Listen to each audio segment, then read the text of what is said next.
to Liz for the answer. Hey, Liz, good morning. Good morning, guys. How are you? Wonderful. Liz, what is the answer you have for us? Children's picture books. Children's picture books? Yes. Yes, that's right. Children's book illustration. So Liz, hang on the line. So I remember you would sometimes see a book that had that gold medal on the front. Yes. And the Caldecott Award went to the Hungry Caterpillar. Polar Express, I think, is a Caldecott winner. Yeah. Yep, I believe it. So that's right, Liz. Hang on the line. We are going to give you a pair of tickets to see the Young Dubliners. They're playing March 16th at the Event Center in Rivers Casino, Philadelphia. Tickets available to purchase at Ticketmaster.com.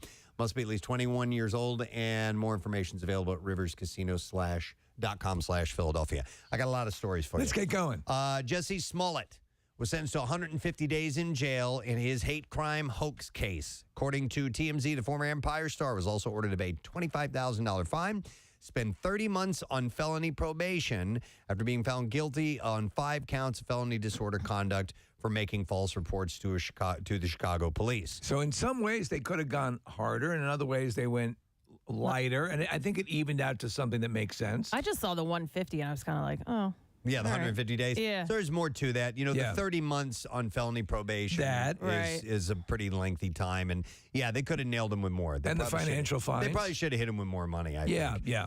Smollett alleged that he was a target of an anti-gay, anti-black hate crime, which a judge had deemed false. Judge James Lynn called Jussie arrogant, selfish, narcissistic, and so on. We have a clip, right? So he started to freak out. Well, not freak out, but he went on a quasi-rant about his fears of being murdered in jail. Right. All right, here we go.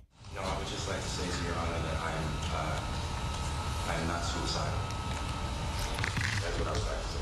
Okay. I am not suicidal. Okay? I am not suicidal. I am innocent, and I am not suicidal. If I did this, then it means that I stuck my fist in the fears of Black Americans in this country for over 400 years and the fears of the LGBTQ community. Your Honor, I respect you, and I respect the jury, but I did not do this, and I am not suicidal. And if anything happens to me when I go in there, I did not do it to myself, and you must all know that. I respect you, Your Honor. I respect your decision. Jail time, I am not suicidal. Okay. So he's essentially if anything happens to him in prison, but he's saying it's not at his own hands. Exactly. Right? Yeah, exactly. So. The judge, by the way, at this point, and you can see him, he's playing Wordle. So he's not even listening. Yeah. Wait, but I don't understand. Were they saying that he is trying to suggest that he is too high profile to go into prison because he'll receive an Epstein treatment. So, but did somebody say he was suicidal or no? He's just saying if he goes in and gets killed, it's not him. I think he's just being dramatic. That's exactly right. Yeah. And the whole thing, the whole setup, I mean, the evidence was clearly against this guy, but he is not backing down. Mm-hmm. He's going to try and push this all the way through. And, Okay. Yeah, so we'll see. So he's got some time to spend in jail. Chappelle calls him Juicy Smollett. Juicy Smollett. Kim Kardashian has come under fire for telling women to get off your effing ass and get off your effing ass up and work. Yeah, that's not right, but that's essentially what she's saying. Get off your ass and work. Get your effing ass up and work. That's what she's saying. So one of her critics is a former employee who tweeted Wednesday and said, I was an editor on the Kardashian apps in 2015 in L.A., worked days and nights and weekends, could only afford groceries from the 99-cent only store, called out sick more than once because I couldn't put gas in my car to get to the office, and was reprimanded for freelancing on the side. In a recent Variety interview, Kim had said, I have the best advice for women in business. Get your effing ass up and work. It seems like nobody wants to work these days. You have to surround yourself with people who want to work, have a good work environment where everyone loves what they do because you have one life. No toxic work environments, and show up and do the work. She has no clue. She's what hard work is? What hard work is, what people are actually doing. It's insane. And I have kids in school, and Press, you have kids in school, and the market to get into college is so competitive these days. I hear a lot of people complaining about how kids just don't, they're not doing the work anymore, and that might be true on some, but on the other end, there are a ton of people doing a ton of work. And she's just she is a lawyer, though, isn't she? Yeah, she's gone to school for it. But I think the part that people took a little bit of exception with is when she says it seems like nobody wants to work these days. Now, the part of get off your ass and work, that's true. Good advice. You know, if you want it, you got to earn it. That's true. But I think and it's the other part of like nobody wants to work these days. It's a blanket statement. And, you can't say that. And it's to millions and millions and millions of people. So some people are going to go, dude, I work really hard. And what are you talking about? Blah, blah, she blah. does work. She also comes from an incredibly wealthy family. Yes. So she had a good start. So she does work. I think essentially the point is true. You got to show up for work and work. But coming from her, with all that's been given to her, it seems a little weird. Coming from her, from the source. Exactly. She is like big time under fire. I've seen a lot of people, like higher profile people, coming at her. Like David Cross had quote tweeted this thing from Variety and a few other people. I'm like, yeah. All right, so she's catching some heat for it, but guess what? She's going to be okay. She's going to be absolutely fine. She's going to laugh at those This will be people. forgotten by Monday, and everything will be fine. Somebody who is not okay and came pretty close to dying was Ashley Judd. So she's revealed a little bit more about this whole thing? Her accident. She would have bled to death if who she called her Congolese brothers hadn't gotten her to safety following a hiking accident in the Democratic Republic of the Congo last February. Do you guys remember when this happened? oh, yeah. Yeah, the 53-year-old actress shattered her right leg in 4 places and was stranded on the forest floor for 5 hours before someone was able to reach her. And according to the story, she said it took 55 hours, including a long journey through the jungle and 6-hour motorcycle ride Oh, my God. to get to the hospital. So her leg is that beat up. And if you've ever had broken bones and if you're riding on a motorcycle. They recommend terrain, off-road motorcycle rides. like they were carrying her in this my God. sling that they made for her. We have pictures of her here. So she was in excruciating pain. Who goes to a place that's that far away from a hospital? Like, I'm just not going there. Kathy, so when my wife went, she went to Africa, got like a dream vacation, was able to do it finally. What was the closest hospital? Did she know? Did she look? Everything was checked. It was well within, for a place that she was going into remote areas like where the gorillas are and stuff like that, but still that was close enough. This, I don't even know how the hell she got that remote. That's what I'm, a 6-hour very dangerous motorcycle ride? Yeah, Oh, yeah. my God. She said, I was in the hospital in South Africa about 9 days, and then I was medevaced to Tennessee. But when I got to South Africa, my leg didn't have a pulse, and I was hemorrhaging. And if I had been medevaced to Europe, I would have bled to death, she said. So here's a case where you say, okay, she's probably going to have her leg amputated, right? But she doesn't.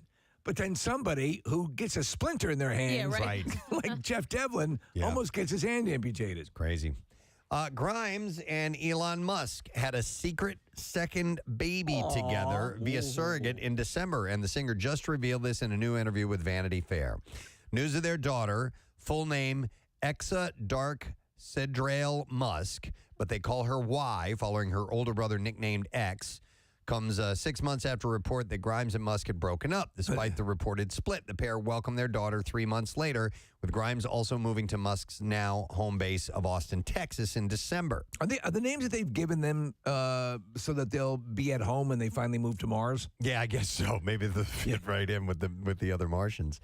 Asked by Vanity Fair whether the two were still together, Grimes said, "There's no real word for it." And I have a follow-up to this, by the way. There's no real word for it. I would probably refer to him as my boyfriend, but we're very fluid. We live in separate houses. We're best friends. We see each other all the time. We just have our own thing going on, and I don't expect other people to understand it. So Grimes added that they planned on having more kids as well. She said, "We've always wanted at least 3 or 4.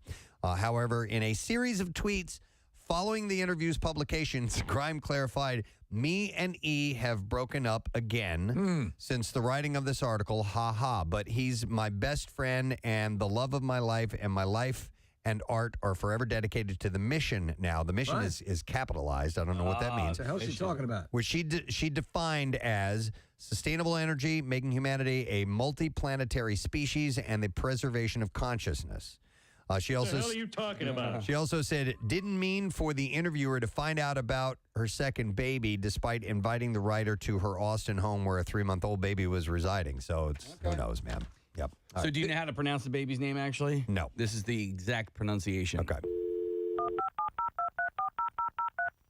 What are we listening to? Oh, that's it? Yeah. Okay. It was a terrible joke. Did you come up with that on your own? Yeah, but you know what, Kath? It would have been a lot better had there not been like dialing in the middle of it. You wanted it to go right. I thought it was going to go right into this is how you say the baby's name. And that would have been way better, but then you had the dialing. That would have been funny. Yeah. You tried. I did. I swung and I missed, but I got 2 more swings. Sometimes you miss. We'll give you It's all right. I'd say Bill would give you a B on that one, probably. No way. No? Listen, B minus. It's above a C. An F. What are you Concept. talking He'd be right now. He'd be having an exit interview. Really? I don't think so. I think joke concept was pretty good. The execution I agree was with it, bad. but Bill sometimes overreacts to He's modem sounds. Yeah. All right. Did you say Joe Concept?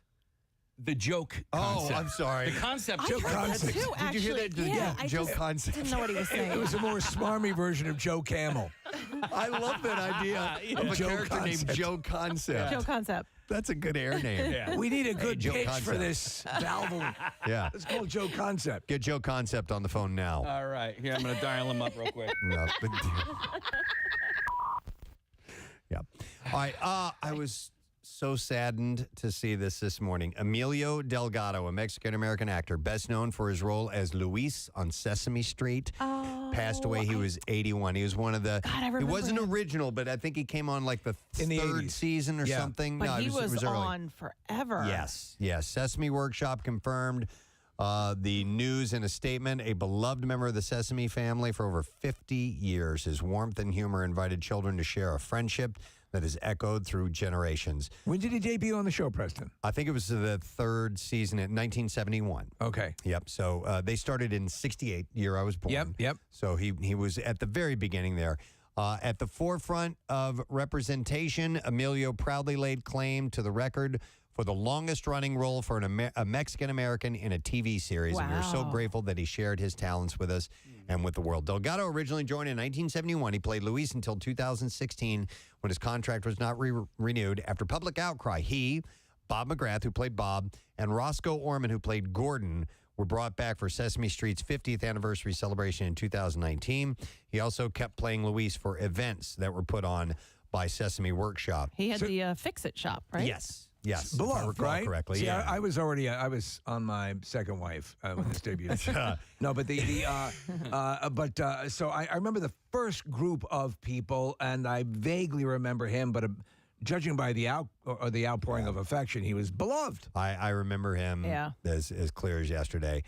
In an interview last year with All Art, Stevie Delgado said that his path to Sesame Street was an unusual one. He said one day he got a phone call out of the blue to audition for the show as he was looking at his last unemployment check. And a producer flew to Los Angeles to meet him and asked whether he could speak Spanish and whether he would shave his mustache. And I'm like, yeah, sure. I'll shave anything if you want. That's what he said. And he also said the audition process was just talking. He said no acting or singing. And he was eventually offered the gig. He said that the idea was to find real people, not actors, for the show. And he said we all came together, and it was like we knew each other already, like we were a family. He added that it was important to showcase representation on screen. He said, when I first got to Hollywood, there really weren't any representation of actual people, you know? He said most of the roles that I went out for were bandits or gang members or whatever, and those are the only parts that were around for us. And things have changed a little bit, but it still has a long way to go. And reading stuff like this and seeing this story, man, it just solidifies how important that show was to me as a kid. Yeah. It really, it's beloved in my heart. Yeah. And those characters, you know? I clearly knew that was the case with people. I mean, I was older, so but for me, it was such a sweet, genuine approach that had not been done to the best of my knowledge. I mean, the approach Sesame Street was taking, especially with the inclusion of the Muppets, made it that much more special. We have a clip of him as Luis. Okay. Preston talking. Apparently, he had an injury, and he's talking to Big Bird. All right, here we go. I've been waiting for you, so you won't have to waste a minute. Let's go play some basketball. Oh, Big Bird, I can't play basketball yet. Why? Well, you see, I still have to be real careful with my arm. You do? Yeah. But I thought it wasn't broken anymore. Well, it isn't broken, but it needs some more time to get strong. So we can't play baseball either, or fly a kite, or throw a frisbee, or... What are you, Well, Big Bird, I want to do all those things with you, and we will. But you know, there's something else that I want to do first. Yeah, what's that? Now that I have the cast off my arm, Yeah? I'm going to jump for joy and cheer and kiss and hug everybody on Sesame Street. Oh, well, wait. Since you have to be careful with your arm, I better do that for you. You just relax. Okay. But he was great. I told you my arm is hurt. You can't do sports. You are a big, dumb bird. They edited that part out. Yeah. Your stupidity offends me. Let's see. How about we move on to Jeffrey Bezos? According to a new report from Bloomberg, Jeff Bezos was not happy about the way his Blue Origin jumpsuit made his crotch look. Oh, come on. Are you serious? Jeffrey Bezos. He's all wrapped up in himself now. The Amazon founder was supposedly very upset with the spacesuit during a photo shoot last July. I guess the sizing chart on Amazon wasn't accurate. Oh. He flew his personal tailor down to Texas for alterations before the big launch. So he looks good in his suit. He got that taken care I of. want to see it. Course. Oh, yeah. he had it taken care of. He had it taken care of beforehand, so he had an issue with that. So his crotch looked okay. Yeah. Yep. Stuff a sock in it. Steve, how about this? A pair of celebrity offspring was spotted together on Wednesday night. So Delilah Hamlin, who's a 23-year-old daughter of Harry Hamlin and Lisa Rinna, was seen at dinner with Jack Nicholson's 30-year-old son. Oh, my God! In Santa Monica. This is going to be the kind of thing they make a movie about. Yep. The E-News. dinner, they'll call it. E-News. Excuse me, are you using that ketchup? Wait a second, you have big lips. Are you Lisa Rinna's child? Those aren't natural. E-News reports that the two appeared to be in great spirits when they left the restaurant together. So there is a show that is entirely devoted, Preston, to the children of celebrities, a reality competition show. And boy, that is a threadbare premise. Oh, really? Yeah. Oh, man, what do they do? Have you watched any of it yet? I watched a little bit of it. When I saw it, they were doing like dude ranch type things. Okay. All right. Hey, Stupid. Watching the Sixers game last night, the most intriguing thing I saw was a commercial for this show. It's like a rat in the kitchen. Have you seen this yet? No. Nope. Okay, so it's a cooking show, but they plant one person in this kitchen to sabotage everybody's. I read about it. I'm like, oh, okay, and so they have to discern who the saboteur is. I got you. Yeah, I like it. All right, just a couple more quick stories. Let me see here. Amanda Bynes has revealed that she is in the process of removing her face tattoo. Good move. There was a video she posted on her new Instagram account. She removed her glasses and zoomed in on the heart outline tattoo on her cheek, and the ink appeared to be slightly faded. Is she going to remove that ugly Kid Joe tattoo from her forehead? We would hope so. I have never seen a tattoo fully removed. Like all these people that do this, there's always residual. Yes, there's something there. I've actually seen. I've never seen it completely gone. So a lot of times people, well, it depends on the colors, Kathy, Yeah, I know. too. So Removery is a local tattoo removal place, and they were telling me that like yellows and whites and things like that can't be completely eradicated, but the darker color ones, they can, like black, they can completely get rid of. And a lot of times people will do it and then get a cover job done, get it faded, and then they'll cover. But that's what I over. mean. I think because it doesn't completely go away, and also it leaves like a bit of a scar. Does it leave what more looks like in certain cases like a rash? No, it looks like a scar. Like a scar. It looks like your skin looks a bit different. All right. So anyhow, she's working on it, and in the caption, so I guess she's going through the process because it takes like over a year for you to fade a tattoo completely. Like Pete Davidson is looking at a couple years. It's going to be a while. He's got horrible tattoos. Yep. And for, I guess, actors and so on, they can get it faded enough and then put makeup on it. And right. You'll never see it. So in the caption, she wrote, tattoo removal process. The actress first debuted the tattoo on Instagram in December 2019. She returned to Instagram earlier this week to thank her fans for her support. She's been preparing to go to court to end her 9-year conservatorship, which her mother is on board for. Her mother is They're all the down conservator. with it. They say she's fine. Yep, she's been going to school and getting good grades. She goes to the Fashion Institute of Design and Merchandising in Los Angeles. So, have you had your tattoos removed? Or No, it's something I've been meaning to get around to, and I haven't done it yet, and I want to use Removery to do that. I have Smurfette on my nutsack. Oh my God. And I'm thinking, but I'm afraid. It's kind of cute. Yeah, thank you. Can you not love Smurfette? favorite character. Will you get yours covered up, or will you try to remove it all the way? So I do have some yellows and whites Oh. in one of my tattoos, so I would probably end up having to get a cover-up job. Have you ever tried for the hell of it, just to put like a concealer over it to see? No. Okay, yeah. I've never tried that. No, see if it covers. All right, hey, real quick, Nick Cannon's nationally syndicated daytime talk show is ending just 6 months after it premiered last fall. It was not a fart. Not a fart. So he actually talked about the show being canceled on his own show. We have a clip if you want it. Okay. Here we go. This is show business, right? And we know the biggest word in that is business. And this is a business. And as a businessman, I know that as much fun as we have on the show, business is the thing that makes this whole thing tick and operate. And honestly, I show up each and every day bright and early to give you a show. But I'm also a businessman, and you understand when there's certain forums and certain platforms, this has been a dream come true for me. Yep, but the dream is over. The dream is over. And besides that, he's got 44,000 other things he's doing. Yes.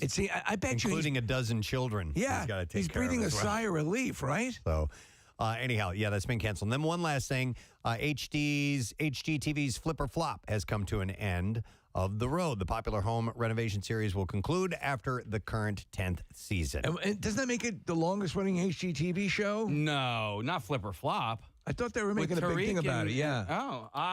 Man, I just feel like there have been other shows that have been on longer. In this article I read, it didn't say that, Steve. Yeah, because I read an article that said it was a record 10 years. I assume that meant it was the longest running Room show by on the room. roster. Room by room. They is hold the longest? record for the longest running decorating show of their genre in TV history, 14 years, over 350 episodes. Okay. Wow, so longer than the Property Brothers. I don't know. That's just what this says. The series finale is set for Thursday, March 17th. Tariq and Christina revealed the news in separate Instagram posts, and HDV did confirm that. Now, they both have their own shows. Yeah, they have Flipping 101 with Tariq El Musa, I don't know how you say his last name, and Christina on the Coast. So that will continue, obviously. Do you watch those spin-off shows, Case? I don't like her. You don't like her? I don't. And we were together, like, and when we had Good Bones on, Mina on last week or 2 weeks ago, Right. The thing for me is there needs to be a good chemistry between the two people, right? And I just bag of bones, bitch. I never cared for her. Yeah. I didn't like their relationship. They didn't seem to for me. I didn't but like They lack the chemistry you need. that I need, All right. and so Ben and Erin from Hometown, and the Magnolia people, and the Right. Property Brothers, like all those guys. I'm like, yeah, this one works for me, right? Okay. All right, so movies opening this weekend. It's Friday. We got a few things that are coming out, so let's go through them.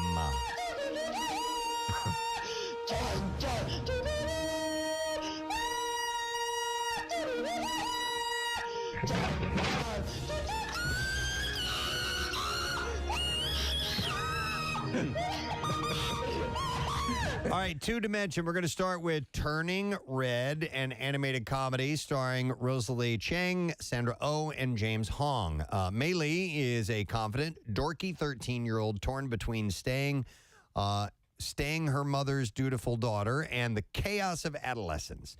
And as if changes to her interests, relationships, and body weren't enough, whenever she gets too excited, she poofs into a giant red panda. It's an hour and 41 minutes long. It is rated PG. Streaming today. Rotten Tomatoes score is at a 95%. Well, that's pretty good. Yep. And then one other film opens, The Adam Project. It's an action-adventure comedy with Ryan Reynolds, Mark Ruffalo, Jennifer Garner. After accidentally crash landing in 2022, time-traveling fighter pilot Adam Reed teams up with his 12-year-old self for a mission to save the future. Hour and 46 minutes long. PG-13. Streaming on Netflix today. Rotten Tomatoes gives it a 70% score. Right. And let's get to the clips. We'll start with one from The Adam Project.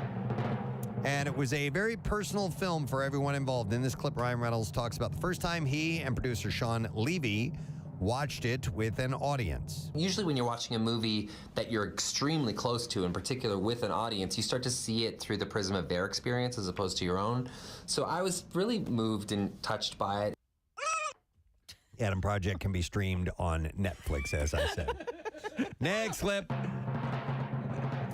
Tyson's Run required actor Major Dodson to do a lot of marathon training. And in this clip, he talks about breaking barriers with this role. So many people have grown up, on the spectrum. They're kind of pigeonholed into that box. Okay, you can't go and do this. You can't go and do that.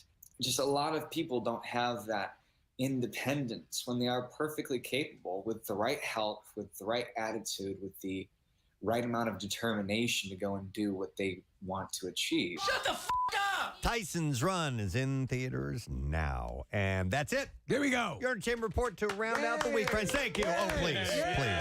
Hold your applause. Please. I don't want to. Thank you. All right. Let's not put me up on a pedestal yet. We got a lot of show to get to. Yet. Patty's Pub is stopping by this morning. It's a pop-up, and it is at the Plymouth Meeting Mall. We're going to do some giveaways in conjunction with that appearance, but they're bringing by stuff like milk steak, bag of spaghetti, corned beef on rye for squashing your beefs, rum ham, and other things. And it's going through the 19th, so we're excited to have them stop by, as well as talking to Joe DeRosa, who's going to be at Punchline, and Tim Tebow will be on the program, too. So a bunch to get to. We'll take a break, and we'll be right back. Stay with us. Preston and Steve. On 93.3 WMMR. MMR Spotlight. Listen, yes, heading off to college, there are some warnings that definitely need to be given. And part of that is a huge part would be, obviously, if you're going to have sex, it's got to be safe sex, because that's where you can really have some serious problems. Have it on top of a safe. Yeah, on top of a safe sex. Make sure that you do it's that. It's the best. No, I know what you're saying. You're exactly right. I think that you don't want to put you want to put caution, not abject terror. Fear, yeah. I mean, because then you're just going to... do you want them going through life scared? No. You want them to find a mate to spend the rest of their lives with. Right. Let me go to... Hang on. Josh wants to comment. Hey, Josh, how you doing, man? Hey, Gadzooks, guys. Gadzooks, buddy. What's up? So, growing up, I'm only 25. I'm not old yet. But back in high school, I... wasn't a serial dater, but for some reason I always used to get the strict Italian dad. Okay. And the one thing that always softened them up, they're the guys that look you dead in the eye and goes, you're dating my oldest daughter, and all you have to do is look them back square in the eye and don't back down. And they soften up right away. So it's a test almost. I want you to know you're dating my oldest daughter. And I want you to know it's all finger stuff right now. I respect that. You have finally have the balls to tell me what I always know is happening. They appreciate the honesty, right? In fact, I call her the bowling ball. Dear God. No, that's you are a man's man who can admit to that. I want, if you can, to tell me the various things you achieve along the way. Yeah. Like a video game. Yeah. I bring this story up for one reason only. It involves Roger Ailes. Which is my favorite. I want to fart in your mouth. Oh, my God. If you have not seen the most recent Daily Rush videos with Roger Ailes' voice, I've watched it like 15 times. He's so jowly and so disgusting. CNN journalist and weekend co-anchor Allison Camerota said Sunday that former Fox News Channel chairman and CEO Roger Ailes, who resigned last summer from the network, he founded 2 decades ago because of sexual harassment allegations, sexually harassed her too. In an interview on CNN's Reliable Sources, Camerota, who worked at Fox for more than 10 years, described what happened when she first began there. She said, when I was first starting out at Fox, and my big gulp cup, and I was single, and I remember Roger being in his office, and I was saying that I wanted more opportunity. He said, well, I would have to work with you. I'm going to give you an opportunity to fart in my mouth. That's your first opportunity. Are you gassy? Yeah. She said, smells like hickory. You from the South? It's simultaneously hilarious and disgusting. Yeah, so disgusting. She's saying that he said, I would have to work with you on that case, and I would have to work with you really closely, and it might require us getting to know each other better, and that might have to happen away from here, and it might have to happen at a hotel. Oh, man. Do you know what I'm saying? And I said, yeah, I think I do know what you're saying. Yeah. Do you really know? and then he invited her to hop up on the desk. I want to wear your ass like a CPAP mask. Direct.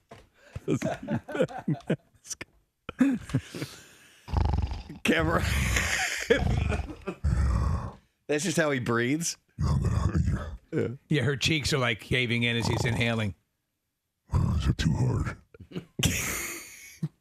Change my diaper. Oh, There's a lot in there. You know, the beginning of the season when you get that soil delivered to your home. Mulch? Is that what it smells like? It's like mulch. It's like a pile of mulch.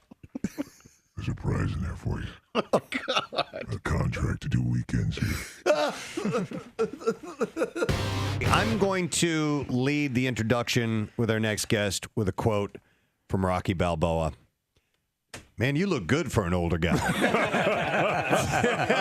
Ladies and gentlemen, Carl Weathers. Oh, my God. Preston. Yes, sir. Thank you for that, I think, kind summation of what's going on here. You look damn good. Look at this. Now Steve's going to jump in on it. No, now. are we correct? Are you coming up on 70? Oh, jeez, man. Why did you have to go there this early in the Because it morning? defies Yes. I would not. You look really good. You look good. Yeah, I don't go that way, but I just All right. might. Well, hey, man, you know what? Whatever happens, okay? I may not be included, but you're okay. You're okay with me. Man, we've been wanting to meet you for a long time. This is a really special treat for us. Thank you so much. Great to be back in the city of brotherly love. You are a Philadelphian. Regardless, you will always be an honored citizen of this city. That is one of the nicest things anybody has ever said to me, Steve. I appreciate that. And it's the truth, because we were talking about this earlier, and obviously you are at the cornerstone of so many pop culture great moments in all of our lives. But the Apollo Creed was essential for Rocky, for that movie. You provided a heart and a performance that was so essential for that all to work, and you know, the counterbalance too. You weren't a one-dimensional character, and I think it's you, the actor and the person that you are, that made us really say, this is a good man too. You know what I'm saying? Yeah, and that made it more complex. Well, you know, Steve, you just brought a tear to my eye, because not only was I pop culture, but I'm an artist. I'm an artist, Steve. Thank you, man. Yeah, Thank you. It's true. Look, I am so, first of all, I'm appreciative of that, you know, those compliments. I got to say, though, man, I had such a great time in the movies, all those Rocky movies and many other movies I've done, but we were very blessed to have such a great cast, you know, and to have such great words for Apollo Creed to say, written by Sylvester Stallone. We had great direction in the first movie, John Avildsen, but in the subsequent movies, Sly was directing, and he is a great director. I maintain this to this day, and he's heard me say this, and he probably would like try to knock me out for saying this, but honestly, as good an actor as he is, I think he's a better director. Hey, Carl, I have a question about two different characters you played in two different types of movies, but they have a similarity, and I'm talking about Dylan in Predator, and then Chubbs in Happy Gilmore. I don't know if anybody made... I love it. They have similarities. Okay. Well, they do. I know where you're going. Yeah. I know where you're going. All right, so then I don't even have to go there. That's right. Damn alligator bit my hand. Oh, my. So the alligator bit your damn right hand off, and the Predator shot your right arm off. Yes. Was that done on purpose by whom? By Adam Sandler? That's a good question. I never asked Adam that. You know, I really never did. But I seem to have this propensity for losing my appendages.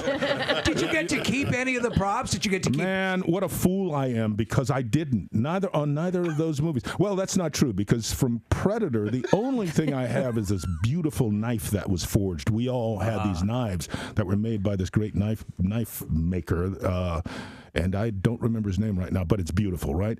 So So, no, I didn't keep the arm. I wish I had. And no, I didn't keep the damned hand that the damned alligator bit off. I'll tell you what, that predator arm, if you were to hold that up just without me knowing, I would have said, yep, that's Carl Weathers' arm. It looked pretty real, didn't it? Well, they took the mold of the arm, man. My guns had to, stand out, and all the sinew in these muscles had to stand out while the gun's pumping while it's in my hand, and the arms jumping up and down, Well, dude, that handshake between you and Arnold when you first see each other. It is classic, isn't it? It is classic.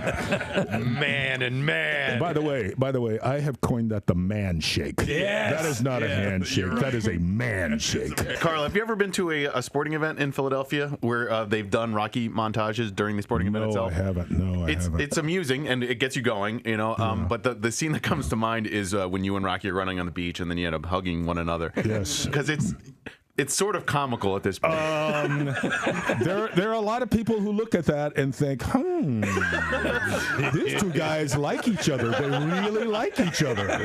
But you guys are in such phenomenal shape at that point, too, So it's one of those things where you can't help but giggle a little. Well, the thing about it is, I think somebody asked me a question about, whether Rocky was, I think it was your competition or one of your competitors, and it was Eisen, and he was asking about, what people think of that show, and his thought was that it's really not a sports movie; it's a love story. Yeah. And I think there is a lot of truth in that, and I say it's actually both because it's set so well and rooted so well in this role in this world of sport and in boxing in particular.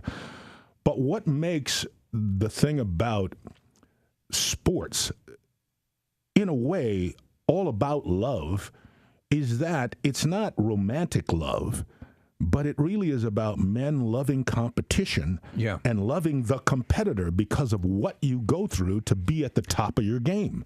How much did sports help set you up and prepare you for the process of becoming an actor?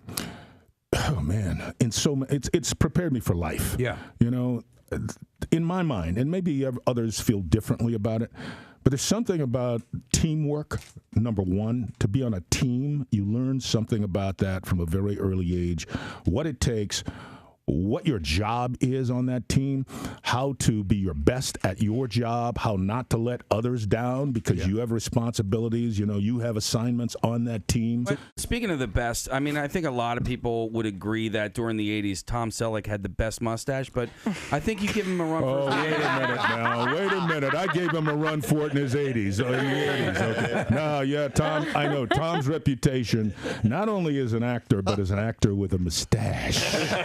Yes, it sets him apart. I got to give him props for it because that's a bush, man. That's a bush. Okay. Yours is the most rocking. Yes. Listen, we are just absolutely elated that you came by here today. We love you. We love your work. And as Steve had said so eloquently, you're a member of this city, this community, just because of the relationship. And yes. Because everyone continues to eat. That's right. We will continue to eat. Can you ring the dinner bell, please, sir? Absolutely. Thank you. I appreciate that. Or do you want the... That could work, too.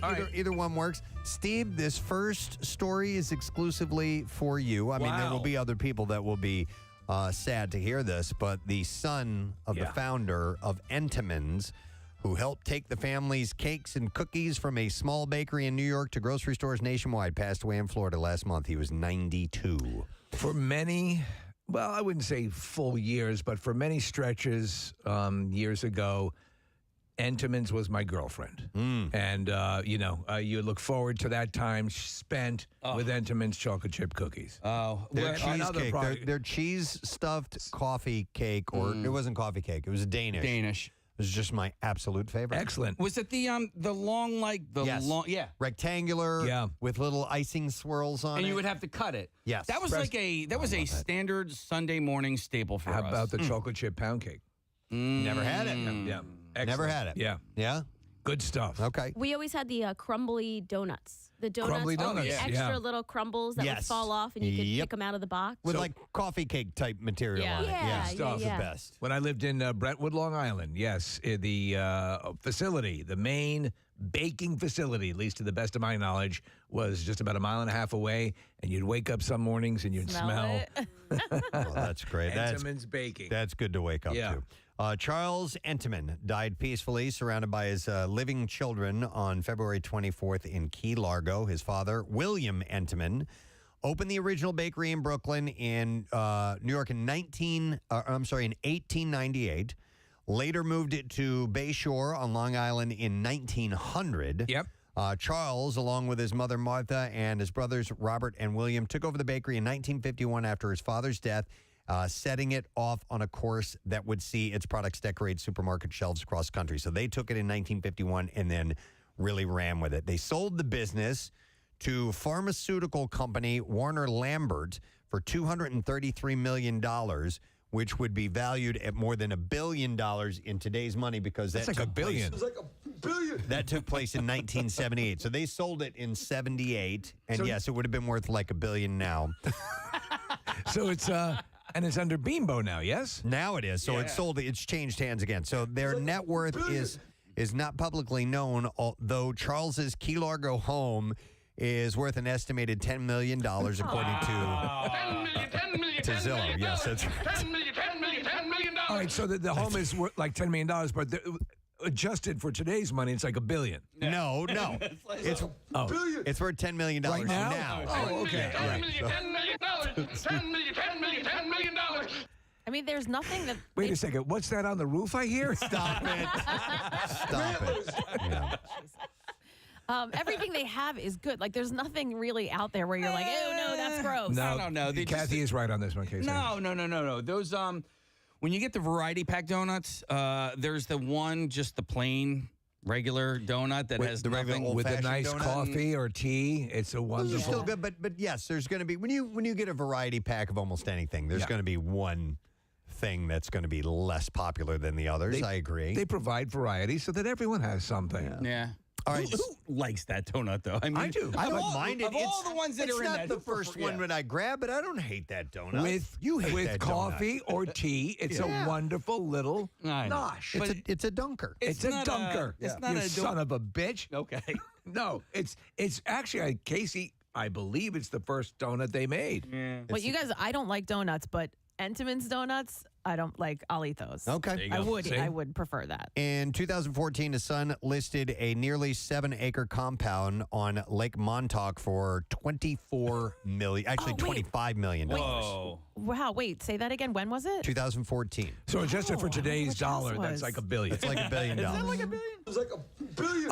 I used to, Kathy. I'm surprised driving out on the east end of Long Island. You never passed. They had a huge horse farm, stables, and everything, and you see the Entomens logo on a gate. Yeah, very cool. So that's his son had this $25 million home. All right, and then a month earlier, Robert Entomen, Charles's elder brother, listed a 200-acre Jamesport farm, which included the Martha Clara Winery for $25 million. Martha. So they've all, they're just swimming in money. Martha. Why did you say that name? Why did you say Entomens? Martha. Entomen was a Korean War veteran and a big supporter of the Great Bay YMCA in Bayshore.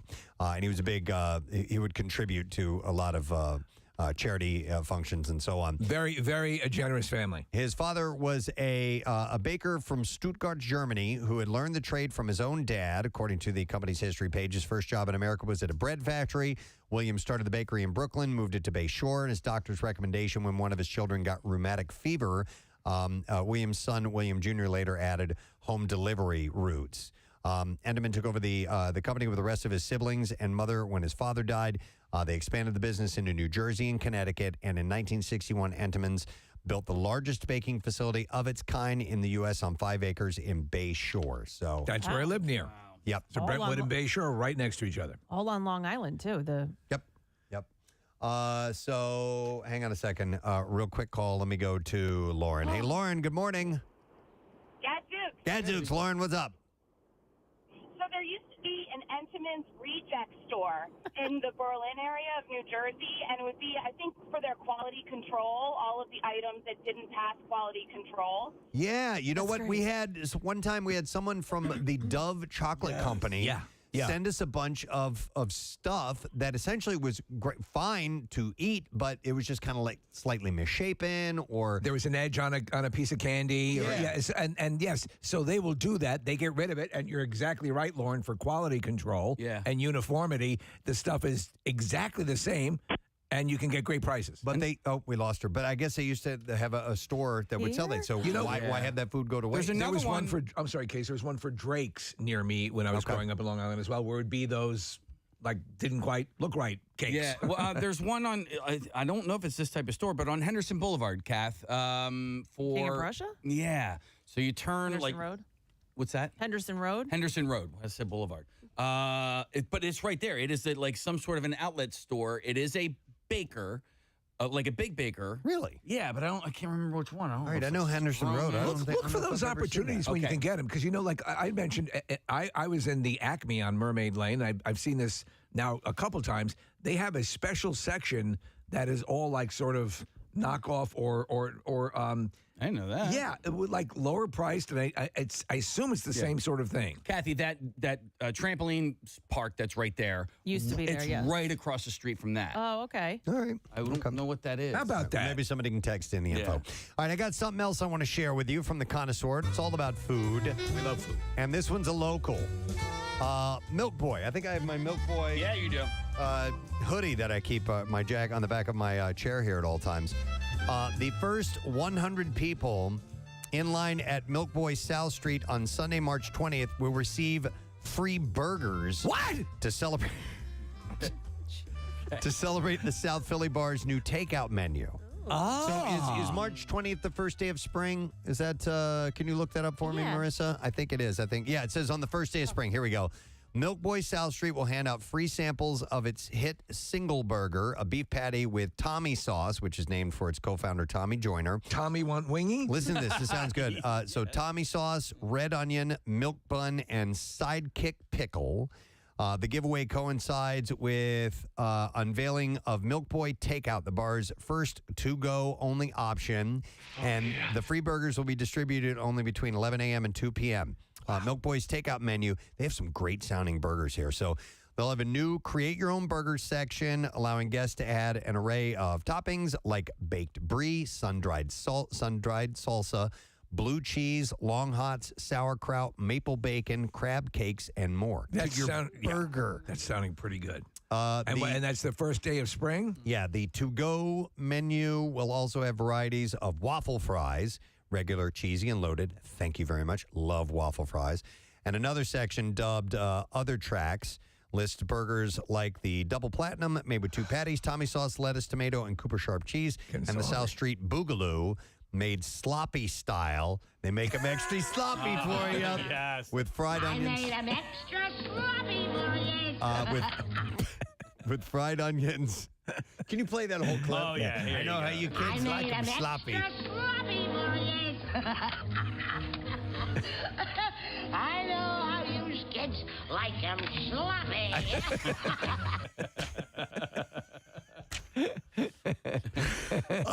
Fried onions, beer whiz, and long hot aioli. All right, this all sounds like why I just didn't equate that elaborate burger menu with Milk Boy. Oh yeah, the food at Milk Boy's good. All right, I've never eaten there. I need to experience this. Yep. To me, this is like $1 billion idea. Yeah, it is. Yeah. Okay. It's like $1 billion. All right. So anyhow, that's going to be on the first day of spring. But this caught my eye because the first 100 people, I think, get a free burger. What? If not a sample, it says samples, but it says, I think, a free burger. That's probably a burger, right? Yeah, I would think so. By the way, a phone call. Here's a follow-up to the place that Casey was talking about on Henderson Road. I will go to Joe. Hey, Joe, good morning. Joe, you are on the air, sir. All right. Joe? I don't think his name is Joe. It's probably something else. Johan. Scott wanted to say the same thing, so I'll just go to him. Hey, Scott, are you there? Scott! Yep, I'm here. Hey, what's up, man? It's the Wonder Bread Thrift Shop on Henderson Road. Wonder Bread Thrift Shop. So are these slightly not right packaging issues and stuff like that? That sort of situation? Okay. Yeah. So it's Or they're a little- Winterbreed. they're a little out of date. But the previous caller said it's not there anymore. Oh, okay. All right. God damn it. Thanks. Yeah, it says Scott. permanently closed. Okay. I'll tell you this, though. A lot of the times what happens, and this is actually, I remember this, what the issue was with that Drake's place. So the stuff is still good. It just is like a day or two over the sell-by or whatever the suggested. Or they can put it on the shelf. They can put it on the shelf. We had a Pepperidge Farm. It was an outlet store that was in my little shopping center around the corner from my house, and that closed. That was real kick in the nuts. Because, Things close. Yeah, I know, but it was. We would get those giant boxes of goldfish, and like especially with kids, like you go through goldfish like that, Right. and they were a lot cheaper there, and you would get your Milano cookies, and everything was cheaper there than if you got it at the supermarket, and it closed. It just went out of business, and so now I got to pay full price. Well, it sounds like there is still A story of triumph this morning on the Preston and Steve show. And local broadcaster Casey Boy says he's now spending more for fish. Goldfish. Goldfish. They are good, though. I'll give you goldfish? that. Yeah. Oh, I love them. All right, let's go back. Real Shall quick, we? a lot of people are texting in and saying that there's still an Entomens store in Blackwood, New Jersey, in front of the old Kmart. It carries Thomas's English muffins. Okay. An Entomens store? Yes. Okay. But they're definitely, Bimbo has taken Bimbo. that. God bless. I love Bimbo. Are you listening? I love you. All right, so there is a case to be made. This is an article that I saw. Marissa, I don't know if you sent this to me or not, about Cooper Sharp Yes. cheese. Okay, Oh my so God, yes. I think this might have been in the Enquirer. But there is a case to be made that Cooper Sharp is Philadelphia's true hometown cheese. You go, oh my gosh, what are you a big fanatic of Cooper Sharp? It's essentially American cheese. No, it's better than American cheese. Cooper Sharp? Yeah. I think it's better. It's different, isn't it? It's sharp. It's got a sharp It's flavor. slightly. Yeah. I think the name. Yeah, listen, I like Cooper Sharp cheese. I agree, and I'd never heard of it until I lived in this area. But I think it's a version of American cheese. Is it? So Cooper Sharp. Listen, I may be speaking out of turn. I don't know if I've ever had No, Cooper I Sharp. don't know what Maybe- this is. It's good. It's you throw it on sandwiches and stuff. I don't want to brag, but they follow me on Twitter, Cooper Sharp. So we're kind of best friends. That's kind of what I grew up on. To me, it's better than American cheese, and I think the running joke is it's like the grilled cheese, and you end up eating That I could see that. half of the package while you're making While you're cheese. yeah. Because it's smaller. It's not like a full slice of cheese. It's kind of a half slice. Well, the cheese I was raised on concerning grilled cheese was American cheese. So the Cooper Sharp has called Philly home since 1918, according to the brand's website. When banker turned dairy entrepreneur I.C. Cooper moved his company south from its origins in upstate New York. The loaves of yellow and white cheese were originally sold in unique wooden cases that can probably be found on Antique Row. Like other cheese commonly referred to as American, Cooper Sharp is made by piping a liquefied, pasteurized mix of whey proteins and emulsifiers into molds and letting it harden. So it's a version of American cheese. If I you want believe to, my recipe is $1 billion idea. yeah. In fact, it says American cheese right on the. So okay, so it's the same thing. It's But just it's- probably made but it's better. Sharp. Let's put it this way: it's better than Kraft Singles. American cheese. Right. Right. You know, so I think. You guys have probably had it on a burger at a restaurant and Sure. maybe didn't realize it. I don't do cheeseburgers really. Oh. Yeah. So, like other cheeses commonly, I already read that part. As its name suggests, it has more bite than some other better-known brands with a more cheddar-forward flavor. But I don't taste it and go, wow, that's like you taste sharp provolone and you're like, yeah, that's way different than regular provolone. You know what I mean? Sure. So Or a sharp cheddar, you're like, that, I can really taste the difference. But it does have a stronger flavor than your standard American cheese, in my humble opinion. Around the Northeast U.S. and especially in Philly, professional and home chefs prize that combination of taste and superior melting qualities. It definitely melts really well. There you go. Many people swear by it as the ideal cheese for a cheese steak. Do you ever cut your cheese with string? No, but it is a good way to go. Yeah, I was watching somebody at this little market near my house, and they have like a cheese section, and he was cutting all of it with string. Come here, take a look at this. It actually makes sense, or just wire, right? Yeah, I think it's his was like a fine. It was so fine. Yeah, fine string. I'm going to go to Nick. Hey, Nick, good morning. Good morning. How are you guys? Good. What's up, Nick? Welcome.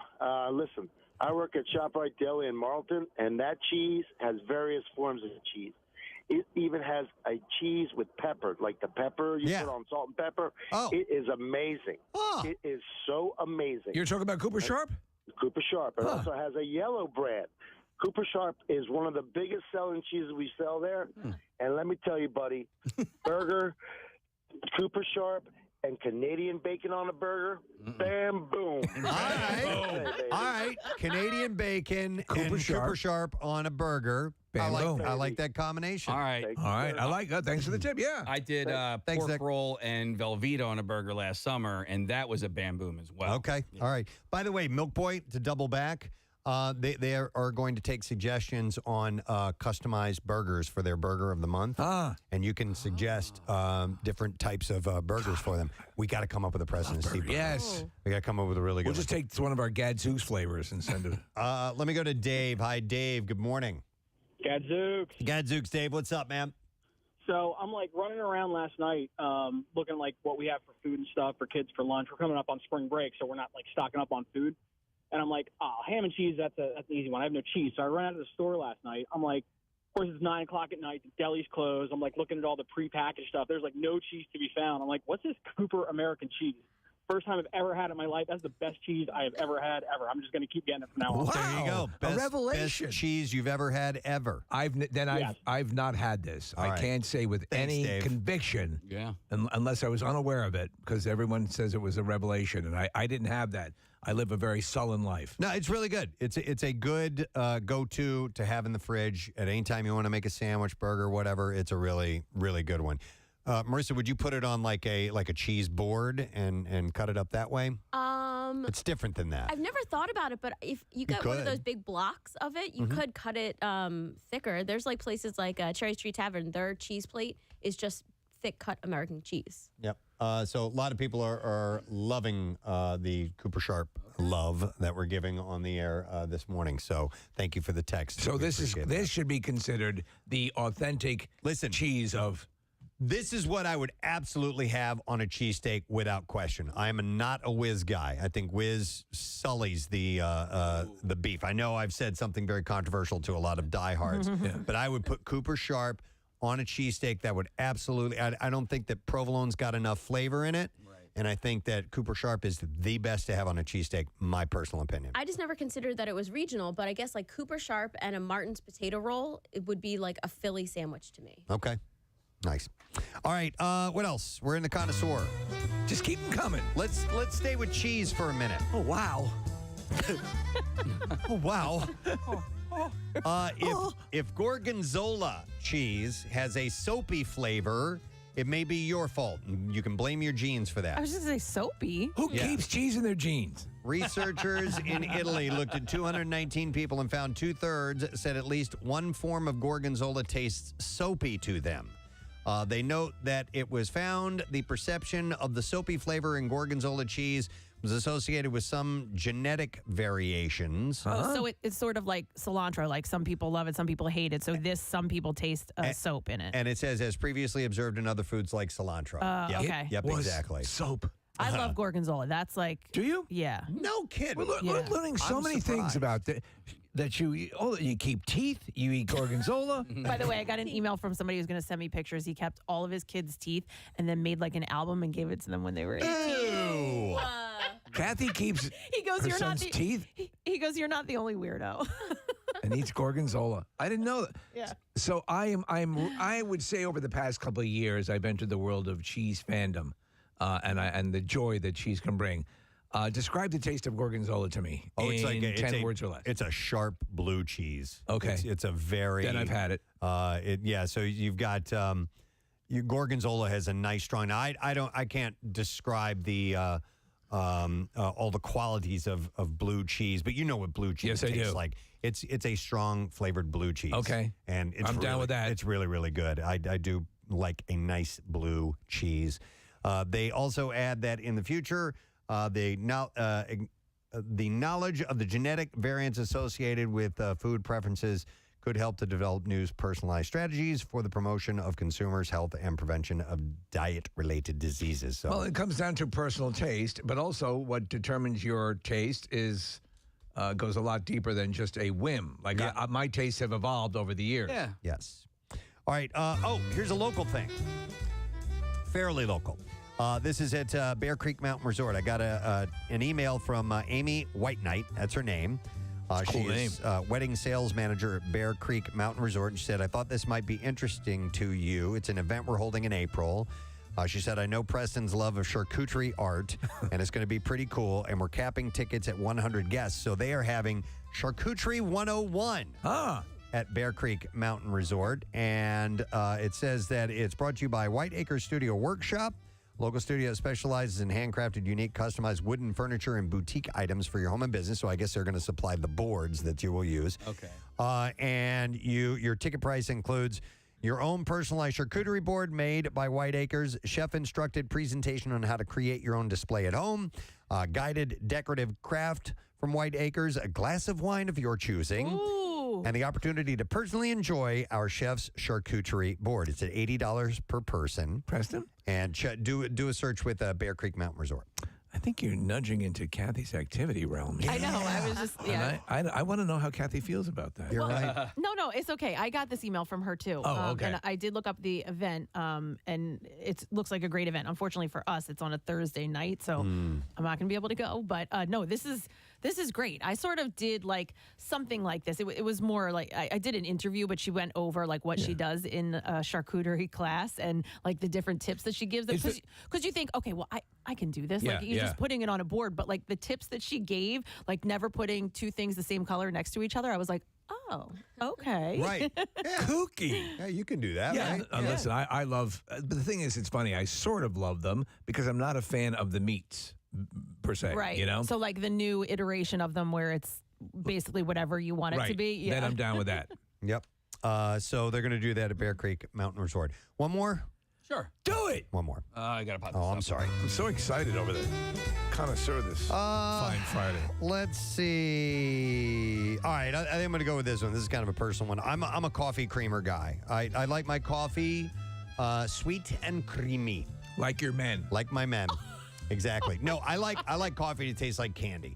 I do have a cup of black coffee here in the morning. That's a caloric thing. I try not to overdo it, but on my way in to work, I serve myself up a nice, sweet coffee. So in a regular coffee, judging by per packet level of sugar, how many packets of sugar would you put in a 12-ounce coffee? 5. Okay. What? Yeah. Mm-hmm. Oh, my God. What? Wait, that's what you do at home? That's what you drink on the way in? Yeah. So See, I thought you were a black coffee guy No, I because hate you it. drank. Nope. You drink. So you just do that here because you've already had your. Yes, I want some 17 caffeine, packs. and I don't want to overdo the sugar. So Casey always gets me a cup of black coffee, and that's what I have while I'm here. But at home in the morning, I get like Coffee Mate or whatever. I usually do French vanilla or sweet cream. You don't put sugar in after that. No. I That's made got the mistake of loads doing sugar. that here Oh, one no. time. Holy hell, I was pissing molasses. Wait, but you're equating that to 5 packs of sugar, you think? No, if I am given a cup of coffee and my only choice is cream and sugar, I'll put 5 packets of sugar in there. So I'm 3. In 12 ounces, I do probably about 3. Okay. Yeah, and so just a little bit less. I find maybe I might do 4 if it's 12 ounces. Yeah. Usually it's like a 16-ounce cup. Okay. And I love sweets. Like I love chocolate and stuff like that. But for me, for coffee, I will put a half a pack. No of raw, kidding. A half That a doesn't pack of do raw anything. sugar. Raw sugar. Like it just needs like something. Like if I just drink it black, there's just something missing with it, which is why I do the espresso with I'll put a little bit of whipped cream on it, and that's sort of just the sweetness you need. Yeah, the sweetness. I got you. No, when I order coffee, I'm like lots of sugar, lots of cream. Well, you hear Pierre in the morning when he's preparing his coffee when we do the cross. But he doesn't overdo it. He No, doesn't he overdo it. He doesn't. puts just a little bit in. He's a fairly purist when it comes to his He's coffee. also like I think an exact amount because I'll watch him and he'll put like a full packet and then he only does like half of the other packet. Okay. So he knows. All I right. think he knows how much he wants in there. So the reason I bring it up is Coffee Mate has a new flavor called Drumstick Vanilla Sundae Cone. So it tastes like the drumstick ice cream cone? I love that.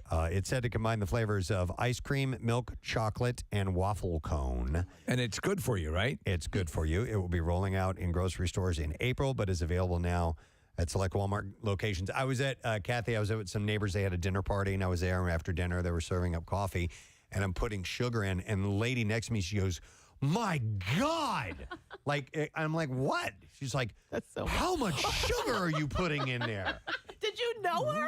Yeah. Oh, all right. Yeah. You should have turned to her and said, some stranger. I knew her. Yeah. Your husband's afraid to tell you he's gay. Now leave me alone. A little distraction, right? Yeah. I mean, listen, I also think that's a lot. However, I would not scream, "Oh my God, what are you doing?" I mean, I like it. I like it like candy. Coffee. That's why I love the special lattes. Yeah. When I get a mocha, that's super duper sweet. I love it. Does it bring you comfort when you drink? It's Very for me. much It's so. and I will nurse a drink like that for hours. Not me. I will slam Down it. it. Like Rochelle hasn't even taken 2 sips and mine's gone. Wait, if I ever order something like that where it comes with this amount of pumps or whatever, they look at me like I'm nuts. I'm like, can you just do 1 pump of the chocolate and 1 pump of and they're like, that's, but they're like, that's it. That's not even really a flavored latte. All right. So anyhow, people are texting in. They've already had it. Drumstick creamer is amazing. Someone says. So. I wonder what the calories are for that. It says it's not available till April, so somebody got it ahead of time. All right. Anyhow, that's it. Connoisseur. That's it for the connoisseur. It was a good one. Yeah, lots of good stuff this morning, and some local things to throw in there too. I almost made some of those city beat, but we went with connoisseur. You know what? Today. It works. Yeah. We're gonna take a break. We're gonna come back in a moment. Some bizarre files stories await you, my friend. So hang in there. And you know what? Let me give one of these away now because we have Patty's Pub, the pop-up, in this morning, and they've given us a $50 gift card good for a ticket purchase for Patty's Pub, which is at Plymouth Meeting Mall. It looks good. Until March 19th, and it's, of course, sunny-themed food, games, and photo experiences. It's only here through March 19th. Tickets must be purchased in advance. You can visit pattyspopup.com to reserve your spot. 215-263-WMMR. We'll be right back. We'll take caller number 10, by the way. Caller number 10. Really happy that you're here. Thank you. Appreciate Preston. it, man. Yeah. I'm always, every time I come here, there's so much hospitality. People really kind of open their arms. And of course, if Apollo Creed's walking down the street, you're going to get a little attention. Just a little bit, So, I mean, props to Sly for taking us home with running up those steps, man. If it, those running up those steps kind of like sets the tone for everything when it comes to Rocky, and, running through the district there and seeing all the folks who are selling their goods in the morning, from soup to nuts, man, having them turn around and watch Rocky and cheer him on. So we're really all very fortunate that this city embraced not only the movie, but embraced the concept of the winner, and the guy from, kind of underdog who makes it, man. And for all of us, anybody who's ever been or felt like an underdog, Rocky is kind of our anthem. Yes. So we thank you. We thank you here in Philadelphia. Chicago Justice, Sunday, NBC 10, 9 o'clock. Carl Weathers. Yeah! Thank you so much. Thank you. Did you guys see this? An anonymous hacker has released 5 episodes of Orange is the New Black Season 5 after Netflix reportedly failed to meet the criminal's financial demands. What? It is unclear how much the hacker demanded. The first 10 episodes of the season were shared shortly before 6 a.m. on Saturday, leaked in 10 different files. They totaled about 11.46 gigabytes. The hacker, who goes by the handle of the Dark Overlord... Ma!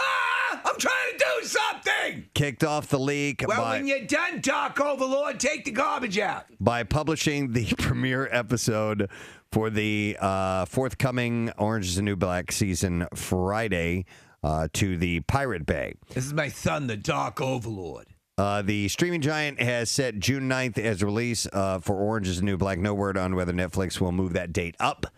In a statement, Netflix said, "We are aware of the situation. A production vendor used by several major TV studios has had its security compromised, and the appropriate law enforcement authorities are involved." I was trying to think about this, and Netflix didn't buckle to the demand.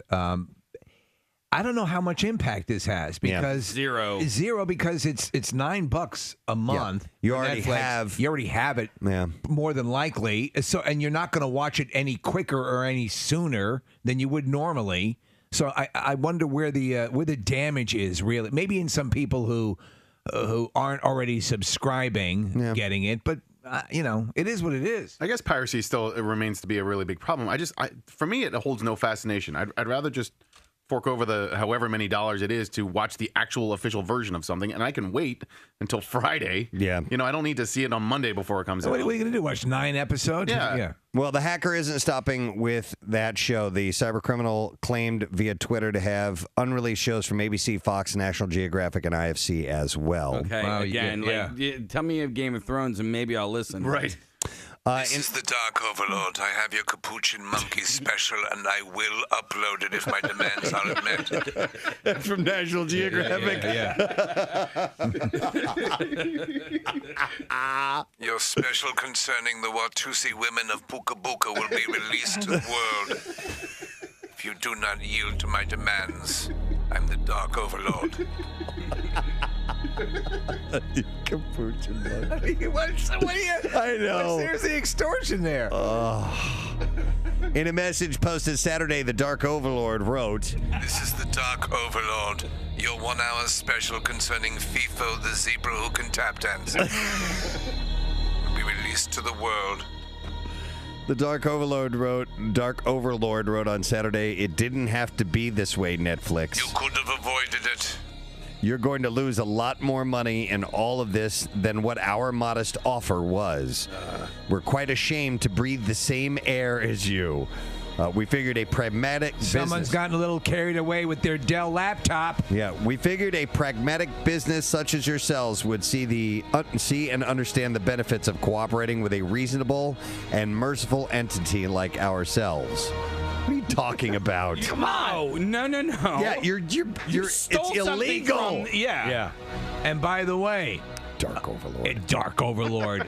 It is a substantial fee and prison sentence that they're looking at if they're found and convicted. Sure. Yeah. I mean, on the consumer end and on our end, it seems like, what? Okay. I agree with you, Nick. I mean, you already have Netflix. Chances are you already have it anyway. Netflix encourages you to share your passwords, for Christ's sake. Hey, and also, if you don't have Netflix, then you haven't seen the previous seasons of Orange is the New Black.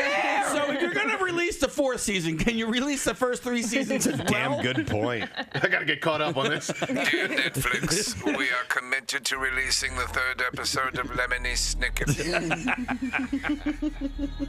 If our demands are not met, and this is a good one, too. Oh, man, I hope the Dark Overlord lives here and is listening to us right now. That would be awesome. Dark Overlord. All right. Anyway. You're such a dork. You dork. Try to extort Netflix. She's just in for a visit to say hello, and you know her from The Office and her many visits to Philadelphia. She's a Philly gal. Please welcome Kate Flannery. Hi, you act like I was back by the dumpster and somebody noticed me and dragged me in. Hey, what's up, everybody? Is that Kate Flannery out by the dumpster? Have her come in. So what are you up to now? Because I see you on a lot of, obviously you have the live performances. Yeah, Jane and I are still performing regular. I'm still doing the lampshades. Okay. You know, I don't know. I always feel like there's something I can't talk about. Is there? You love that? I don't know. It's such bullshit. But I'm sorry. The filthy mouth. You guys. Kate Flannery. How much Rolling Rock have you had this morning? If you went to O'Hara, you wouldn't have. Oh my God. Well, at Archbishop Carroll, we didn't drink. No. Exceptionally good human beings. I also do another show called Talk Show, the Game Show. Yes. That's I saw that coming up listed. soon. Yeah. So what is that? I think it starts this month. No, but what is it? It's a talk show and a game show, but so they make the celebrities compete against each other with questions after their interview segment. Huh. And no more stand-up in stilettos? That's done. Yeah, that's done. Yeah. But Wanda Sykes is the producer of Talk Show, the Game Show. That's very cool. Yeah. So she was actually there on site. I was like, "What are you doing here?" She's local. I know we talked about media. Yeah, and she's never been on the show. She's never been on our show. Yeah, she lives in media. Let her know. Watch your mouth, you. That fucking. No, I'm sorry. You're getting worse. I know. I'm so sorry, you guys. I will tell you Are this. there children It's listening? gotten worse. She just dropped the F-bomb. What's wrong with you today? You tell me not to do something. The more more, my unconscious is just like, oh my God. Let's put it this way. We had Andrew Dice Clay in here and never had to do the dumb button once. I need some straps on my chair, like on the pyramid. Kate Holy Flannery crap. 3 times. Nick is like, you're never coming back. He's shaking his head. It's like, this is it. Oh, we need a So nice to see you. taser. Because that'll calm me down. We have to keep you here for a little while because there's some curses you haven't said yet. What are the 7 that you can't say I'm here?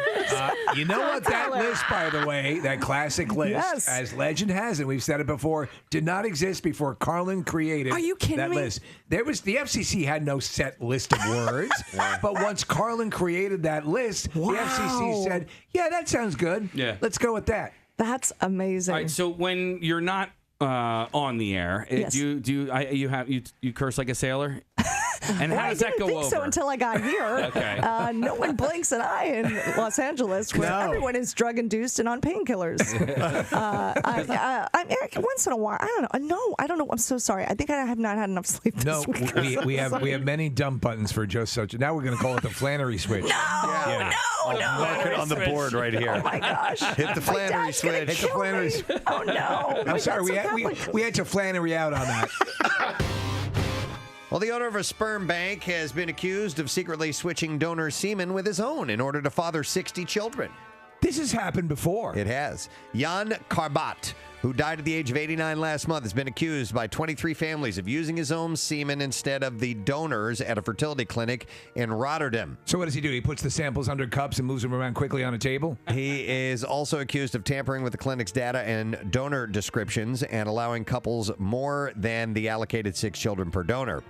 Bajorp Medical Center. Yes, Bajorp. Which closes in 2000. For all your family needs, think Bajorp. It closed in 2009 following reports of irregularities. I just love the word Bajorp. I do too. It's why. In fact, the dude put his own Bajorp in the cup. It's one of the reasons I put this early in the D file. Is Bajorp by any chance slang for semen? I don't know. It was one of Dude, that's too much Bajorp. One of Rotterdam's largest sperm banks in the 80s and 90s, Bajorp. Let me get a second cup. The 23 families are now seeking a DNA test to see if the sperm bank boss used his own. So I broke into this house and I Bajorped on the couch. Karbat reportedly admitted to fathering 60 children through the clinic before he died to one of the plaintiffs. What? A lawyer speaking on behalf of the Karbat's family insisted that there is not the slightest evidence that Mr. Karbat or the owner or was the donor, and asked the court to listen to the doctor's request that no DNA test would be carried out after his death. When the guys do this, what is the desire to be? To Just be to the seed the world. seed the world. I don't know. I don't get it. Bajorp. You know as they say. Yeah. Bajorp. Well, listen, our next guest is in for a visit, and the latest film that our next guest is involved in is called Interracial Cougar Cuckold Number 5. Wait, no, that's our Katie other guest. Morgan. Yeah. She's later on. Yeah. I'm sorry. Different. I'm sorry. I was an associate producer on that film, but I don't take credit for it. No. Please welcome our friend Mike Birbiglio. Who's here? Hey, Mike. Hey. I'm sorry. Is that the name of her movie? Interracial Cougar Cuckold Number 5. AKA Don't Think Twice. No, you shouldn't. You show little reserve if you're if you're a cuckold. So yesterday, I told Mike that Katie Morgan was going to be in the same day as us, and he wrote back. He goes, "So we'll have 2 porn stars. Cool." No, but listen, Mike is in town for personal reasons and wanted to stop by and say hello. Actually, is it your My sister-in-law's law school graduation. Where's she Temple? at? From Temple, yeah. Nice. That's Yeah. sensational. That's I'm in awe of people who complete Me law and too. medical degrees. Yes. Likewise. Yeah, I will. I continue to disappoint my parents year after year after year by not doing something like that. But you went to good on her. Georgetown, That's right? wonderful. I did.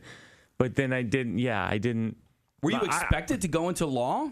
I think I was expected to do something that was financially sensible, and I didn't do that. But my dad came around eventually. Yeah, I think when he saw me on Letterman, eventually he was like, oh, okay, I get it. I feel like a lot of comedians have the same story. Their parents finally came around. Yeah, they come around eventually. Yeah. But yeah, you ultimately you realize when you have a kid, you're like, oh, you just want the kid to be okay. Yeah, right. Yeah, You just want the kid to be like okay, and then being a comedian doesn't seem okay. No, it seems like it's a life of. It seems like a downward spiral. It's out of the realm of what I think most parents classically want. Yeah. To be clear. Did you get cred with the parents with the grandchild? Oh yeah, that's a home run. Yeah, and it's all okay. That's all they want. Yeah, I have a. Yeah, so I have a daughter now, and I had a lot of trepidation about. Preston was saying when I walked in, he was like, "Oh, you look skinnier," and I'm trying to lose weight because I'm like, my body's a lemon. I went to.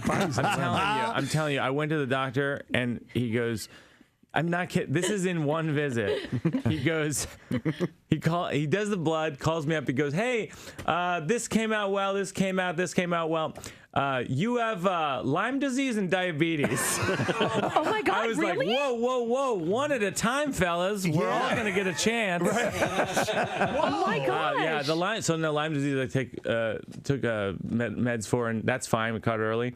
And then diabetes, I guess it's just road living over the years. It's like I have the body. Yeah. I eat terribly. I have the body of someone who's just about to start P90X and then doesn't. And gets to the first. It caught up to me. Yeah. I mean, it's a. So do you take insulin? Or you? No, it's diabetes 2, so it's okay. So I'm not at that point yet. But I had a bladder tumor when I was 19. That's what I'm saying. My body's a lemon. Yes. It's like I had a bladder tumor when I was 19. So I was lucky it didn't come back.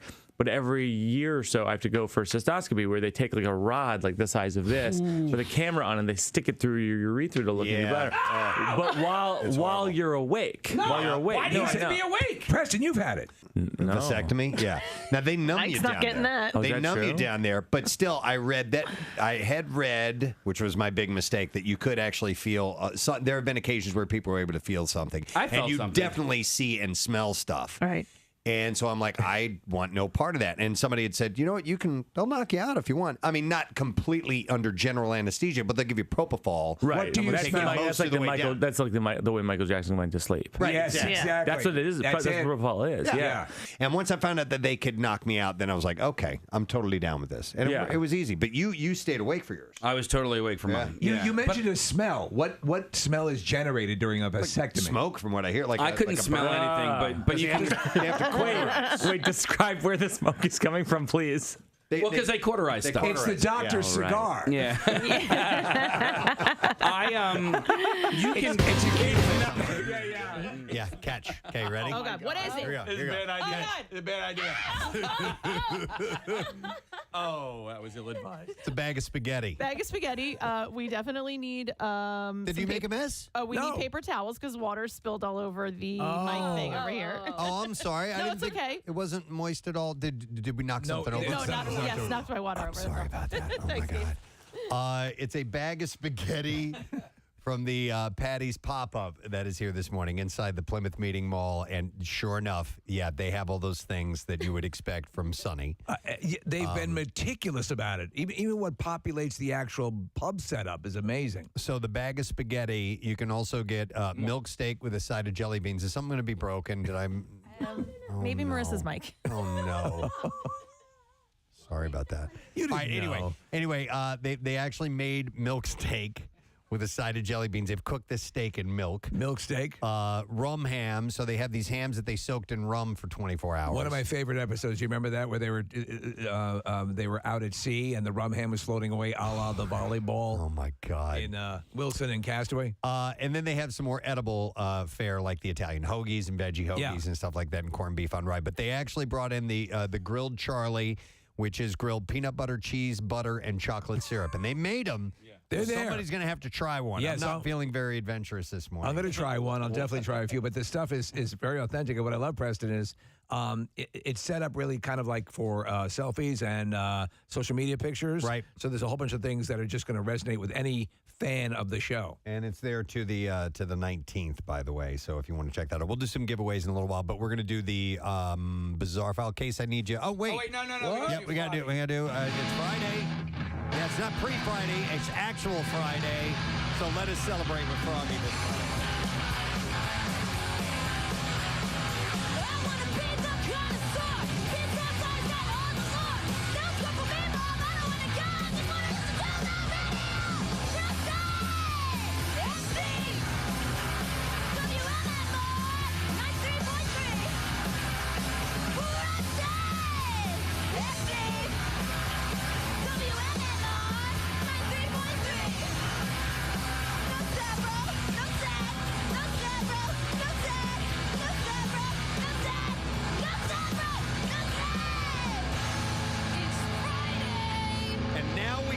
To our weekend in style, friends.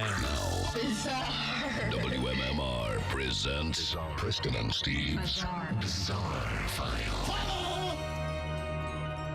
This morning's Bizarre File is brought to you by Natural Lawn of America. Safer for your lawn, kids, and pets, and you can schedule their full-service program and get free seeding every year. Call 800-FREE-SEED. Natural Lawn of America, greener grass, fewer weeds, guaranteed. We'll start in Florida. Always a good place to begin. Yes. Bizarre Files with. Kind of the home for the Bizarre Files. Security camera video shows the moment that a man was struck by an SUV as he was exiting a convenience store. Deputies said the driver of the SUV, a 21-year-old woman, meant to hit the brake, but accidentally pressed the accelerator. You've got to get those two down. Moments before she plowed into the plantation pantry, taking one man with her. And in the video, the guy gets hit about his waistline. He is thrown back into the store. Like he goes flying back in through the front door. Deputies said the man was transported to the hospital with injuries to his face from the broken glass. He's expected to recover. And the sheriff's office said the victim was talking and remained in good spirits and asking if his beer was okay. Well, that's the spirit. After he got hit. You had the story just, I think it was last week or 2 weeks ago, about the older woman who hit the accelerator. She was backing into a like an alfresco restaurant. And I killed somebody. Yeah, watch this. We're looking at the video here in the studio. So he comes walking out. You see the car pulling up. Yeah. You think they're going to stop, and all of a sudden, boom! Oh my God, dude, that's bad. And she drives right into the front door, knocks him back into the store. Oh my God, that's awful. Yeah, it's amazing this guy wasn't severely injured by that, but he just wanted to make sure that his beer was okay. Authorities have confirmed that a mummified body was found inside the wall at Old Henry J. Kaiser Convention Center in Oakland. The sheriff's office confirmed reports that a body of undetermined sex and age was discovered inside of the wall at the long-closed convention center located next to Lake Merritt and Laney College. Might have been Henry J. himself. Authorities said that the body has been inside the wall long enough to mummify, making it impossible to easily determine the person's age or gender. According to reports, the body was found by construction workers as they demolished an interior wall. So this is probably someone that was murdered and then sealed into the wall, right? Yeah, I mean, I can't imagine if someone was trapped in the wall and they were using it for construction purposes that you wouldn't be able to make yourself known by pounding on the wall. Yeah, doesn't make any sense. Or notice somebody was missing. But then again, I guess maybe, I don't know, maybe a homeless person who somebody who wasn't accounted for fell in and then was knocked unconscious. It's possible. But it sounds like a I wonder how foul play. You never know. How often on sites like this do they find stuff like that sealed in walls? The Henry J. Kaiser Center is owned by the city of Oakland and was closed in 2005 when officials decided Oakland's operating costs for the building were too expensive to sustain. Despite being declared an Oakland designated historic landmark, the structure has fallen into increasing disrepair. Or maybe after it was closed down, somebody fell back in there. It's possible. And there was nobody around. So we're going to That's a good declare it a question. historical spot. That wraps it up. Anyone seen Eddie? Right. Right. So the when it comes down to decomposing bodies, like they're the best. Are they? Yeah. Okay. No. Like, how do you get it to not to mummify? It has to do with moisture. Okay. And if there's a condition where there's not enough moisture, then you can have a mummification. Think of jerky. Like when they do that, they'll dehydrate it. And by the way, so speaking of historical, there's a documentary on Netflix. It's called Worst Roommate Ever, and the first episode This woman killed so many people and buried them in her backyard, and they wanted to just knock the home down, but it's a historical home, and so it has to remain. Well, who's going to buy that? There's a story that's in Preston will have it at some point. That's a local story that's on that series. Yes. Yeah. Okay.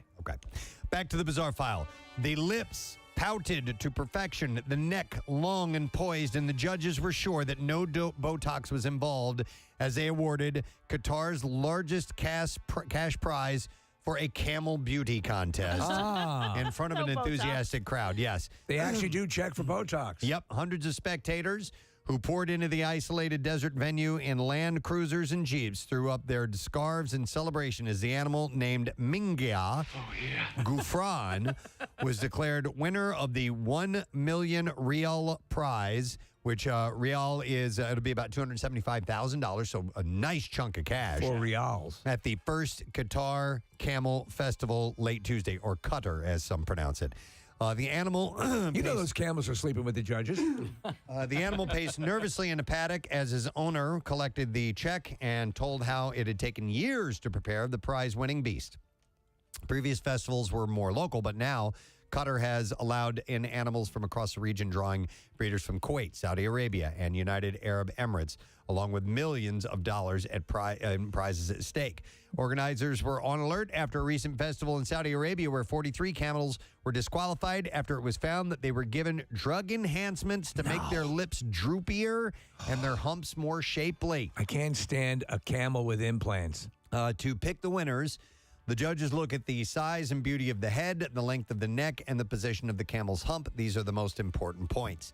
For black camels, the size of its head can be a deal breaker, but for white camels, the consistency of the color counts.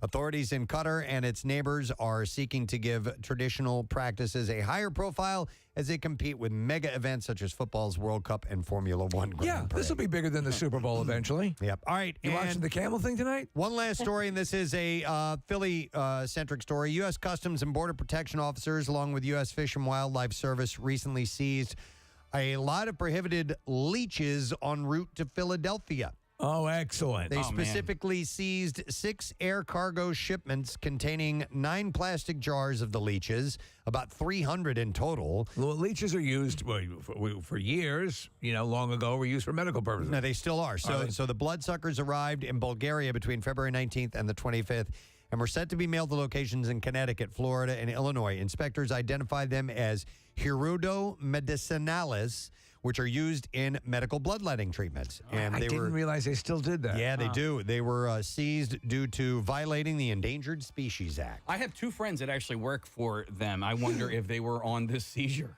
Because they've seized some crazy things, but... yeah. Who worked for the leeches.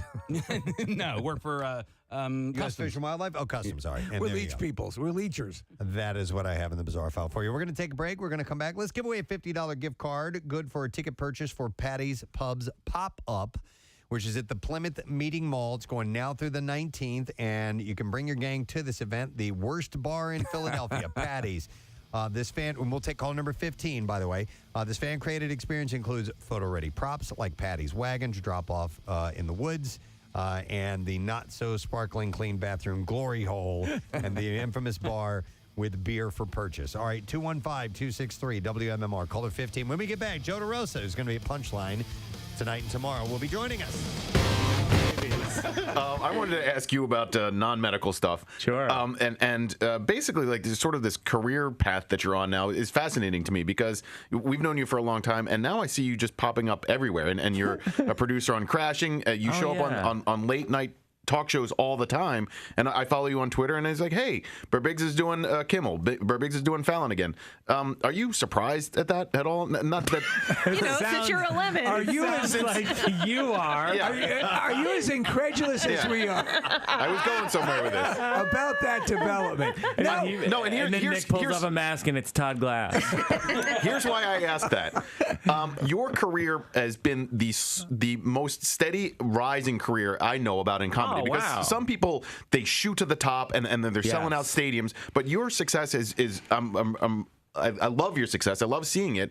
But it's been slow and steady and consistent. Thanks. Yeah. No, I feel extremely lucky that that's been the case because I've been able to make, and I think the people who follow me notice this, I've been able to make the stuff I want to make as opposed to being able to try dancing around and trying to make people in the business happy or make Hollywood happy. It's funny when the people say stuff like to me on Twitter sometimes, like, you Hollywood liberals. I'm like, I don't live in Hollywood. I'm not part of like any like cabal of Hollywood. I live in Brooklyn with my wife and daughter. Like, I make everything outside the system. I directed 2 independent films, and I've made like 4 comedy specials, and they're totally separate from the the business in so many ways. But so thanks, yeah. When you tour from city to city and you come into Philadelphia, you have to pay because you're getting paid. You have to pay a city wage tax, right? So how does that work when you're working in several different cities throughout? This is the most technical question. Yes. He just started part-time for H&R Block. So These are questions that Wesley Snipes and Willie Nelson should have asked years ago. I file in like 27 states. No kidding. My accountant is a close friend. Oh my God! No, I mean we spend so much. My brother Joe runs my company, and America's Guest. Yeah, America's Guest, Joey Bag of Donuts, and our accountant Elliot does our taxes, and we do quarterlies. Literally, recently we talked about maybe we should do monthlies. Like, it's so much taxes all the time. But yeah, I think I file in 27 states. That's just crazy. So. Yeah. You'll be back in town in November, so we'll see you when you're going to be playing can't wait. the Merriam Theater, and we'll make sure everybody is aware of that fact ahead of time. But listen, it's great to see you. You too. Thanks for coming by, man. Thanks Mike a lot. Birbiglia. I wanted to bring this up. I know it's nothing that Kathy agrees with, but pubic hair is becoming more popular. Aha! I knew it. Yes. Amongst the owners of said pubic hair, or the people who encounter said pubic hair? The people who want to see said pubic hair. Uh-huh. New data from the porn site RedTube. RedTube, never heard of it. Reveals that the bush is back. The bush is back. That's right. Do you shave your bunghole? Come on. I have to ask. I don't do that. I mean, because some people have hairy. No. How would if we're talking pubes, there's a whole other side to that cookie. How would I even do that? I mean, you lay on my back and put my legs behind my head. Well, I mean, the question is, do you have a profoundly hairy ass? No. Okay. No. Then it's not an issue for you. No, my ass is not hairy. Okay. I'm good. But is your Bunghole? Go ahead, say it, man. Kathy has some information she wants to get. Do you have a hairy butthole? Is your actual butthole hairy? See, I think you. Does it look like that thing that almost swallows up Luke Skywalker on the desert planet? Does it look like that? Yeah, that was my question. What's that thing called? Sarlacc? Sarlacc. Does it look like the Sarlacc? Does it try to pull Lando Calrissian in? Yeah! Could Manthe ask that, please? Can I ask you something? Do you have a hairy butthole? Just asking. Is it like tendrils that stick out and grab you by your feet? Until, I don't know, later somebody throws you a lightsaber? I don't recall the Sarlacc having any hair, and we need to pull up a picture. Oh, they look like tentacles. Yeah, but it's just the tentacles coming out and the teeth and everything. Don't ruin this, Casey. Anyhow. Don't disturb our groove. Anyway. Yes. So, no, I don't. I don't have a hairy butthole, and I don't. I mean, if we're being clinical, we have to ask. To the senator from Arkansas, no, I do not have a hairy butthole. Thank you, sir. It took a lot of courage, Mr. Comey, to admit that. Oh, dear God. Listen, you might not have an overly hairy butthole, but there's hair back there. Everybody's got hair there. Yeah. Yeah. So It's called JRBH, just right butthole. Do you guys get lasered? Yeah. Do guys? Possibly. Guys would do. think so. I do not. Yeah, I don't. There's your sphincter. I don't care. Is that what that? That's the Sarlacc pit. Yeah. You got to watch Jedi, Kathy. I thought it was a person. All right. What? No, my question was more about the Sarlacc. He's distracted. I'm glad that you Casey, off stopped air, yourself. I have an interesting fact to tell you about the Okay, Sarlacc. thank you. Yeah. Well, We can go there if you want. I don't care. Man. Well, when we were I'd in rather California. talk about buttholes. Did you see? Did you see a? Jesus, who are you? Well, now we're gonna get into this crap. We've unleashed the beast. When we Wait a minute. I just want to point out Kathy would rather talk about buttholes than Star Wars. Well, here's the deal. If given a choice. Yeah. Okay. I'm going to go butthole. She's going to go butthole. You brought up the grooming, and I think that is, I think it's just something that is a universal topic that people consider. Yeah. And so if you're talking about the front, you have to talk about the back. You agree with Right. that? Yeah. I'm with you. I mean, maybe we can put up a Twitter poll. Sarlaccs or buttholes? All right. Anyhow, I think it's nice if a woman tends to her area, and but just don't get rid of it all. You don't like the hardwood. You like a little bit of carpet. I think it's nice. I think You know it's, what? I need a table saw sound effect. Something like that, Marissa. Okay. You can get that for me. All right. So anyhow, RedTube had revealed this: the most likely to seek out videos that have the hair are the over 65 crowd. I want to see a really nice bush. And can I get some sponge cake and some cream soda, please? And then a very hairy bush. My evening set, hot spit. Boy, old people are fun. I like a piece of angel food cake, a cream soda, and a big hairy bush. We have we need some music out of like the 1940s And some like salad, jazz please. or Some something ointment, like that. please, for my knees. My recollection of my high school career is a lot different than what it actually was because my mom brought me all of my report cards. Okay, and what was your recollection? My recollection was that I was not that bad. You know, I was above average. And what's the reality? The reality was I was about average. Okay, and all right, yeah, and so grade school report cards. Go figure. You got graded on conduct. My conduct was always pretty bad. Unsatisfactory and stuff like that. Do they still with the report cards? Do they still include teacher comments, or has that been excised from? It depends on what grade they're in. Like in high school, you're not going to get teacher comments. I don't like there would be. Remember, they would fill out. There would be like a number associated with the comment that they wanted. So you'd look and be like, right. number 3. Where to go with others? I think in this hyper sensitive. Yeah. We go to meetings with the teachers a lot. You go a lot. Yeah, we find out directly how they're doing. But is that's not for all students? Is it? I have no idea. God, they must not have any free time. I'm amazed when they come in. But I mean, we have some special circumstances that they help us out with. And which is awesome. But I know in grade school they'll give you detailed. Caroline is a delight to be in this. Right, blah, blah, right, blah. right. I always used to get the delight. Yeah. I was a delight. Were you a delight? I was a complete delight. In case you weren't a delight. 6th grade was it. Miss D. You were a delight in Miss D's class? I bet you what. I know what she wrote. Always eats in class. No. He's eating right now. It's my breakfast. I know. Yes. And it's just simply a bagel. It's just a bagel the way any broadcaster would eat a bagel live. I don't have time to get it any other time. And I take my medication at a certain point. Oh, my gosh. Okay. Getting back to that situation, excuse me. I did everything bagel. I wasn't going to talk, but you brought me into the conversation. Well, you are. It's presumed that you're going to participate.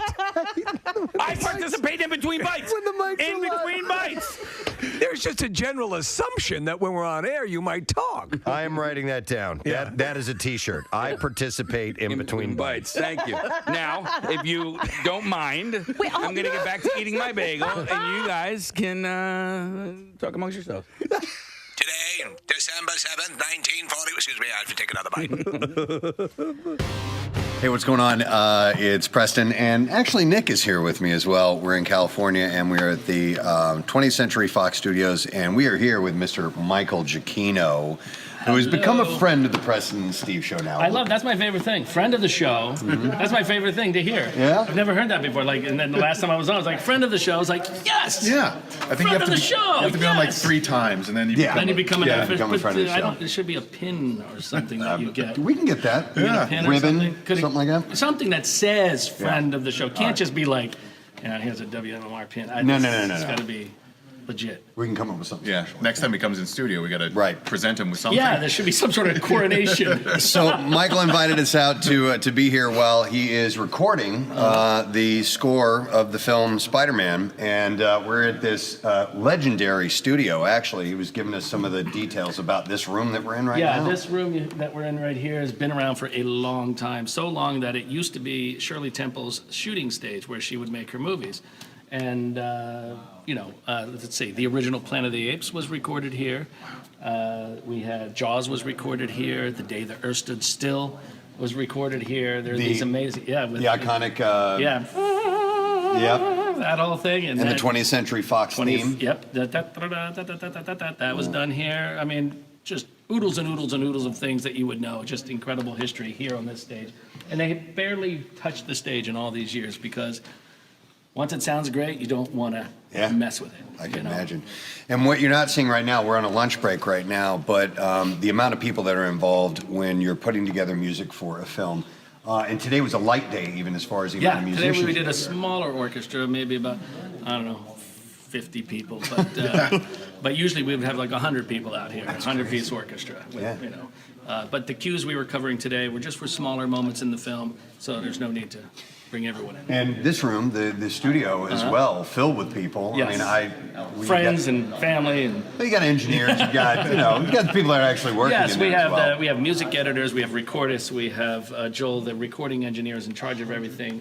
Jeff, my orchestrator, is over there. We have some people from Marvel who are here, just one of their lead music editor, and we have everyone. The whole gang is here, and then plus all this. Is Spider-Man a pretty easy character to write for? Pretty easy franchise to write for? Not really, because they've made a lot of Spider-Man movies. Yeah. So you're thinking like, all right, well, I don't want to do what was done, and this is a whole new sort of approach to the character that they're taking, which is much more in line with what the original comics were. Right. High school kid, bitten by a spider, the whole thing. And the nice thing is it's not a full-on origin story. Right. So, but we all know who Spider-Man We've is. seen it, and we've had it a couple of times, So they're able to just kind of get into the movie and have some fun with it. And the kid, Tom, I call him a kid, but Tom Holland, he's very much, Kat. The next guest. It's been a while since we talked to Joe, I believe. Yeah. He's going to be performing at Punchline tonight and tomorrow. Had a gig last night, and he is the pride of Collegeville, Pennsylvania. Ladies and gentlemen, Joe DeRosa is joining us. What's up, Joe? Hey. Hi, guys. How are you? Good, man. How are you doing, bud? I'm doing well, man. This is my first time doing the show with no pants on. This is great. We're not so sure about that. So liberating. No, it's cool. So, did you have a show last night? Yeah, we had a show last night, and more importantly, there was a bar available after the show. So when they gave me the Zoom option, I was like, oh Zoom. Yeah, we had We a thought feeling that that was might have been it. the case. We exactly. Yeah, she's like, Joe doesn't want to come in tomorrow. And I'm like, yeah, I get it. He had a gig last night, so. Yeah, with this lighting, Joe, and everything, you're kind of rocking an Elvis Costello vibe, I got to say. It's looking pretty good. Thank you. Yes, I look like a late phase Elvis Costello, double chin, bloated. Not like young Costello. I've never looked like young Costello. I gotta lose some weight, man.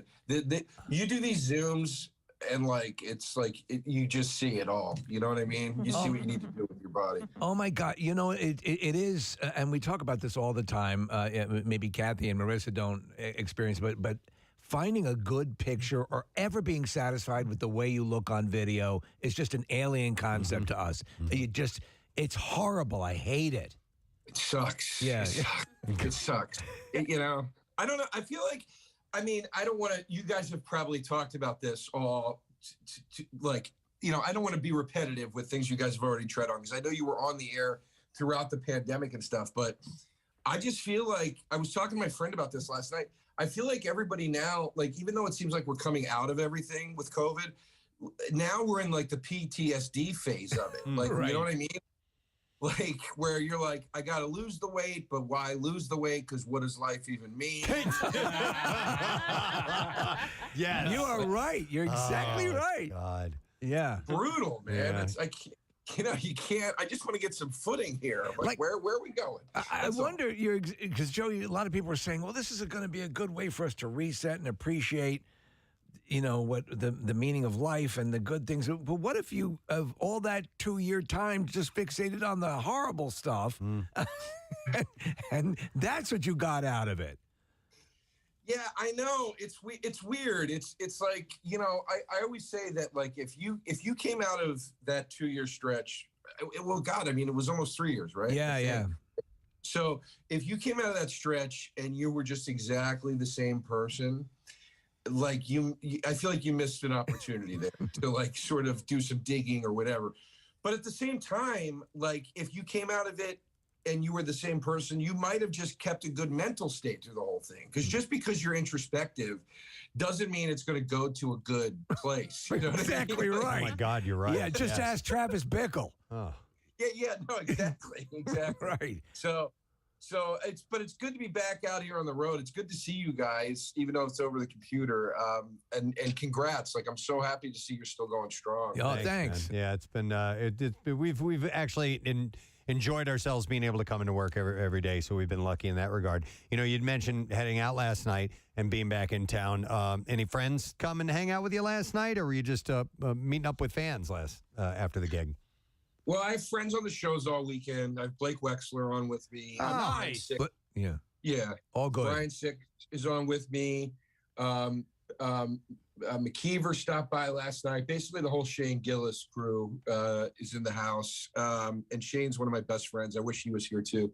But it's been fun, man. It's fun having my friends on the show. And then on top of it, I have friends coming through all the shows. Family coming out Saturday. It's Philly. It's a big weekend for me. Are you friends with Tim Butterly too? Did he happen to show up last night? He hangs with McKeever and would do like videos with him. I don't know Tim as well as I know the other guys, but I know Tim. Okay, because he's a funny follow on Twitter, and apparently last week he ate some mushrooms that some random person just gave to him. Oh boy. Yeah, I know. He just had a picture of him sitting on a scale, and he's like, all right. He's like, he's going to get weird today.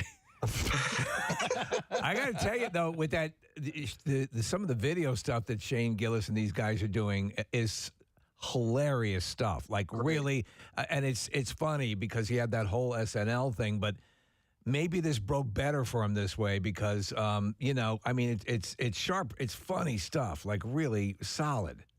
I'm so proud of Shane. He, because I've known him since before the SNL thing. So I got to see him get that opportunity. And then I got to, watch how insane that all got, and unfortunate that whole situation became. And then I got to watch him bounce back from that. So, it is kind of like a bit of a Balboa story. But I was talking to him. I opened a bar and sandwich shop in New York, and he had a party there recently. And I was talking to him in the corner. I was like, dude, you got over 3 million hits on your YouTube special. It's not even anywhere near a year old. Like, do you understand? Like, you're like, this is beyond like you did well for yourself. Like, you're opening doors for people. Like, you're showing people what's possible right now. That's a huge thing.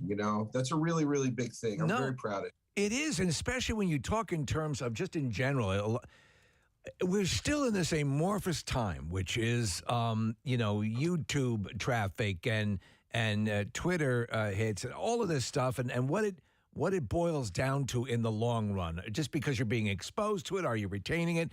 But you have quite frequently, you'll have someone who simply dances and makes a fart sound with their mouth on TikTok who's seen regularly larger audiences than you'll see on major news channels. I mean, that's what we're living in.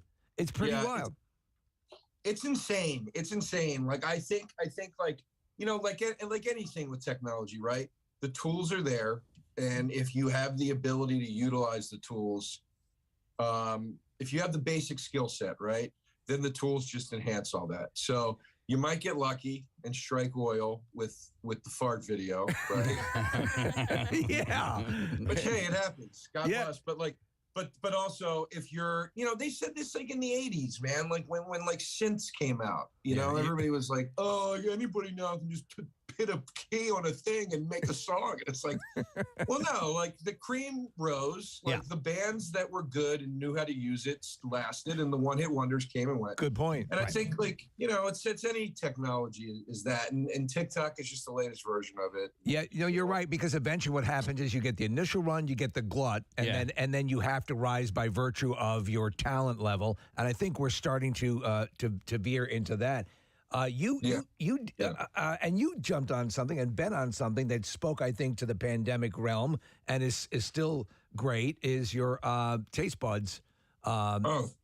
Conversations with Sal, which just we do that all the time. That fuels so much of, we just did a segment. We just did this did it. Friday. We do this segment called The Connoisseur, and we talk about food all the time. By the way, Sal is Sal Volcano of Impractical Jokers. Great. We just had a lengthy discussion about Cooper Sharp cheese just a little while ago. And you being a sandwich shop owner, I would assume you make that an option for cheese at your shop, or you should. Don't have.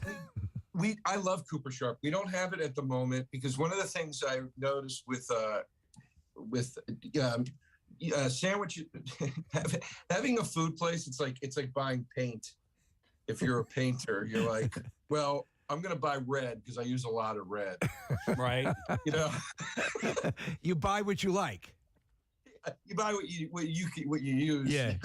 Like, that pink is going to go bad because we don't use it enough. So, so I would love to bring Cooper Sharp in on something. We're starting to bring in new stuff. We have this amazing guy named Dave in the kitchen now, who's our chef, and we're doing some cool stuff. But I'm a big fan of Cooper Sharp cheese. But Joe, with that podcast with you and Sal, isn't it amazing how much discussion you can have just about food? Just about food. We love talking about food, and the audience loves it. Everybody gets engaged in that.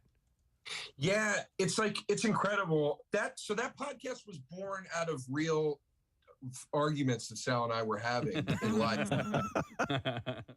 And he was like, should we make this a podcast? And I was like, yeah. And then he got cold feet. And I literally go, Sal, we're leaving money on the table. Yeah. We're doing this way when we hang out. We might as well record it and put it out. Like, it's happening either way. It was a real natural thing between us. And then when we put the show out, we realized, oh my God, all these other people relate and feel the same way. We were at Radio City Music Hall 2 nights ago to see a concert, and Sal's a pretty hooked up guy. So they brought us up to the private lounge. We were up there, and it was really nice. There was like a bar and jumbo prawns and whatever. Jumbo prawns. It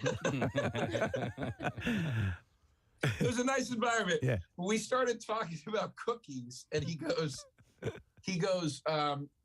what do you think about EL fudge for a battle? And I go, look, I love an EL fudge, but I'll take fudge stripes over EL fudge. And he goes, oh, that's what I meant. I meant fudge stripes. I meant fudge stripes. And I go, okay, well, I love fudge stripes. And he goes, well, I want to rep them in a battle. And I go, okay, I'll go against fudge stripes. And he's like, what would you dare put against fudge stripes? And I go, I'll put Fig Newtons against fudge stripes any day of the week. And he's like, you'll lose. And we started, I'm not kidding, we started screaming at each other. That's the passion. Yeah. And he's going, what the fuck is your new? Hang on, Joe. Watch your language. Sorry. It's all right. This is not a podcast, Joe. I got it. That's how passionate. Yeah, I got it. Don't worry about it. Okay, I'm sorry. Yeah, it's all good. I'm so sorry. That was great. I haven't been out of the house in 3 years. Yeah. No, but he's going, what the F is a Newton? And I'm going, you didn't even remember the name of your cookie 2 minutes ago. You thought it was called EL fudge. Yes. And we were screaming, and I swear to God, our friend was like, guys, people are like looking at you, like, you have to stop, stop. And I was just like, dude, save it. Just save it. Let's stop. Save it for the show. God, that must be something that you always have to say. We do it a lot of times. We'll come into something, a topic, save it for on air, because you immediately get passionate about it at that time. And about the cookie thing, let me see, because I bring this up all the time, and not a lot of people remember. Do you remember Fudge Town cookies? It sounds familiar. Okay, was that the brand, or was that just the type? It was the name. The name of the cookie was Fudge Town. Maybe Keebler made it, but they had fudge in it. But the whole cell of the cookies, and in the middle of the cookie was a hole with the dollop of fudge that was kind of the prize of chewing through the cookie. But no one really remembers the ad campaign, Fudge Towns. I thought maybe with your culinary chops you might remember this, but I guess not. It sounds familiar. When you said the dollop of fudge in the middle, it looked almost like there was like a Hershey Kiss in the middle, right? Yes. Yeah, that'd be fair. Absolutely. I think I okay, yeah. So who's angrier, you or Sal? on average in life, me. Yeah. But I one of the great joys of the show is I brought it out of him. So like people, like the fans will write like, "Oh my God, I never saw Sal snap before." Like, holy God! Like, if there's a clip, I just retweeted it. There's a clip of us arguing grilled cheese and peanut butter and jelly. He gets so mad in the clip that like he literally starts turning red, and he's screaming at me. He's going, "You stupid bastard! You stupid bastard!" And I'm laughing in his face. I'm going, "You're the color of jelly." Oh my God. So you mad. You were grilled cheese, Joe? I was grilled cheese. Okay. I won that one. I won that one. So Joe, correct me if I'm wrong. You lived in L.A. You're New York based now? Yeah. I moved back. You know what? I moved back December of, what was it, 2018? Okay. I moved back 2 months before the pandemic hit. It was crazy. And then, but yeah, so I was out there for 6 years. Are you still doing like TV stuff? Are you going to be on Better Call Saul? I'm not at liberty to say. Okay. That means yes. The trailer for the final season came out yesterday, I think. So, all right. Yeah. So did the Obi-Wan trailer. Did you guys see the Obi-Wan? I did. I'm so on board. And Preston has not been watching the other series, and even you said okay. It's because I like Ewan McGregor so much, and the Mandalorian it didn't catch me, and I haven't watched Boba Fett, but I think I might be down with Obi-Wan. It looks pretty cool. I didn't like the Mandalorian at first, and then second season is when it got good. When they brought in Boba Fett and the Jedi and all that stuff, that's when it got cool. And the Obi-Wan series, to me, looks much more cinematic. So like these past series, they look like TV shows. They look like Star Wars versions of TV shows. Yeah. Like the way like Battlestar Galactica used to look. But the Obi-Wan footage so far, it looked like to me. Remember when like they used to do real miniseries on TV? Oh yeah. You know, they do like War and Peace or whatever, you know, and it'd be like this big event. It looks way more like one of those to me. Well, and I agree. What they've been able to do with the technology, so I love The Mandalorian. Thought Boba Fett was good. And I love that they're sort of taking these old storylines that kind of dead-ended or weren't giving their just, screen time and polishing them up and creating this whole thing. And we've often said that in the second trilogy, Ewan McGregor was the heart and soul of that whole thing. I mean, he's the one who really sold it all on every level. So I'm excited. Yeah. I'm also excited for the concept that he's on the run and they're looking for him. And that's a cool thing. I mean, so, Bill Burr, for Christ's sake, the most hilarious thing is Bill Burr. No one's has been more vocal about hating Star Wars and the fandom. And here he is. He ends up in The Mandalorian, and he's great. Yeah, it's so crazy. It's wild. Like he's really rubbed that in my face, which is. But you know what's funny? It's payback for. And he's actually said this. It's payback for who's the manager of the Yankees? Joe Torre or George Steinbrenner from years ago. No, Steinbrenner's gone. Right? Yeah. Steinbrenner is Joe Torre, right? You're talking about the current manager, the manager or the general manager? The big guy. Who's the big guy? That was Steinbrenner. Yeah, but he means now. I don't know. Who's now? I think Brian it's Joe Cashman? Torre. Brian Cashman? No, Brian Cashman. There we go. Okay. My friend called me and he goes, we won Yankee tickets at an auction, me and my dad. You want to go with us to the game? We're going to sit in a box. And I said, yeah, sure. And we go to the game. I couldn't care less. I just went for because I'm not a sports guy. I went for the free food. Right. And we're drinking. This guy, Brian, comes in and he's like, let me show you around. He's taking us into the boardroom. And, and I was talking to Bill later that day, and I'm like, I don't know, this guy Brian Cashman. And he's like, what? And I was like, who is that? We were in his box, and he's like, you're an idiot. Like, so when he got Star Wars, he was like, this is like when you got to sit with that guy. Yeah, for Burr, that would be the big win. That's hilarious. Yeah. Oh, my God. Nice. He was nice, though. He gave me a can of Brian Cat, I still have it. He gave me a can of fake dog poop that you can spray. You can spray on the ground as a prank. He said he does that as a prank to people, to the Yankees. It was like a big prank. When you have vast amounts of wealth, or you're in a high position like that, you tend to gravitate towards the most, like whoopee cushions and stuff like that. Right. Yeah. Like there's a party that's got to be forever a child. Yeah, he gave me stink powder too. What? I swear to God. He also gave me. He introduced me to these things called bean. They're called Bean Boozled. Oh yeah. We've had those on the air. Some of them are absolutely repulsive, horrible, putrid. Yeah. They're disgusting. And my only beef with Bean Boozled is I hate that they mix real ones in. Yeah. With flavors. Like I wish it was all gross. Because I brought them to parties as a prank, and then if somebody gets a good one, it's annoying. You know what I mean? Were you, as a kid, were you a fan? Do you remember the Johnson & Smith catalog, which was all the pranks, all the classics? You pull the piece of gum out, it snaps your finger. Were you a fan of those? Disappearing ink. Yeah. Yeah, I loved that stuff. I remember I loved that stuff. And it was always in the back of Mad Magazine, I think, right? Yes. Or comic books always had an insert. Yep.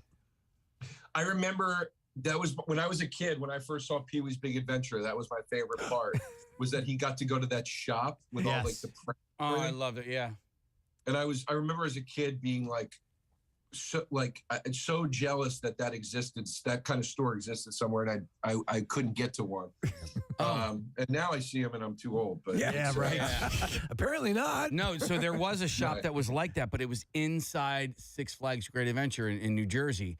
You would walk through the front gates, and maybe 20 yards up on the right was this magic shop, and it was just like that shop in Pee-wee's Big Adventure. Wow. Yeah, Okay. it was magic. Awesome. It was jokes, and oh man, yeah. And same thing. I mean, I think we're around the same age, but I felt the same way when I saw that movie. Yeah, but now you got to get your entertainment the right way, and you got to go see Joe at Punchline. There you go. That's how you do it. No two ways about it. What a segue. Yeah. We got to wrap it up. I apologize, Joe. But listen, man, it is great to have you. I know we're not in the studio together, but Zoom is one of the great things that came out of the pandemic. You didn't have to come in hungover here to the studio in the morning. And we could check in with you via this. But Joe is going to be at Punchline tonight and tomorrow, 7:30 and 9:45, both shows. And Blake Wexler, he's on the bill too, or is he just hanging out with you?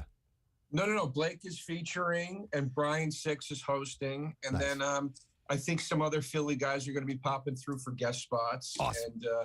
And I'm hoping I can get Toure down there, man. I haven't seen Toure's before. Such a great guy. We talked to him the other day. He's great. Yeah, so that'd be great if he showed up. He started me out, so I'm trying to get him through. But we're there. Come through. 2 shows tonight, 2 more shows tomorrow night.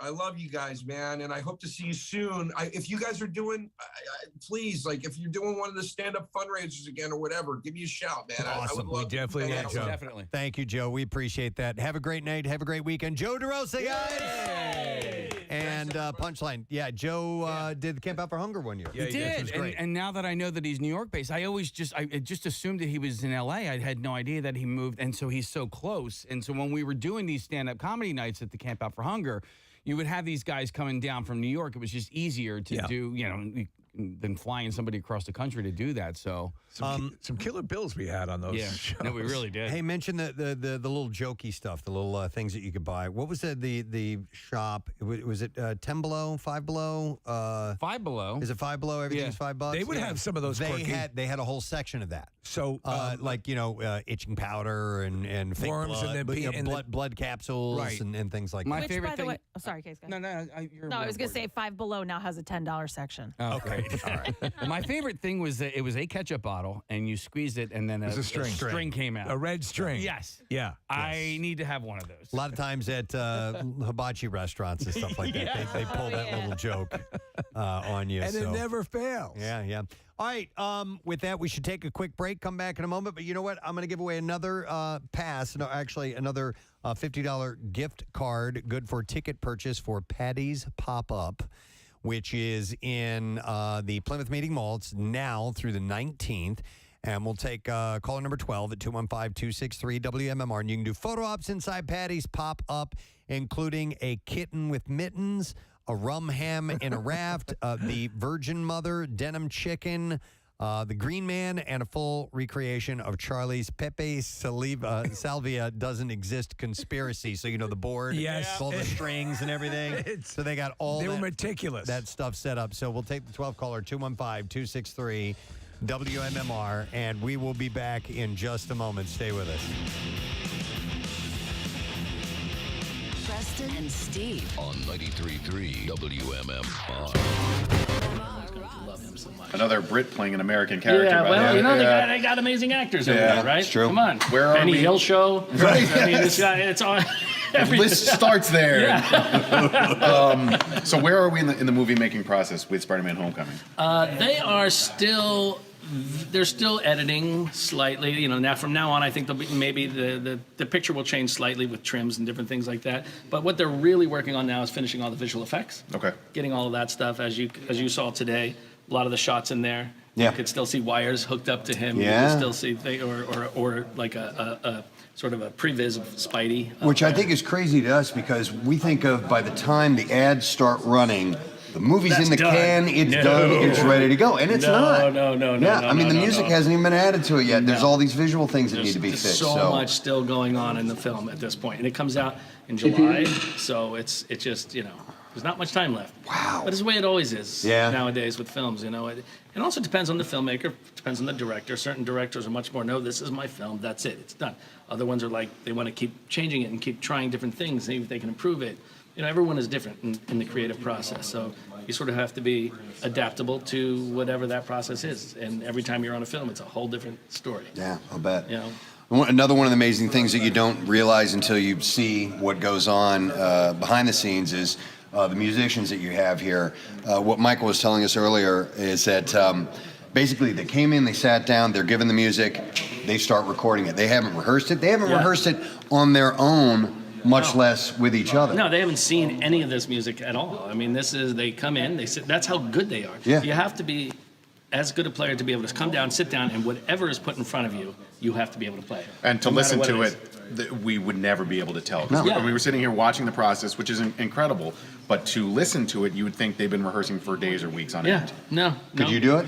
Could I? It depends. I did jump in on a cue on the Planet of the Apes when the piano player was stuck Yeah. in traffic. But it was an easy cue, so I got in there and I did that, and that was fine.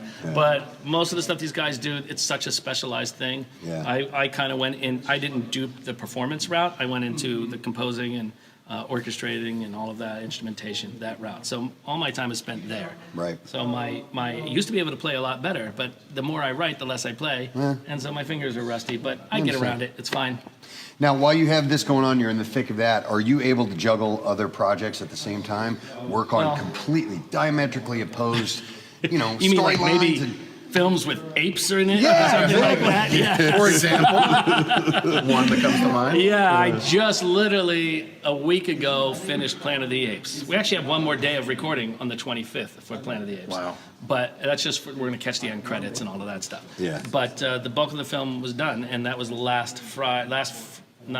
this past Friday. And then here we are doing this. So. Right.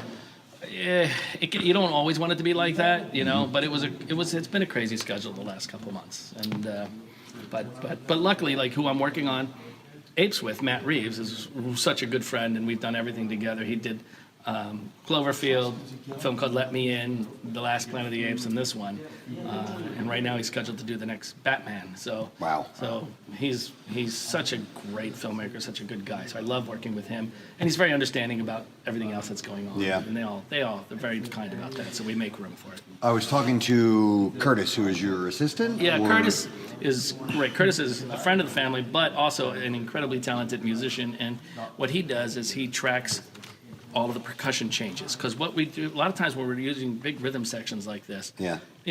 we change things all the time. Change this, change that, do this, play that. Or they may pick a certain type of snare to play. It may say snare in the score, but we don't always know which snare they're taking. So what he does is tracks. Okay, they took this snare and they did that. So that way we can update our score. So when we walk out of here at the end of the day, it's exactly what we did. Okay. It reflects exactly what we did here today. It's interesting to hear the changes on the fly too, because you'll do a version of it one way, and then you'll add an electric cello or electric guitar or something like that. Take something out. Take something out. Yeah, and it's fascinating to hear very subtle differences.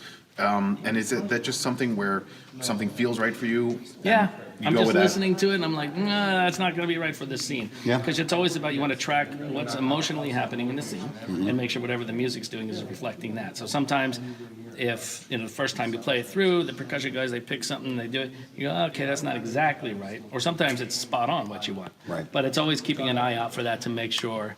It can't ever be about like, oh, I like this music I wrote, and we're just going to do whatever I want. It's got to be what is right for the film, what's right for the picture. Well, as a composer, you have to be able to hear it without ever hearing it as you're writing it, because these guys haven't seen it, they haven't played it, meaning you haven't heard it. I'm sure you have a keyboard that you work on, you get an idea. Mock-ups. We get, I can do orchestral mock-ups with fake French horns and all of that stuff. Yeah. So in that way, it's more so that the filmmakers can see it and hear it with an idea of what is going to be happening behind it. Right. But on a score like this, it's very tough because so much of what's going on, as you saw in that room over there, how are you ever going to mock that up to let anyone hear it? And part of my job is being a salesman, saying, trust me. Yeah. This sounds like crap right now, but when we get in that room with those guys, it's going to be amazing. Yeah. And you can't really do that. It doesn't work so much on an orchestral score. Orchestral score, they play what you write. Right. But when you have rhythm guys involved, they are just, they add their personality to it. Especially a legend named Alex Acuna, who is playing on this film.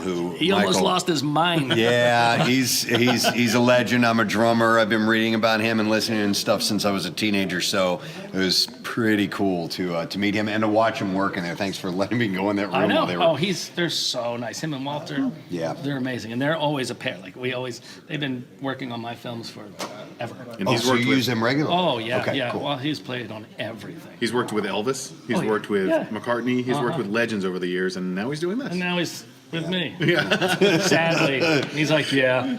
He's getting a check, though, right? Yeah, he's getting a check.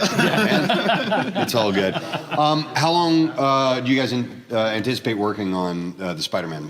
This afternoon we're gonna do some what we a band afternoon where we have like the rhythm guys doing some rock stuff for some cues, and then we have 3 more days of recording, and then maybe a half day after that.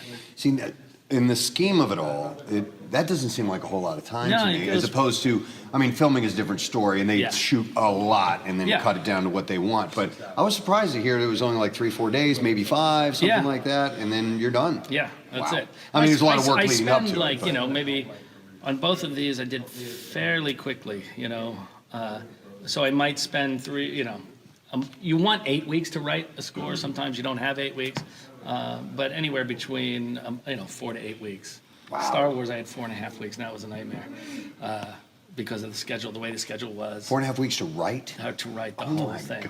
It's not like it's an iconic movie. Yeah, it's not. You can mess that one up and throw it on the pile. No one will ever notice. God, that's crazy. So that was probably the craziest it's ever been. This was a little more flexible, which was nice, even though they were on top of each other. Yeah. And that Star Wars happened literally finishing Doctor Strange, and then the next day going right on the Star Wars. So it was pretty brutal, but it was a lot of fun. Come on, every morning I look up, there's stormtroopers on I was like, this is awesome. So, it's really cool to be a part of this. But, like for us in the Marvel Universe and all of these we were huge fans of Lost, and we did a weekly recap, and you've been working with J.J. Abrams forever. Yeah. And so just to be a small part of the viewing audience of this kind of thing it's not lost on us how cool this is. It's cool because no one gets to see this side of it. Right. No one ever gets to visit this stuff. That's why I was always telling you, come on, you got to come out. You got to see what happens here. You got to do this. So and here we are. Yeah. We made it. You did it. Yeah. Speaking of Doctor Strange, I was at the movie, credits come up, and it says music, and I didn't know you'd done the music. Music by Michael Giacchino. I'm like, friend of the show! Friend of the show! You were sitting right next to him. Yeah. You're like, Giacchino! Friend of the show! We know that guy! So you did that. You did Rogue One last year. You have Spider-Man and Apes this year. And then we were talking a little bit earlier about some of the other ones that are coming up. I don't know if you're allowed to say or not. Yeah, some no, but I have Incredibles 2 actually is coming up. I'll start writing that probably in the fall. And then also after that is Jurassic World 2. Wow. Right after that. So we'll be doing that around this time next year. Yeah. Yeah, so it's a little busy. Yeah. It's all good. But the biggest of the bigs out there. I mean, these are tentpole movies. Small little movies. Right? Very Indies. small. I only work on independent films that, that's just small stuff. Who would have knew a kid from South Jersey, right? Right? Yeah. Look at this guy. Look at that See, guy. I know how to sneak into places.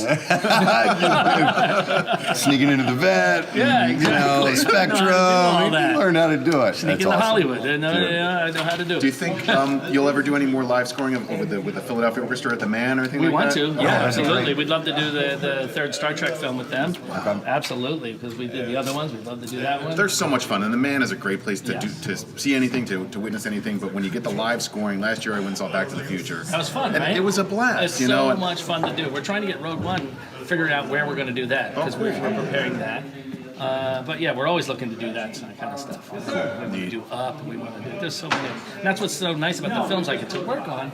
They're the kind of things where you can take them to an audience like that, and people will come and see them because the Pixar films are amazing, and these they're all just fun movies that you want to go and hang out and have fun watching. So. Yeah. Cool, man. Well, thanks for having us here. Absolutely. Appreciate it. We're excited. Glad you came. Taking a lunch break, then going back to work. So, Michael Giacchino. Nice job. Yes.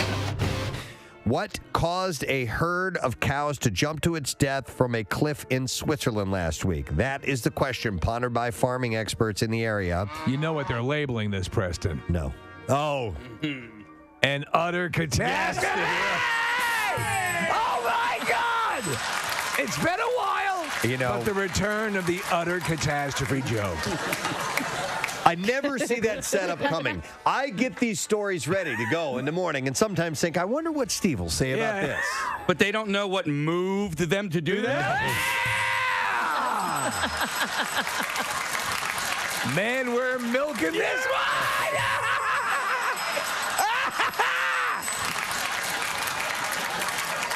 No one knows what may have steered them off of the cliff. It just doesn't stop! Yeah. Still going.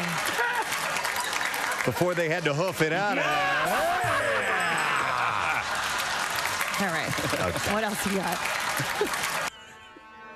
Teats.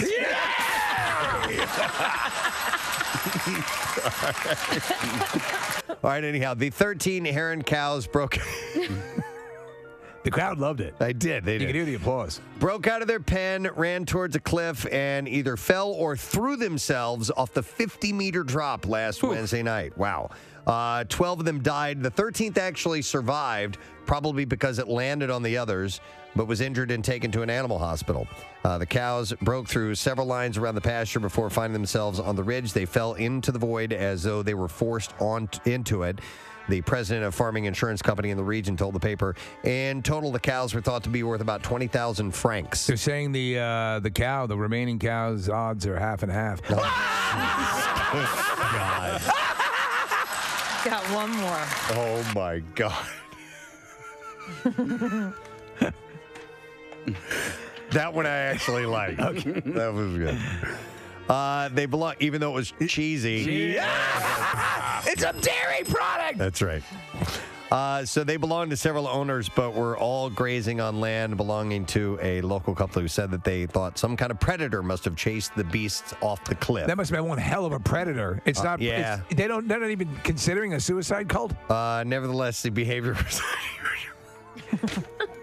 a bovine suicide cult. Yeah. I think they need to consider all. We're just cows.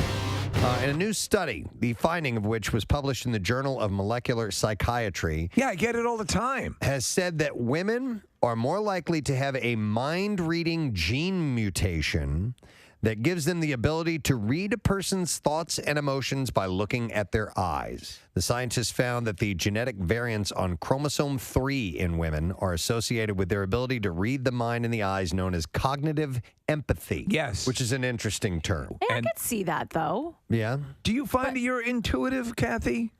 Like when, for example, Dennis sees your Target bill. Can you see into his eyes? No, but I think I could look And more so though with men than women. Like if do you know what I'm saying? Like if it was a girlfriend of mine, I'm not sure that I would necessarily be able to tell. Maybe that's because we're I don't know, better at hiding Cancel each other out or something like that. But and not and like maybe you guys too, or other men that I'm close with. Do you want to see my defensive face so that I can show? Yeah, let's see if I can. Right, Preston? Yeah, you look stupid. Yeah. I know that face. I go gump. I'm going gump. I'm going dumb. I'm going gump. She'll never break through. I gotta go gump on this one, or she'll be on to me. I don't know. You know what? I don't find myself trying to think too much about trying to read people. Casey reads people a lot, I think. Do you notice that about yourself, Casey? Yeah, well, I was a communications major. So. That's where they teach you to read people. No, but I do. I find that Casey reads people a lot and can say that he's lying or he's thinking about something else. Hey, Preston. Yep. I drew a picture. Okay. Hold it up. Look into my eyes. What's the picture of? It's a penis. I knew it. Steve, I didn't even see you. All right. That's just because you guys are in love. That's just because I know him. Let me do it. All right. Are you going to draw a picture? Yes. Dude, I think we had too many things going on, and I didn't get to clean out the junk drawer. I'm not going to make that mistake twice. Oh? Let's clean it out and get these great stories that are otherwise going to go into the trash. And let's see what we can find. Let's dig in here. I told you I almost had enough stuff for City Beat, so I'm going to start with some local things. Okay. I got the press release for this. The Philadelphia School of Circus Arts I saw that. has the return of their summer circus camp in Mount Airy. When you were a kid, did you ever have that classic dream of running away with the circus? Yeah, it was Toby Tyler. Wait, was it Toby Tyler? No, what was the kid who ran away with the circus? It was a well-known story. Oh, the kids' book. I think it might have been It's a Toby kids' Tyler. book? And there was Steve. It was a black and white TV show. Yes, Circus Boy. And yeah, I definitely wanted to go away. And the movies like Circus, right? I mean, now it's all blending come together. on now. What's the movie with Burt Lancaster and they tried to do the triple trapeze? I forgot what it was. I think it's called trapeze, is it not? It might have been trapeze. Yeah. So anyway, yes. To answer your All right, question, yes. I wanted to be flying high on the trapeze. And for me, it was Circus of the Stars. They did that every year for a little while, and then it stopped. But same thing, Preston, the trapeze. I just wanted to do flips off of the trapeze and land into that net. Yeah, it's enticing until you get up on the platform. Oh, on the contrary, I did this circus school when they had it outside, and the trapeze was my favorite part because you could do the flips. You're in a harness, And right? yes, yeah. Your harness, it's very safe, but you can grab the other bar. You can grab. They have a guy swinging, and he'll grab your arms and swing you over to the next place. That's pretty cool. Or flip onto the net, which is to me the most fun part. Yep. So they're going to do this, and no prior experience is needed for the camp. Each session lasts a week, culminates in an immersive circus show presented to family and friends, and children will walk the wire, take to the air, and juggle their creativity. It happens from 9 a.m. to 3 p.m. at PSCA's beautiful circus campus in Mount Airy. Do they teach you how to be a disgruntled clown paying child support? No. I did see some of the pictures. I think there is a clown portion of it. I believe it, yeah. They used to be down in Florida, the classic, famous Ringling Brothers Clown School. I think it was in Sarasota, right? Clown College, yeah. I don't think it's open anymore. In fact, Steve-O went there. Yes, that's true. Yeah. Yes, acrobatics, all that. What's the age group for this? So here's the deal, Kathy. June 20 through August 26. So there are options for kids ages 4 and 5, which are the tots. 6 and 7 are the juniors. 8 to 12 is youth, and 13 to 18 for teens. Got it. So they've got it broken down into different groups, which is different, like a pretty different cool. type of camp. Yeah, totally. I think that'd be awesome, man. All right, so that's one thing in the junk drawer. Let me find out. It sounds like you're rooting to a drawer. It does, doesn't it? Well, I am. It's underneath here. You can't see it. It's under amazing. the console. So here's another City Beat type story, and that is this was just announced. Marissa gave me this: Star Wars: Return of the Jedi in concert. And the Philly Pops will play John Williams' iconic musical scores live as the film is projected on 3 giant screens, and this takes place at the Mann Music Center. It's a trap. Tickets go on sale for this today, by the way. So August 11th is when that will take place. I'm headed doing the Philly Pops, the Beatles Let It Be. Is it this weekend? Tomorrow. Tomorrow. Yeah, Very tomorrow. cool. Doing the daytime show, which should be pretty cool. If you've never seen Philly Pops, it's so great. It's excellent. They play music that you know, as opposed to when you go to the symphony. Right. And you might be hearing passages that you have no... What is this crap? You don't have any... Well, you don't have a correlation. You don't have anything to tie it into or any memory of it. And it's much better, of course, when you hear music and you know it and you can enjoy it in that regard. So that is going on sale today, by the way. So that's just another thing. Oh, yes. Daylight savings time. Yes.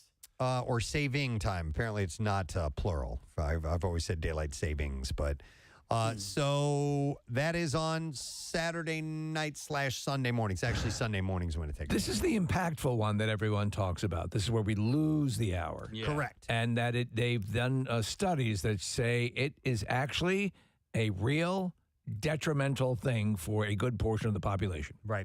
And I'm actually glad that Nick's not here today because Nick is very vocal about this. He's very passionate about it. He wants it to be gone. Yeah. And therefore, if we were to have a discussion about it, I know he would pounce on it immediately. And God bless Nick. I love him to death. But I'm curious as to, do you guys even, does it wait on you at all that you have to change the It doesn't clocks? bother me. I'll tell you the one thing, in a way, in going into the winter side and the cooler side, my decorations that are illuminated around the house, you get more time enjoying them. Right. So it actually does work in my favor on that level. And then just when you want it to be extended days on the clock, it is that. So, the notion of being outside at 8 o'clock and it's still sunny and, it's still, it's great. The only thing that sucks is if you do actually have something on Sunday morning to do and you actually lose that hour of sleep. A lot of times I don't have anything on Sunday morning, so it doesn't matter if I sleep until 9 and it's really 10 or if I sleep until 8 and it's really 9.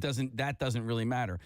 What I think is I appreciate the later on, so like whatever getting the hour, whatever time it is on Sunday morning, that that blows, but on Sunday night, when it's 6 o'clock and sunny, I see. Okay, this was here's my payoff. It's kind of like getting underwear for Christmas. Sure, it's it's not that great of a present, but then when you open that underwear, you're like, okay, new underwear is pretty good. Okay. You know what I'm saying? When somebody like Nick talks about it, though, I'm like, okay, well, that makes sense. Like whatever you're saying, that makes sense. But other than that, and somebody like that talking about it, I don't think about it, and I don't care. Right. I look forward to this time. I look forward to having the later days. Yeah. I think that's great. And then, to be honest, when we switch the other way, I look forward to gaining that extra hour over the next few days. So I kind of like it, I guess. I have decorations I have to think about. Yeah. I like it when the bar stays open for an extra hour. There you go. There's that bonus night. There you go. Yeah, but they don't do that. They still close. They keep it. They close at whatever time. They don't push it an extra hour. Not the bars. At midnight. Do you guys go around your house and make sure that all of the clocks match to the exact minute? That's less an issue now. The only clock I need to adjust in my house is the clock on the stove. Everything else is Wi-Fi and changes itself automatically. The microwave changes itself? Stove, coffee maker, and microwave. I have to do stove, microwave, and then I have 2 analog clocks because I like to have an analog clock around that, and my alarm clock, and then the rest. I have an atomic clock also that'll change automatically. Well, and it pumps out so much radiation, Preston, because it's fueled by atomic power. Right? Yeah, exactly. But yeah, as soon as a handful, it's no big deal. I can actually used to be a lot more. Actually, I have 3 analog clocks that I have to go and change back. But yes, Marissa, I will make sure that all of those clocks, I will, with my watch, I'll get it right up to that moment where the minute changes, and I'll change it to that minute, and then I'll set it. And so I hope that they're all very, very close to being in sync. Yeah, I stand at like the microwave and the stove and hit like set and go at the same time. So because I don't want them to be out of sync. I don't try to do it by the second, but I do try to get them within, a minute. definitely, or 30 seconds. This slice of pizza I just reheated is off by 18 seconds. Somebody pointed out that, and I agree with this, so we've now, for those of us who get up before the sun, the past week and a half, 2 weeks or so has been nice because we have some sunshine when we crack the mics on the air. It's great. That's going to go away for while, for a few weeks. So, but, whatever. So it is this weekend. But listen, there are legislators that always get fired up this time of year and are starting to propose that we try to just keep the clocks where they are. I'd be all right with that, too, It'd be I guess. wild if Nick becomes that he gets elected president based on that. Based on that alone, the popularity of his stance on daylight saving time. So anyhow, don't forget it's this weekend. Just a heads up on that. All right.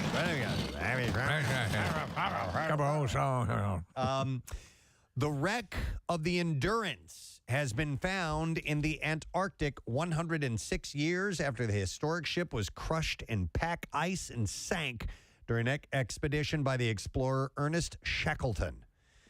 An amazing story. Yeah, so it's been done in a mini series. It's been done in a Nat Geo documentary series. It's fascinating. A team of adventurers, marine archaeologists, and technicians located the wreck at the bottom of the Weddell Sea, east of the Antarctic Peninsula, and they used undersea drones to help get it done. Battling sea ice and freezing temperatures, the team had been searching for more than 2 weeks in a 150 square mile area around where the ship went down in 1915. So a little bit of history on this. It's the Endurance, a 144-foot, three-masted wooden ship, holds a revered place in polar history because it spawned one of the greatest survival stories in the annals of exploration. Its location nearly 10,000 feet down in waters that are amongst the iciest on Earth placed it among the most celebrated shipwrecks that had not been found. So John Shears, the expedition's leader, said, "We've made polar history with the discovery Endurance and successfully completed the world's most challenging shipwreck search." The first images of the ship since those taken by Shackleton photographer Frank Hurley revealed parts of the vessel in astonishing detail. It's amazing in what kind of shape this thing is. Well, they explain why it's in such good condition. It's upright, clear of seabed, and in a brilliant state of preservation. The relatively pristine appearance was not unexpected, given the cold water and the lack of wood-eating marine organisms in the Weddell Sea that have ravaged shipwreck elsewhere. So it doesn't have that living... that bio issue. That would have started to tear it apart. Did it not blow your mind when you saw the pictures? Yeah, it's incredible. Yeah. Hewley's photographs before the sinking had shown major damage to and the collapse of the ship's mast and rigging. And there had obviously had been damage to the hull. Mr. Bound had expected most of the ship to be in one piece. The hunt for the wreck, which cost more than $10 million, was provided by a donor who wished to remain anonymous. It was conducted from a South African icebreaker. This is interesting. This is how they found it, okay? So the battery-powered submersibles comb the seafloor twice a day for about 6 hours at a time. They would use sonar to scan a swath of the smooth seabed looking for anything that rose above it. And once the wreck, that's how they narrowed it down. Yeah. And once the wreck was located several days ago, the equipment was swapped for high-resolution cameras and other instruments to make detailed images and scans. Under the terms of the Arctic Treaty, the six-decade-old pact intended to protect the region, so the wreck is considered a historical monument. So they can't F with it. They can't touch it. The images and scans will be used as the basis for educational materials and museum exhibits. Shackleton had left England aboard the Endurance with a crew of 27 in 1914, and it was supposed to be the starting point for an attempt by him and his small party to be the first to cross Antarctica.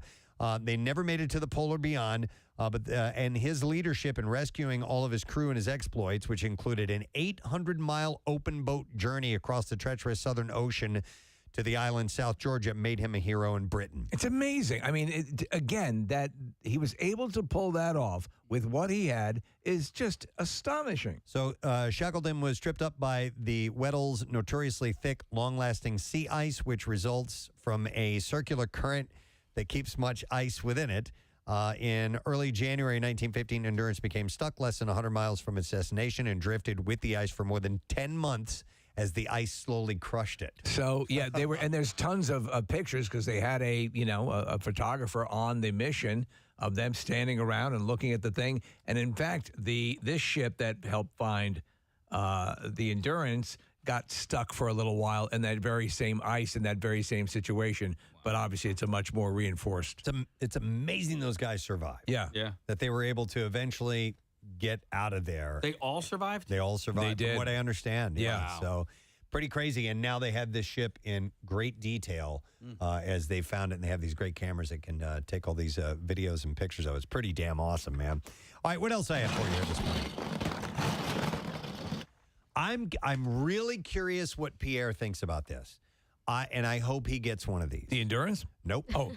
The Volkswagen microbus is getting an all-electric makeover. Oh, yeah. really? Now, I saw the inside of it, and I think it might be too minivan-esque for Pierre, but I really hope he gets one of these, man. It's kind of his so legendary cool. vehicle, right? Yep. Volkswagen, the German auto giant, said on Wednesday that they had unveiled the modern iteration of the VW bus. It's called the VW ID Buzz. Get It's it? a bus whose exterior was inspired by the original. On the outside, it's got a lot of similarities to the old bus. It's not as completely chopped off in the front. It's got a little bit of a hood on it, but not much. Yeah, and I love the microbus. It's like a dream car for me. But the only thing is, it's just it seems so dangerous. Yeah, because there's essentially nothing between you and a head-on collision. Yep. So the ID Buzz and its commercial version, the ID Buzz Cargo, are set to debut in Europe later this year. The company is scheduled to roll out a specially designed U.S. version that has a longer wheelbase, and it will be available for American consumers in 2024. So Peter might be ready for a new car by then. He loves his Tesla, though. I know. You know? But this is an electric Yeah. vehicle, too. Right. So, maybe that'll satisfy his needs. He has to think, what car would he feel most confident with flooding out? Yeah. VW did not say how much the vehicle will cost, nor did it specify how long it will be able to drive on the full charge. Based on the 11 kilowatt alternating current, indications are that a full charge could yield as much as 300 miles, probably more than that by the time they get to it, I would think. The inaugural European version will be outfitted with a battery pack that boasts 81 kilowatts of energy, of which is 77 kilowatts is usable. The battery will power the rear axle motor, whose horsepower is clocked at 201. VW also capped the vehicle's speed at 90 miles an hour, which is 30 miles an hour faster than the original bus. Like that could top out at 60 miles an hour. That's absolutely flooring it. The ID Buzz also offers a spacious interior with front seats that can be moved up to 9.5 inches forward and back. There's a 3-person bench seat in the rear that can be folded down completely or an even split 40-60. And look, well, see, this would be perfect because the steering wheel comes with a hair caddy. And the interior will also be environmentally conscious. In lieu of leather, the company uses recycled materials and a fabric made from collected from ocean plastic, as well as PET bottles. The pets, like from your cats and stuff like that. Okay, no, I They didn't make it know out that. of their skin. I'm assuming that's like one-time use bottles. or Yes, something probably, like that. Owners of the ID Buzz should expect to charge their vehicles from 5% power to 80% in just 30 minutes. So I'm curious. All right. I would love to see Pierre get one of these. I don't know if that still speaks to him or not, but when he gets here, we'll ask him about it. Yes. All right, what else?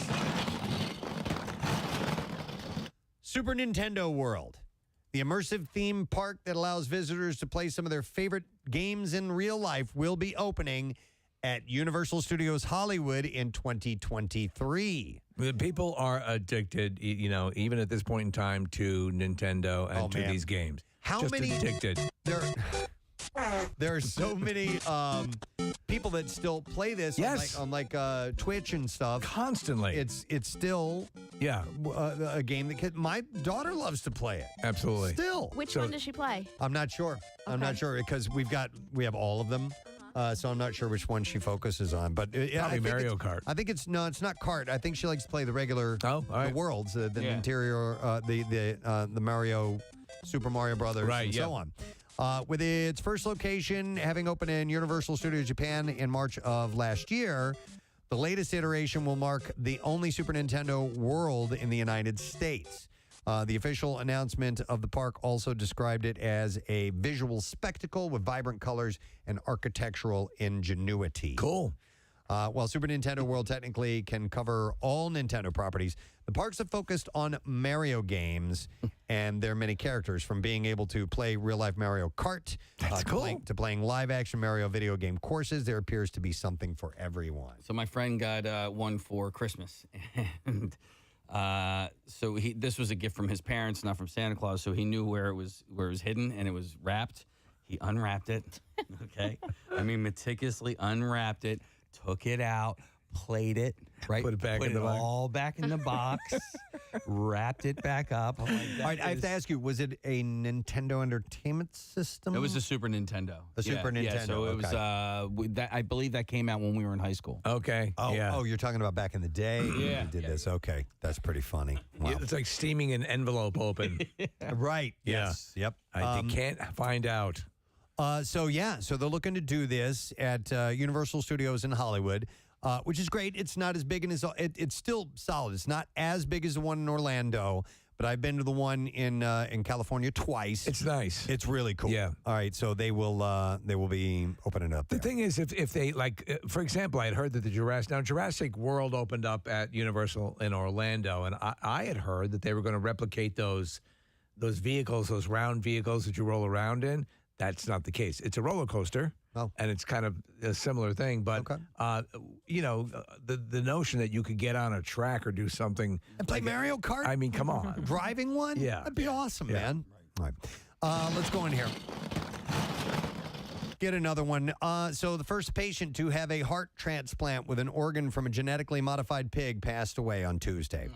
David Bennett Sr., who had severe heart disease, received the heart in early January. He was 57. It's not clear why he died. They haven't said yet. They're going to do a full evaluation and publish the results. So wait, he had it this January? Yes. Oh, okay. Yeah. So, but he had lasted like a couple weeks, and we were all like, "Wow, like this is amazing." Still not bad. It's still pretty solid. When you're talking about an organ from a pig lasting this long. It says here a safe fell on his head. Oh my goodness! But they're in an not unrelated sure. incident, a safe fell on his head. We think the heart gave out. Bennett's death, by the way, shows the challenges of animal to human transplants called xenotransplantation. Advocates of the technique imagine a steady supply of animal organs could help treat the thousands of people on a wait list for organ transplants. This is the moment. You can clearly hear the impact of the safe when it fell. I don't know. Why do they keep them up so high? I don't know. Outside You of would building think they weigh entrances. so much, And then attach them with small ropes. Yes. Researchers and surgeons have shared a wave of success in recent months, including his transplant, which initially appeared successful, and the attachment of a pig kidney to a brain dead patient on a ventilator. The family had agreed to allow them to do this. To see if they could do it, yeah. Using essentially donating the body to science or having them. It's all about organ rejection and making, what they can get away with. That's it. How long can it last? I just want to remind our listeners that we have a guy who listens to the show. He's a fan of the show. He lives in our area. His name's Derek Fitzgerald. He's like, I believe his handle on Instagram is Recycled Man. He has been living with with somebody else's heart for years. Right. Is a triathlete, and so he has done so much with this heart that has been given to him, and he's just an amazing story. Yeah, so it's something to consider yourself when you're renewing your license and stuff like that, because that's where you put it. All right. Anyhow, that's all the time I have in the junk drawer, folks. I've cleaned it all out for this week. I'll collect some other stuff and we'll dive back in again another time. But now we have a guest who's on the line, and he's got a couple of books out. Yes. Which is cool. And he's delved into the world of kids' books. We were just talking about kids' books earlier this morning. But we would like to welcome to our program this morning, ladies and gentlemen, Mr. Tim Tebow. Yeah. Hey, Tim, good morning. Good morning. How we doing? We're good. I'm just jumping into an interesting conversation there, huh? Yeah, we do this thing called the junk drawer where I go through a bunch of these stories. If I don't get to them, then we'll never get to them, and they kind of don't have any connection. And that last one happened to be about organ donation. So yeah, we kind of we got a little on the heavy side there as we lead into you, Tim. Hey, no, it's all good. It was fascinating, and the guy living with a new heart. I mean, that thing's kind of cool, and so pretty fascinating. Especially being an elite athlete, and you would know what that's all about and how you have to be in top performing condition at any given time. Besides, and obviously we're going to talk about your books, Mission Possible and Bronco and Friends, but when you were at the peak of your athletic career, how hyper-focused were you on maintaining the physical condition that you needed to be in to keep doing that? Well, last Wednesday. No, I'm just kidding. When my peak was, but yeah, it was always so much focus, so much training, so much sleep, and I think there's so many things I wish I knew then that I know now. Of all the things, I was always someone that just would embrace the grind. That I had a quote on my door, somewhere he is out there training while I am not, and when we meet, he will win. And I had that since I was about 6 years old on my door, and I'd wake up in the middle of the night to train. And so, and just embracing the hardships, embracing the grind, embracing those things were things that I feel like I really did, and I loved them. But I think there's not just about training hard. I think it's also about training smart. And there's so many things I know now I wish I knew then. Yes. The importance of sleep and diet and all these other things. And so I think that's so important that we're learning so much more now than we really ever have before of really how to become, the best version of yourself as an athlete. And that's something that I think is fascinating. So although I think I worked really hard, I think there were some times I probably could have worked a little bit smarter as well. Right. So the whole idea of being an author, so obviously you have books that are for, adults that are, the Mission Possible, but getting into children's books, if you, and I know this is not the impetus for doing it, but if you hit pay dirt, that is an incredible, we had Henry Winkler on the show. He's written about 30 some odd books, and it's a super popular series, and it is an incredibly lucrative world, a big world, but it's not always easy to get something that clicks. Were all these things in your mind as you were doing these books? No, not really. Actually, probably not any of those. I wrote my first children's book a little over a year ago, and it was really just on my heart to write a message that would be encouraging to children about their worth and their value and about all abilities. So those that have physical disabilities, those that have mental disabilities, but still how their worth and their ability or disability, that we all have different abilities.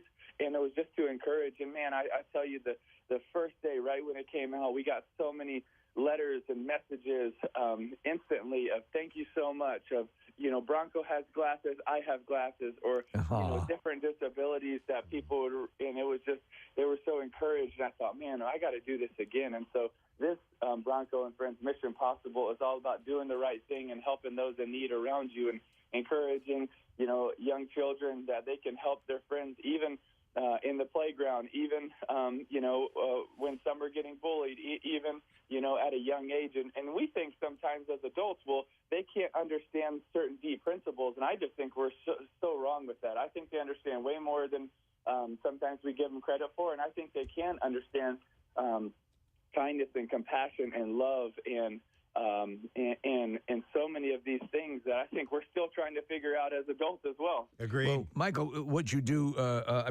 Tim, what you do and the organization you have resonates so much with people. And one of our, good friends, Michael, has a daughter named Emma, and he tweeted out this morning, excited to hear Tim Tebow this morning on Preston and Steve. We're so grateful to his foundation and the Night to Shine that gives kids like his daughter Emma a chance to dress up, shine, and dance. So, all this stuff is obviously core to what you do. So you have this in the children's book version, and Mission Possible. What does that speak to for everyone to learn? Well, first of all, please just tell that family I said hello and thank you for those kind words. And Night to Shine is truly my favorite night of the year. It's our worldwide prom for people with special needs that we're fortunate enough to have in all 50 states and 40 countries around the world. And hopefully we'll be able to get to every country around the world. But that's also, part of the inspiration for Mission Possible is encouraging people. When you know that you have a mission, you know that you have purpose. And I believe every single person has purpose. And then I wanted to encourage people that it's not daunting. It's not impossible. This isn't a Tom Cruise movie where it's a stunt only a few people in the world can accomplish. No, we all have mission. We all have purpose. We all can make our lives count. It is possible for us to do that by really helping those around us, by loving those around us, by not just looking inward, because I do feel like we live in a society that says, hey, you need to focus on you. You need to focus on money, fame, and power. You need to focus on status. You need to focus on awards. You need to focus on praise. And I think you can have all of those things and still be pretty empty. But I think when you focus on helping people, loving people, caring for people, I actually believe that it's the greatest form of fulfillment and joy you'll ever have. And even there's studies that even go to show that. There's a study called the Helper's High, that actually when you help other people sacrificially, you actually biochemically, your body changes in a positive way. It's not just with emotions, but actually your body changes. And we even talk about another study in this book, in Mission Possible, from the University of Miami. Listen, I'm a Gator, but I can still give them credit every now and then. That they talk about a study where one of the control groups writes down every day one thing they're grateful for, and out of all the different groups, this group, at the end of the time, had a biochemical change for the positive because they wrote down one thing they were grateful for and choosing to be grateful. And so when we choose to live a life of care, of gratitude, of love, of service, it actually not only do we have different emotions, but actually a biochemical change inside our body. So not only is the right thing to do for other people, not only do I believe it's the right thing to do morally, ethically, spiritually, but I also think it's one of the best things you can do for yourself as well. Sounds that way. So, Tim, in the polarizing world of sports, right, I just don't know how anybody could ever root against you. You've always been positive and uplifting, and so I've always appreciated that about you. And, so I just... thank you for, what you've done, in the world, and I guess in how you carry yourself into the world of sports and your teammates around you. And I want to tell you that, like, one of my favorite experiences in watching professional football was your playoff game against the Pittsburgh Steelers. When you guys went into overtime and you hit I can't remember, it might have been Demaryius Thomas. You hit him on a crossing pattern, first play in overtime, and you beat the Steelers in that playoff game. Like, to me, I was so happy for you. And I think it's just because of how positive you've always been as an athlete and as a standout athlete. And so I just wanted to say congratulations on that one play and thank you for that. Well, thank you so much. I appreciate it. And, and yes, I think trying to be positive is really important. I think trying to be impactful is even more. And, I want to be positive, but I also want to be impactful of just trying to bring some love and compassion and passion and care for people around the world. And I think that's something that we all get the chance to do, but I also believe it's a choice that we all get to make.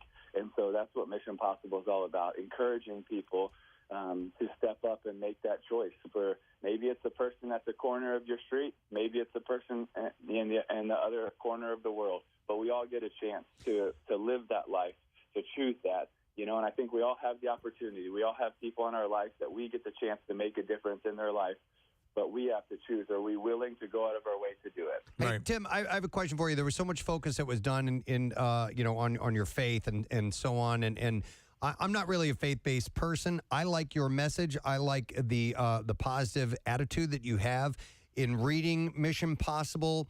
Am I going to feel alienated? Is there a lot of faith-based information in this, or do you stick more with the positive message? Yes, that's a great question. Thank you so much for asking, too, by the way. I really appreciate it. It's something that I'm so passionate about. Is obviously I am someone that I believe, in Jesus. I believe in God. I believe that it's,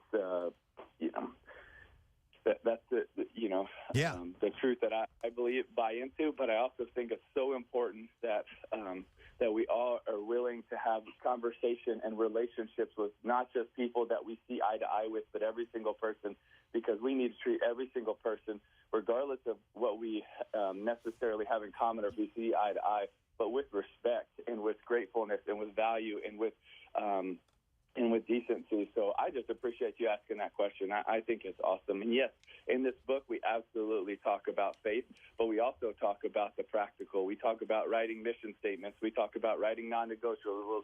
We talk about,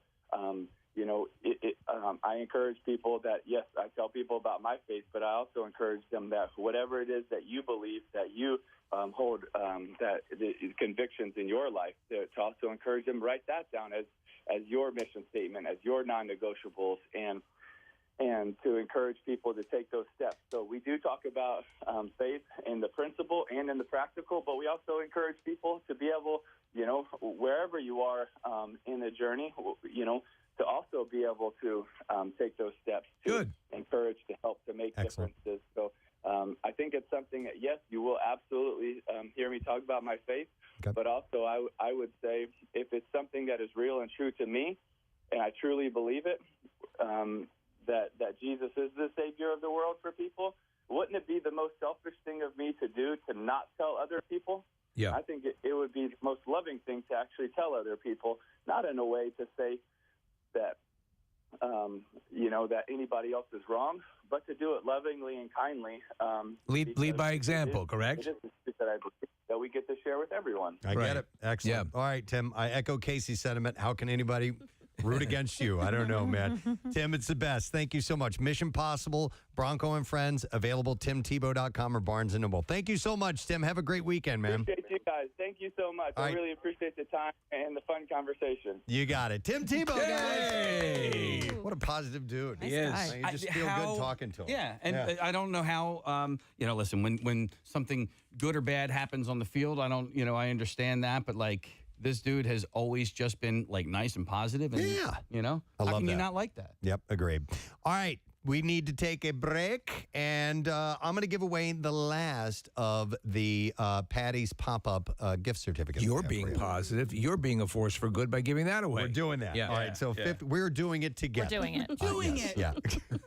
I have a $50 gift card good for a ticket purchase, and you can be caller number 13 at 215-263-WMMR. You can visit patty'spopup.com to reserve your spot for the Patty's Pop-Up, and it is at the Plymouth Meeting Mall. And while you're there, you can play a round of Charlie D. McDennis, which is a game of games, Flipadelphia, pool, foosball, cornhole, darts, and make your own worm hat area. They're hats for worms, by the way. All right, so let's get you on board. Caller 13, 215-263-WMMR. We'll be back in just a moment.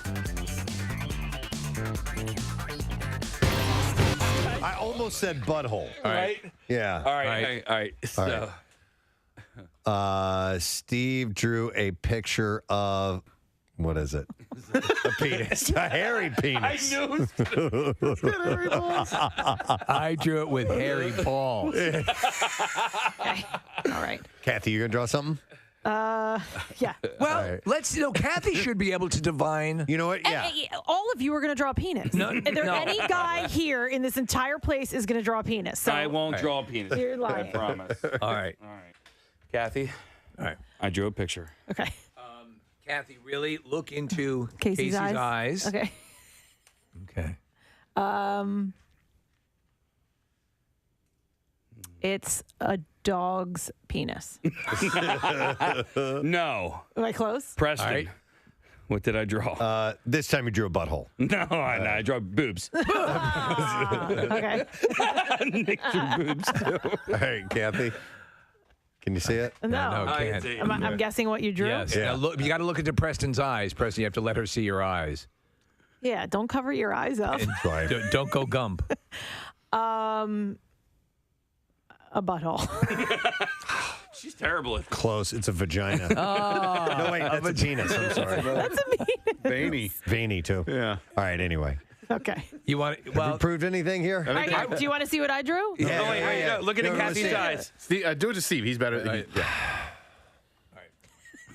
I can't see through the paper. Right. Something you drew. Look at her eyes. The eyes should give it away. Yeah, the eyes are the window of the soul. Yeah. Soul is in Korea. Also a fish. It's also a shoe part. Yeah. And it's also a type of music. Listen, when you guys like doodle, that you draw penises. I know, What but- do you think? Like for real though, what do you think? Big sweaty vagina. No, that's not what I would do. All right, hang on, Not what I would. All right, so I think you're going to draw. Vaginas are hard to draw. Penises They are easy to draw. Draw a taco and add extra lettuce. Is it a penis? It's not. Okay. Preston, you guess. It's a car. We were just talking about cars. Oh my God! What is it? I did that just for you guys. What is that? That's somebody taking a dump. Is it something dripping? Is it a It's a butt. You have I'm brothers. a terrible artist. A butt into a target. I thought it was dripping gonna be- into No, a that's the target. toilet. That's the toilet. Okay. I thought that was a puddle. Yeah. All right. Anyway. I thought that was sweaty balls in a puddle underneath of it. So a study in this regard. We just conducted. We need to share this data. So we're getting ready to play a game, and so here's the deal. Let me set this up. I said it just a moment ago. Yes. U2 is doing the Joshua Tree 30th anniversary tour. They made an announcement they were going to be in Philadelphia, which is this Sunday. So a few months back when the announcement happened, I called up two friends of mine because the three of us together went to see that show. It was at the Arena in St. Louis, and it was a big deal because the Cardinals were at the 7th game of the World Series that night. You had to make a call. We had to. Are we going to watch the game or are we going to go to the concert? We had already bought the tickets. How old are you at this time? We were fresh out of high school, first year, so 19 years old, Okay. something like that, because it was 1987.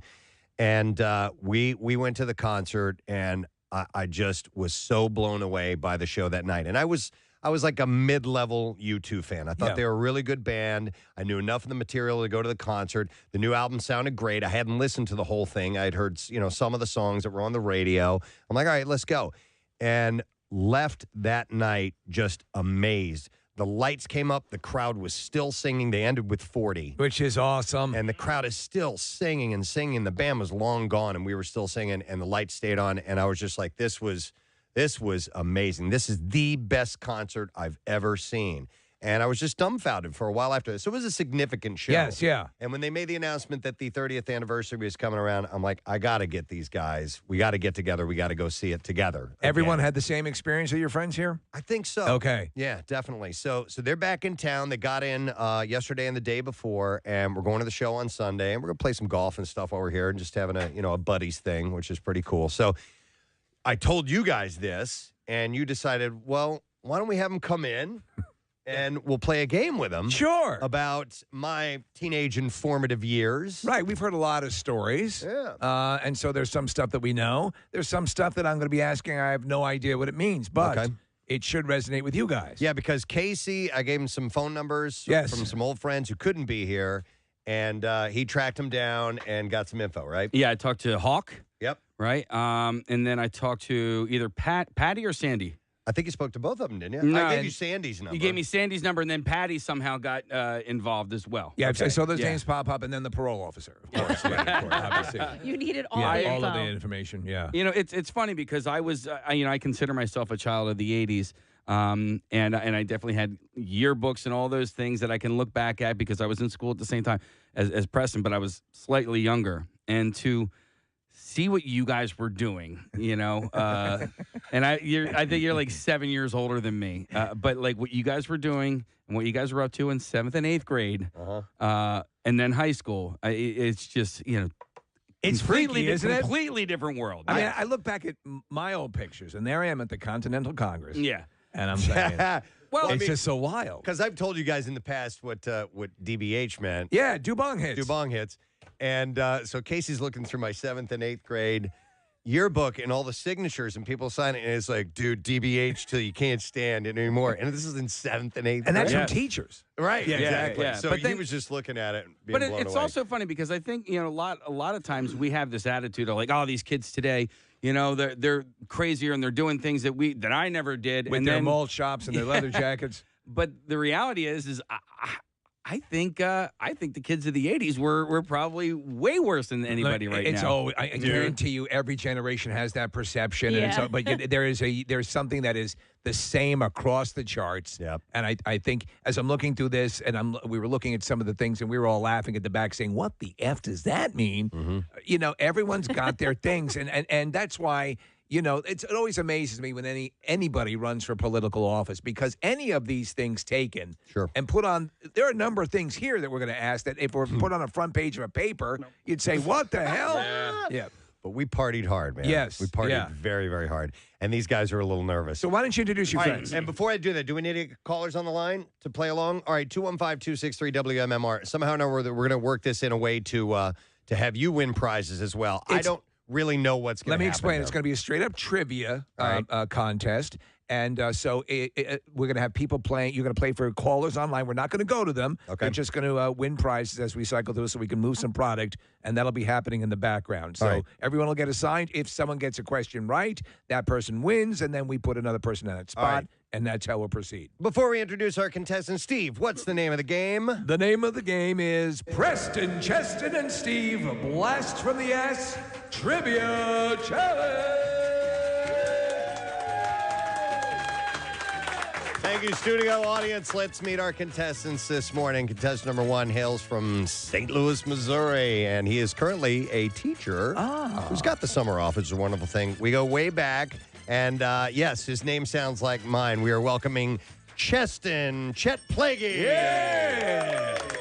Chet, good morning. Thank you. Good to have you here, sir. Good to see you. Great to be here. Excellent. All right, next, the guy I consider to be my best friend. Yeah. We go way, way back, and we've been through some times together. We are aware of some of I them. won't mention any of them now because it may be ones that are coming up in the particular contest. I just think it's great that I have a story with Steve. You know, I with that time that we spent down in St. Martin, and we enjoyed ourselves, and you lost your wedding ring. Oh, yeah. Yeah. That was fun. He has a nice new one on now. All right, please welcome Steve Leasick.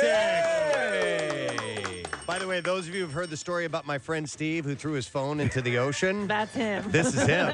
That would be that, Steve. That was All a right. fun one. That was a great throw. Yeah, You have to well, admit. it was awesome. It was a small window. You could have shattered that door. From distance, maybe inebriated, maybe not. Maybe not. So, friends, by the way, and just to contextualize this, these are friends at this point in time we're going to reference. But how long, I mean, does it go back to junior high and even... Steve and I go back to junior high. Okay. So we probably started hanging out more in high school, but we were friends in junior high. Oh, sure. And then Chet didn't end up at art school until junior year, right? Right. Were you you were going to military school before that, right? I was in military school. Yeah. Was that by choice or did your parents By demand? state decree. It was forced. It was forced? Forced, Yeah. okay. Okay. All right, well, pleasure to meet you guys. I know Steve we met before, but good to meet you. And Cheston is Chet. That's your regular name. Okay. And by the way, we have little placards with our names and our high school I love it. pictures. and Nick photos. Murphy did some Great. wonderful little collections, Preston. Everyone looks fairly similar. No glasses on Steve. No, thank God. And a little less hair, but No I can hair on me, commiserate. right. Yeah, on Chet, but that's okay. That's all good to go. So we're good to go. We have our callers up. Everybody set? Yeah, I believe so. All right. Yeah. So you want to start this? Everyone has our El Cheapo buzzers. Yeah, let's do that. So each one of us has a buzzer. This is going to be a trivia thing. So I guess we're going to buzz in when we know the answer. Yes. And we're going to hold these up to the microphone. I will signal mine so you know what it sounds like. All right, so Okay. that's me. And Chet, what does yours sound like? And then Steve? Whatever. All right. So understand that there's only so much we can know about the accuracy of the answer to this question. So we're going to play a little light and loose with the particulars here. So let's get started. Are you ready, gentlemen? Yeah. All right. set. Question number 1. What aquatic school-based contest, what aquatic alcohol-based contest took place at Ben Aronson's house? That was Preston. That was me? Yes. Pool in the pig. Or pig in the pool. All right, please explain. Okay, so Ben had a cutting board that was in the shape of a pig. Yeah. And we would actually, it floated. So we would put it in the pool and we'd play quarters on that. It's similar, but not. Okay, Steve? I'm going to have to go with riding the 10-speed Into the pool. See, that's what I thought it was. Steve Off is the correct. ramp. Steve is correct.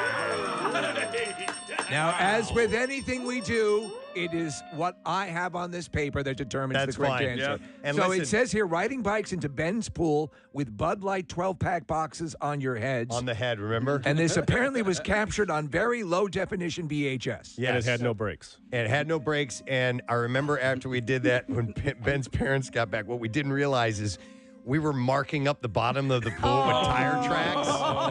And there were tracks all over the bottom of the pool. Were these Bud Light 12-pack boxes, were they full or empty? Oh, they were empty. Okay. But we fashioned them as if they were a hat.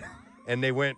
We'd put it over your head, like pull it down over your like face. a protective shield. Yeah, almost like a knight type of a helm that you would wear. So All right. Well, our winner is Ron on line 3, by the way, and he has won a Hand and Stone gift card, good for a free massage or facial. And you can give the gift of relaxation this Father's Day with a Hand and Stone gift card for Dad. Get $10 off 1-hour spa gift cards through June 19th, including their signature hot stone massage. Visit handandstone.com. All right, gentlemen, question number 2. What religious holiday did you guys observe by skipping school and going to Preston's house to smoke pot? I remember that. Okay, Preston. That was Easter. No. We wouldn't have been at school on Easter. I'm going to What the give you hell? an extra clue. Damn it. This was a jealous reaction to the Jewish kids getting so many holidays off. Oh, Chet. Rosh Hashanah? No. Steve? Hanukkah. No. I have. Wait. Kuala Lumpur. It's a city in Malaysia. Oh, damn it. Yes, but often a holiday for many people who can't pronounce Hanukkah. Hanukkah, no. It is Good Friday. I knew it was around Easter. Yes, it was Good Friday, but as you rightly pointed out, you would not have been in school on Easter. Who gave you the info? This is from Hawk and Patty. Okay. Oh, Hawk doesn't know what he's talking about. All right, question number 3, gentlemen. And remember, our answers are correct despite what is accurate. Right. Whose father made sure Hawk didn't go to jail for the senior sleep out scavenger hunt? Who's? All right, Steve. It would be Doc Plaguey. Incorrect. Chet's dad? No. No? Okay. Whose father made sure Hawk didn't go to jail for the senior sleep out scavenger hunt? Let's talk this out, guys. What was the senior? Okay, scavenger so hunt? so somebody made a list. Might have been Skippy Marino, I think, that made a list of items that we were supposed to bring back to the school, and they included like a police officer's license plate. Nice. And the entire, you know how you go to a neighborhood, and there's a sign that says "Welcome to Old Farm Estates" or whatever. A Stealing that huge thing. That huge thing. I mean, these big. Did you guys items. get them? Of course we did. So Flag this is from Belle Reef Country Club. Yeah. This is the father, okay? The father who made sure that Hawk didn't go to jail. Marissa's gesturing, and I don't understand going what on? she's saying. Oh, I'm sorry. Is that top text correct or not? We were looking at 2 different texts. Okay, so somebody said Inhaler's singer is Bono's son. I will look that up. The band was in Happily. town, Bono's son band. But Pierre was just talking about he went to see him the other yeah, day. that's the connection. He said they were great. You were there, Marissa, for the show, weren't you? Yeah, totally. Okay, so it was Inhaler? I don't know.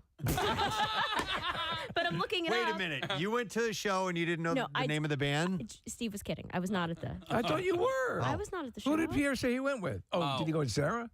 Sarah. Yes. Sarah, Okay. yeah. Sarah. Okay. I was confused you I two. was like, I went with him to the Killers. Did somebody open up for the Killers? I don't think so. Vocalist is Yeah. Elijah Hewson. There you go. Yes, he was talking about. He said the entire place was packed, and they all knew the songs. And they were all jumping up and down, singing along. Okay, well, cool. I'm on board. I like that. I like that tune. Very good. All Hey, right. while we're talking about concerts, Froggy is playing the First Unitarian Church tomorrow. Oh, really? Yeah, tomorrow night. Nice. Excellent. Love it. All While right. you're Well, in the let's. city, you should go. Sorry? What? Nothing. I said while you're in the city tomorrow for the Pops, you should go after. Okay. We're going to do the Bizarre File now.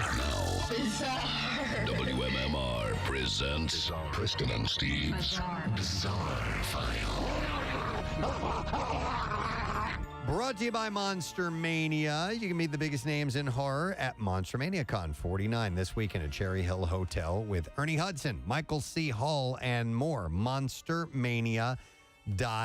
Where will we go now? Let's start with this one. A man who tried to slither past U.S. border agents in California had 52 lizards and snakes hidden in his clothing. And I saw pictures of this. They were like in little bags, and he had them all around his body. That's how I smuggle spaghetti in, Preston. The man was driving a truck when he arrived at the San Isidro border, crossing with Mexico, and was pulled out for additional inspection.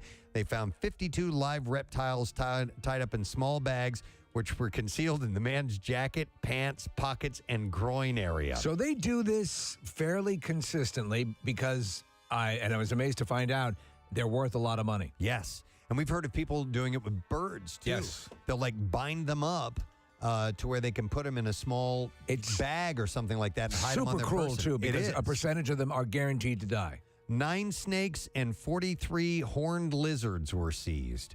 Some of the species are considered endangered, authorities said. The man, a 30-year-old U.S. citizen, was arrested. 9 of them. Nine. Yes. No, sorry, don't worry about it. 9 times. 9 times. 9. 9 times. Former 6 gerbils, 2 cats, a hamster, and a rabbit. Former Wahoo police chief Bruce Farrell abruptly resigned. That's the siren on the cop car. Resigned in November after he was caught having sex with a Wahoo resident. Wow. The way he was caught, according to the sources, his body cam was recording it during the process. That's wild. So he had to have been on duty. It's like Cloverfield meets porn. Now, Farrell, who became Wahoo's police chief after retiring from the Omaha Police Department, is under investigation. Asked a series of questions Friday, including why he resigned and whether he attempted to have the body camera footage deleted. Farrell said, I'm not... You're going to be my regular Saturday night thing, baby. Oh, yeah. He said, I'm not going to comment. He gave the same response when asked if he had an attorney. Farrell abruptly resigned on November 11th without giving notice and said that it was just time. Nothing nefarious, no smoke, no mirrors, nothing at all. But it turns out there was a mirror of sorts. The body cam footage. It showed Farrell partially clothed in his Wahoo police uniform, having sex with a woman who had called police about an estranged boyfriend. Oh, my God. Were they able to identify her by the top of her head? The patrol investigation is looking into whether the woman consented to the sexual activity or felt that she had the choice of whether she could consent. Now, that's bad. One of the sources said the woman has suggested that the sex was consensual. Now, that's good. We'll have to wait and find out. So, by the way, other states have laws that will make it illegal for an officer to have sex with a person while on duty, regardless of consent. The closest thing that Nebraska has to such law is a statute that makes it a felony for a jailer or prison guard to have sex with an inmate. So they're not sure if what he did is technically illegal or not. They're looking into that. But he's not working. Like, you know what I mean? Right. Couldn't He you should just be on look the at it job. that way? He should be on the job instead of getting a job. Thank you. Yes. Well put, sir. A woman in the UK was shocked when a package was pushed through her door's mail slot. She opened it, and a dead bat was inside of it. Faye Hancock said Consider that a warning. that she has video of the incident that shows a woman casually walking up and pushing the package through on Monday. And she later found out that there was a normal explanation for the bat. She said there is a bat lady that lives nearby who takes in bats in poor health. Tell me, do you like succulents? And you will. I'm the bat lady. She said she was posting it through to see why it had died, and she put it to the wrong house. Oh, okay. So I guess there's a veterinarian nearby or something like that. Autopsies by mail? Yeah, something like that. But she had done it, and she said she was mortified afterwards. All right, I saw a picture of this thing. A restored version of the world's longest car broke its own Guinness World Record when it was officially measured at 100 feet, 1.5 inches long. 100 feet. Yeah, the Guinness World Record said that the super limousine known as the American Dream was originally built in 1986 by car customizer Jay Orberg and measured at 60 feet long. Orberg later extended the vehicle to 100 feet long, capturing the Guinness World Record for the longest car. The vehicle made numerous appearances in film before eventually ending up in a New Jersey warehouse where it sat for several years. Michael Manning, owner of the Auto Museum, or the AutoZeum, Technical Teaching Museum, decided to take on the monumental task of restoring it, which had rusted during its time in storage to the point where many of its components were unsalvageable. Manning said that his plans were interrupted by budget issues, and he was left searching for a new home for the car. We're looking at video of it. It's ridiculous. There can be no road where that would. This is not a legal vehicle. You can't make a turn. No, anywhere. Anywhere. It's huge. So Manning ended up listing the car on eBay. It was purchased in 2019 by Michael Deezer, owner of the Deezerland Park Car Museum. And Dee's Nuts, the legume shop.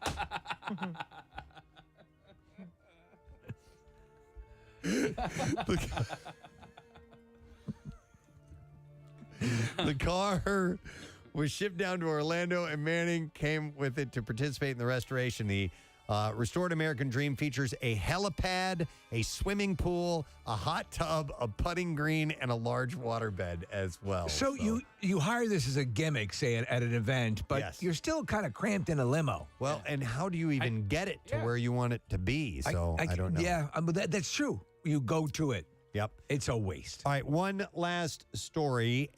Two women have been convicted for committing $1.2 million in food stamp fraud.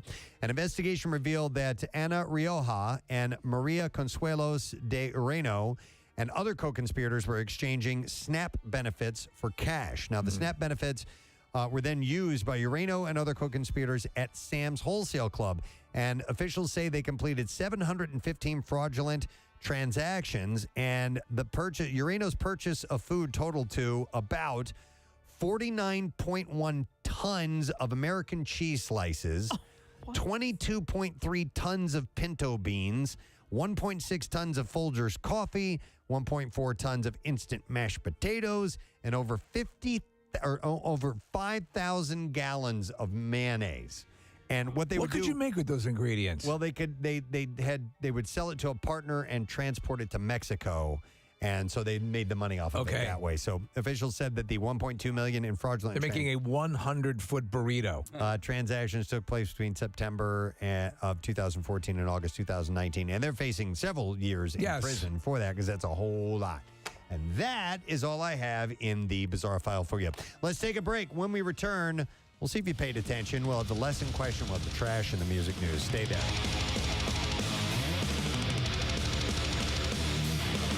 Preston and Steve on 93.3 WMMR. No. All right, Preston. I'm just trying to think of who was buddies with Hawk besides our family. I would say Mr. Janvrin. Mr. Janvrin, you are all incorrect, unless I'll give one final round if you want to go for it, Chet.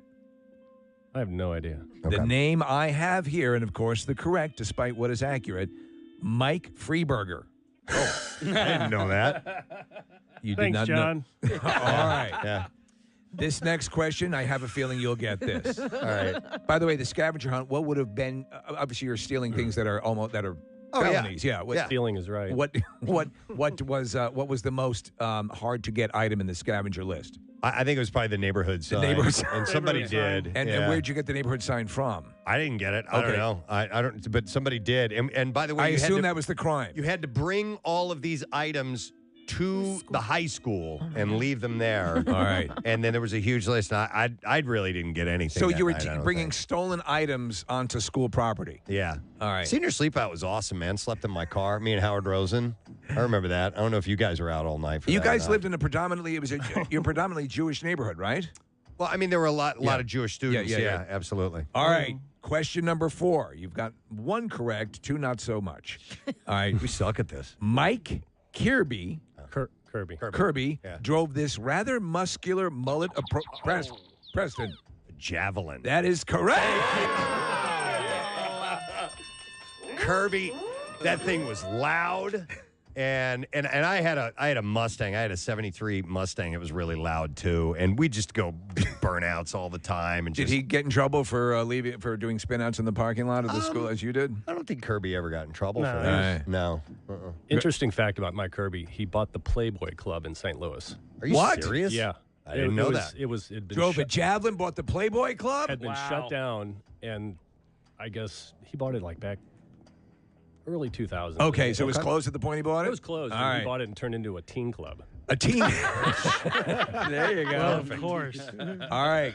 So who was Preston playing for? He was playing for Brooke. So Brooke won a Hand and Stone gift card, good for a free massage or facial. You can give the gift of relaxation this Father's Day with a Hand and Stone gift card for Dad. Get $10 off 1-hour spa gift cards through June 19th, including their signature hot stone massage. Very nice. Handandstone.com. All right, question number 6. As the story goes, and listen carefully to this, a sign was put up across a door about Nan's, quote, good couch. Paraphrase what that sign forbade and to whom it was directed. Steve. You have to paraphrase. We weren't supposed to be on the good couch. What were you not supposed to do on the good couch? Relationships. We'll take that! As we have it here, the sign read, no semen with the J. Oh. Can we get away with that? No. No jazz. No jazz on the good couch. Nice. And this apparently, by my information, was directed specifically at you, Steve. Oh, yeah. Wait a minute. Who was Nan? Whose house was Was this? that Patty's? That might have been Pat. Whose house was this? Sandy's. Is it Sandy's house? I do believe. No jazz. And so it was so common for you to spread your seat around the furniture that a sign had Steve's to go like a up. fire hose, man. The Peter North of the group? It only hurts when I juke. So. There's another story. Yeah, we'll tell that another time. All right, so that was that's an interesting piece. I'm not going to ask another question for fear of giving away another upcoming question. All right, so that was Erica was our winner, and she's won a pair of tickets to the Bucks County Playhouse presents The Nerd, June 23rd through July 15th. Get ready to laugh out loud at the most ridiculous comedy of the summer. For tickets, call Playhouse box office or visit buckscountyplayhouse.org. By the way, so Sandy, the girl who this happened at, now that was an offshoot of, we went to a high school called Parkway Central, but we also had a friendship with some Catholic schoolgirls who went to St. Joe's Academy. Yeah. And that was Sandy and Patty and Cindy and the whole slew of them, actually, that were over there. So it was the Catholic schoolgirls that were afraid of the semen on the couch. So you could no man batter on the couch. Yep. All right. On Nan's All right. couch. There we go. So, question number 7. Where was Preston's band The Image playing the night of Hawk's 21st birthday? Steve. I'm going to go Litchfield. Litchfield, Illinois at Ken's Lounge? Nope. Preston? Party Town in Bonne Terre, Missouri. No. Wow. Chet? I'm going to say it's the place in Soulard Press. What's the name of that? Yes. The old I just sent you the schoolhouse. picture of it. Yeah, you did. It was an Irish name place. No. No, incorrect. What we have here is ZBT House. I assume it's Zeta Beta. Oh, my Tau God. In at Columbia. Mizzou. That was his birthday that night? This is from Hawk himself, so I'm assuming that's my God. correct. You all had the same reaction to that. That was Okay, an explain. insane night. There was a much deeper story. That was a crazy Please, you night. tell. We didn't go to the party. Uh-huh. You were too busy fouling a couch? We walked. Yes, Yeah, we yeah. walked in and surveyed and walked out. Wait, let me explain Okay. without saying. When you guys went in, didn't you think it was like raining inside or something like that? There was Or it was funny snowing things. or The walls something. were kind of doing things. We may have been delving into Yeah. some hallucinogenics at the time. So you thought it was raining inside and the walls were bending? Mushrooms are Yeah. healthy. Yeah. Okay. So we were hired to play at this fraternity ZBT, which they said stood for Zibong Team. They were the Jewish house. Yeah. The The Jewish guys at house? The Jewish house said all our answers were wrong. Zits, butts, and tees is what I heard. Okay, that's Tits, better. butts, and tees. And so it was just, I mean, you're playing at a frat house. It's Yeah. as party as you can possibly get. And these guys were staying at a hotel room because they wanted to be there for the party because they were living in St. Louis. Columbia's a couple hours away. All right. And so we were waiting for them to show up, and they never showed up. Well, it turns out they tripped, and they They showed up. That was it. All right. We couldn't leave. We got to get out of here. We have to leave right now. Can't see my hand, man. All right. So we had no winners on that. Next question. And this was just referenced, actually. What was the nickname given to the, quote, crappy Litchfield Motel? Okay, now this is going to sound terrible. All right? All right. But it was the Haji Inn. Am I right? That is correct. And this is it was called the Motel 66 Court. Okay. And there should have been a sign for Steve there about the jazz on the beds because a lot happened there. Really? Not mine. So if you were to still Not bring you. one of those infrared lights or those blue lights, Yeah. You could ring it out. it looked like a Jackson Pollock. Yeah. All right, so the Haji Inn. Yeah, so I got that one right. All right, All yes. right. Well, congratulations to Rick. Rick, you've won tickets to see JB Smoove Friday, November 17th at 9 p.m. at the venue at Valley Forge Casino Resort. Tickets on sale. That would be today at 10 a.m. at Ticketmaster.com. Pre-sale began yesterday. You don't even worry about that because it's over. All right, gentlemen. Yes. This one, when we actually reviewed this question, we laughed out loud at this. How did Steve earn the nickname Sterno? Preston. You're not going to answer that? I know it.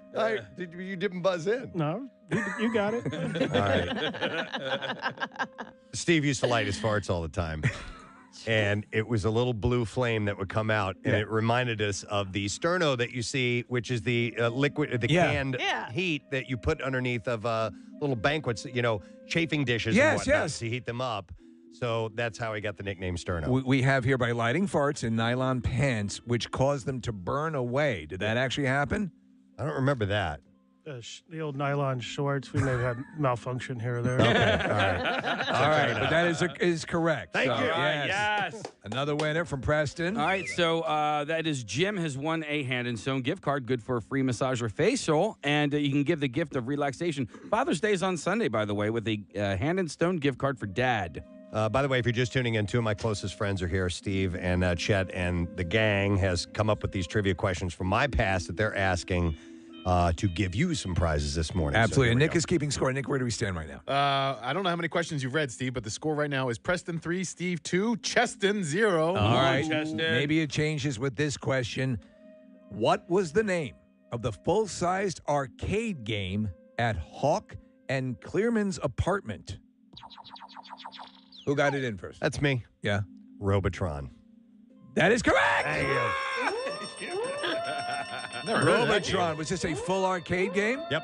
I don't know that absolutely. game. It's a great game. Okay. 2 joysticks. You're the last. You're trying to save humanity from the robots, and I love it. Still play it. I have it on my arcade game at home. Cool. All right. Very cool. All right, well, we've just given our winner, and our winner is Laurie, our final Hand and Stone gift card, which is good for a free massage or facial. Be sure to give the gift of relaxation this Father's Day with a Hand and Stone gift card for Dad. Get $10 off 1-hour spa gift cards through June 19th. Handandstone.com. By the way, I just got a text from Sandy. Actually, it was at Patty's house where you weren't supposed to jazz on Nan's couch. It was a nice couch. Yeah. All right. All right. We have a few more questions. And by the way, we understand that a number of your friends are listening on line right now. Preston. I put out a little Facebook video. All right, so. all right. And they can watch it too, by the way. We have the webcam up and running, so you can go to WMMR.com and watch the hijinks. All right. All right. Question here. The night Steve slid off the road into Hunter Farm's fence, who was the girl in the front seat? All right, Steve. That would be the aforementioned Patty. That is correct. So explain. Sliding off the road. Sliding off the road. By the way, how often did we see sections of that fence missing? Every weekend. All the time. I mean, this thing, it was white picket fence. Yeah. And it was down an embankment. And you would it was no big thing to drive by and go, yep, they took out 2 sections of it again. What, Did you? In fact, I You drove by one night. It was me and I forgot who else was in the car with me. And we saw, it was at night. Yeah. And all of a sudden we see headlights in the woods. And we're like, there shouldn't be a car down there. And we stopped, and sure enough, there was a section of the fence taken off. This guy had blown through it, and his car went all the way down in the woods. He was driving around the woods. We picked him up and took him over to St. Luke's. Is that the one that was I close think by? I was with you. Got it. Was that you? I think I was with you. Yeah, yeah. All right. Wow. Was that the one you took a whole bunch of the fence from? Or was fence it a you chain took link out? fence? No, well, there was a chain link fence, and then there was another one over by, what was the park up the street on... Faust? What? Faust? Yeah, Faust Park. I took out a section of that one time, too. It was Steve's brother's car, too. It wasn't. Yeah, it wasn't even my car, and we were just lightly snowing and just came around the corner and Yeah. high fence. Okay. But when the one at Faust Park, when I took that out, it was Danny was in the backyard. Craig Schrader was in the but back he seat. deserves this as he is a hardworking postal employee who, much like others since pandemic started, and has been working 6 days a week, sometimes 10 to 12 hours a day. And what gets him through those long, stressful days is being able to listen to MMR, especially the Preston and Steve podcast, which he listens to religiously, start to finish every day. He's not only a great brother, but one of the best uncles out there. And we would love for him to take a well-deserved vacation so he can chill with a beer and relax. But till then, this will be a great way for us to wish him the best birthday ever. That is from Trisha Burke. So cheers from his sister Trisha and nieces Caitlin and Aaron. So here you go. Shout out to yet another unnamed relative. So you make sure you include their name if you don't mind. Yeah, gang. you're going through the whole trouble. Yeah, Hey, yeah. what was it? Is it Mornling that we came up with earlier? Oh, yes, Yeah. that was another word I said. Mornling. That's the early morning. An early morning. The morning. Oh, my God. Can I do a quick shout out? Yeah, sure. I have to say hi to Jim and Jimmy, who are contractors. They are working on my old neighbor's house nearby here in Marion. Okay. And she texted me the other day. She's like, your voice is blasting in my basement right now. Like, they're listening to the show. That's great. And she told them that she used to live next to me, and she looked at the dog, and she's like, oh, they were like, is that the annoying dog that Marissa talked about on the air? But it wasn't. No. They actually moved, and the annoying dog still lives next door. But so, thanks. Hi, Okay, here you Jim go. and Jimmy. Short for you guys. All right, lesson question time. We're going to give away a pair of tickets to see Joe DeRosa. We just spoke to him this morning. So it's tonight is when the show is at Punchline. And the question that I have to ask you is this. Who does Steve have a tattoo of on his nutsack? Oh, yeah. 215-263 WMMR. Let's see if you know this. All right, so who does Steve have a tattoo of on his nutsack? 215-263 WMMR. We were talking about that in the 7 o'clock hour. So if you've been hanging around that long, we would like to know if you know the answer. Give us a call right now. The trash business is a gold mine. 93.3 WMMR with Preston and Steve's Hollywood Trash.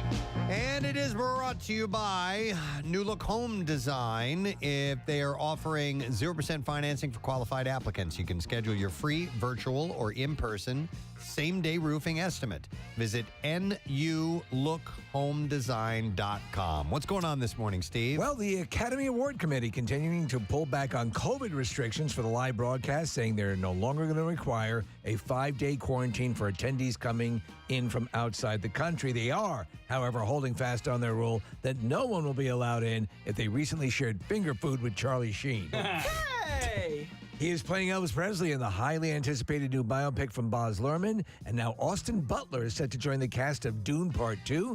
Producers say Butler's a natural for his role, considering he will live on a planet where large worms grab fried nanner sandwiches. Oh, my God. And finally, Flipper Flop, starring Tariq El Moussa and his ex-wife and model Christina Hack, is coming to an end on HGTV after a historic 10-year run. HGTV issued a statement saying Flipper Flop proved audiences are interested in watching a real estate show as long as they can rub one out. Oh, that's your Hollywood Trash. All right, we will see if someone out there knows the answer to this question.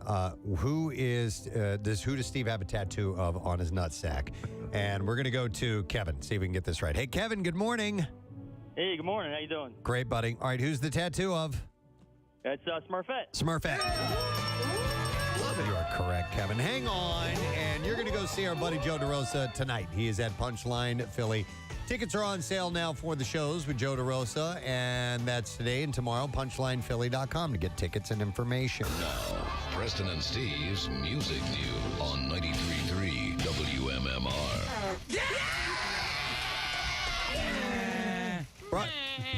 Brought to you this morning by New Look Home Design, offering 0% financing for qualified applicants. You can schedule your free virtual or in-person same-day roofing estimate. Visit NULookHomeDesign.com. Ozzy Osbourne, Sharon, and Kelly Osbourne are all set to appear in Youngblood's new video for The Funeral. Youngblood shared behind-the-scenes footage from the video where he was posing with Ozzy and Sharon. He captioned the pic, "Bringing some mates to my funeral." Youngblood had announced the new single last Saturday in a handwritten message which read, "To whom this may concern, for those I let down, I'm sorry. For those who let me down, F you, but I forgive you, and you're cordially and graciously invited to My Funeral. So that's the song, My Funeral. But they're going to get on board. Gene Simmons equated bands continuing to play Russia with artists who accepted gigs in apartheid-era South Africa. TMZ caught up with the KISS co-founder who made it clear, in light of what's happening across the globe, that Russia is not the place to be performing. He said, the problem is, if a Western band plays Russia, it gives credence. A political win for Putin's outright lies. I would recommend nobody goes there. Just shut it down. Stop drinking Russian vodka. Just stop it. Go home, Ruski. He went on to explain that honoring gigs in Russia or accepting new bookings there will only damage in the long run. He said they're going to get a lot of pushback from their own fans. I mean, we were faced with the similar problem in Botswana in the days of apartheid when we were offered millions of dollars and we said, no, we can't go there because if a Western band goes there, you're saying that it's okay for apartheid and, of course, all the racism and the lack of justice. We said Botswana, no. So instead of Botswana. Botswana. They got it and they chuckled. He said, so we said no.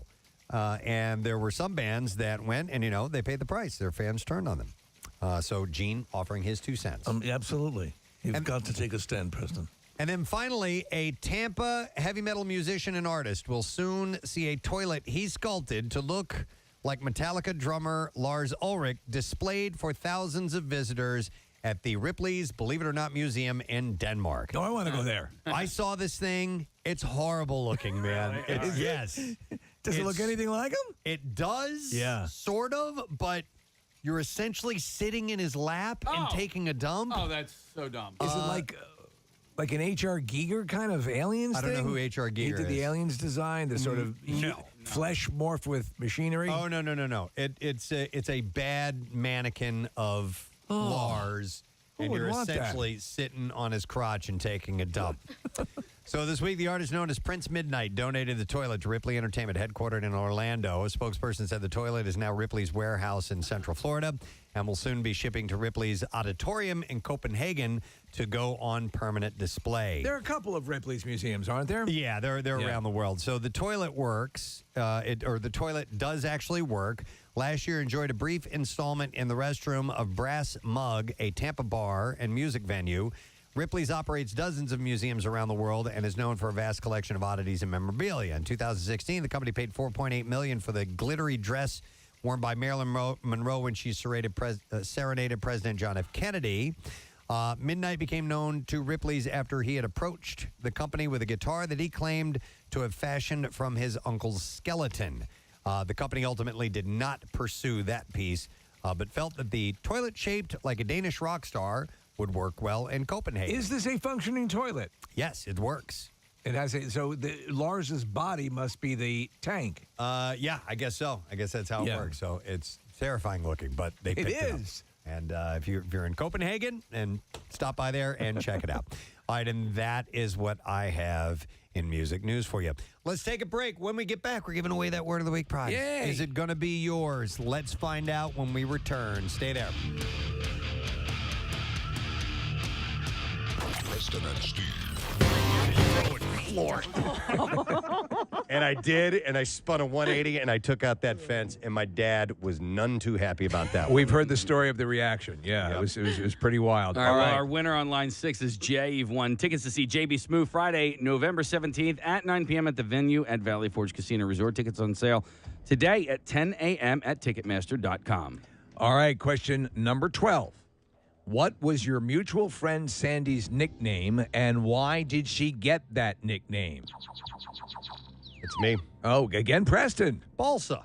Balsa. And how did she get that name? Because she's so skinny and light that you could just pick her up and throw her across the room with one hand. That is right.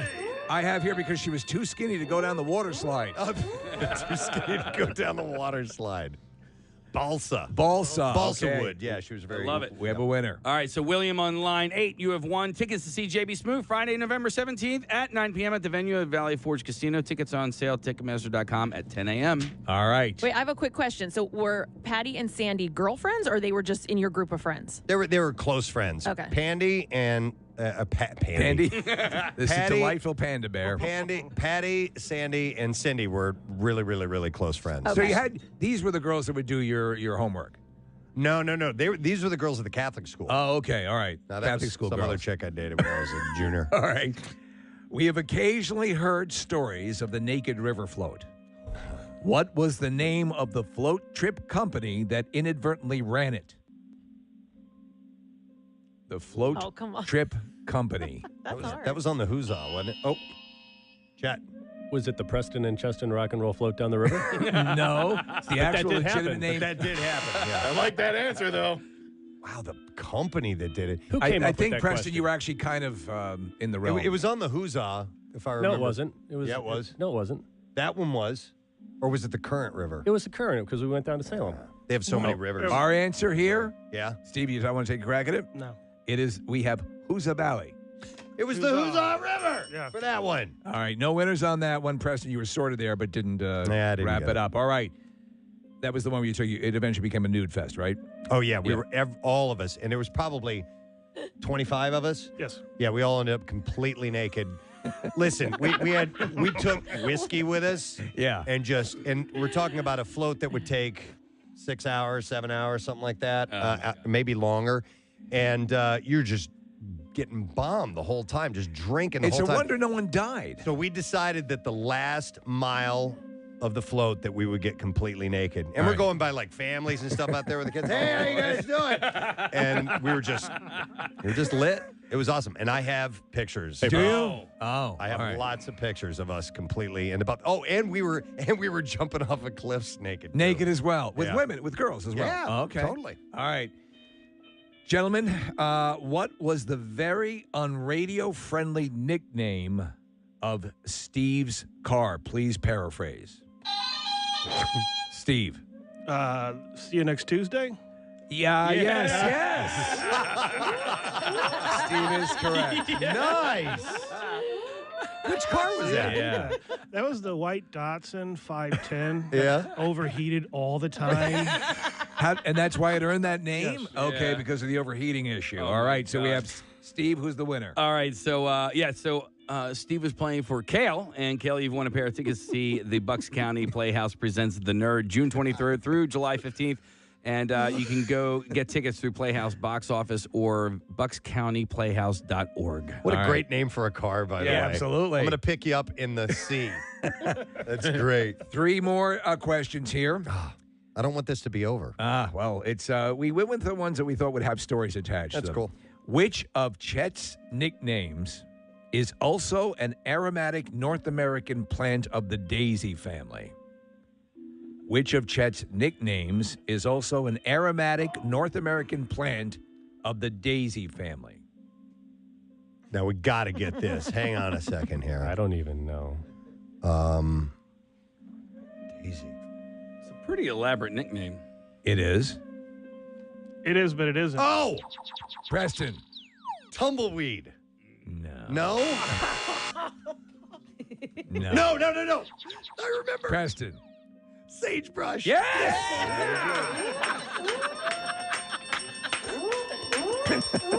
I don't even remember how we got that. Do you?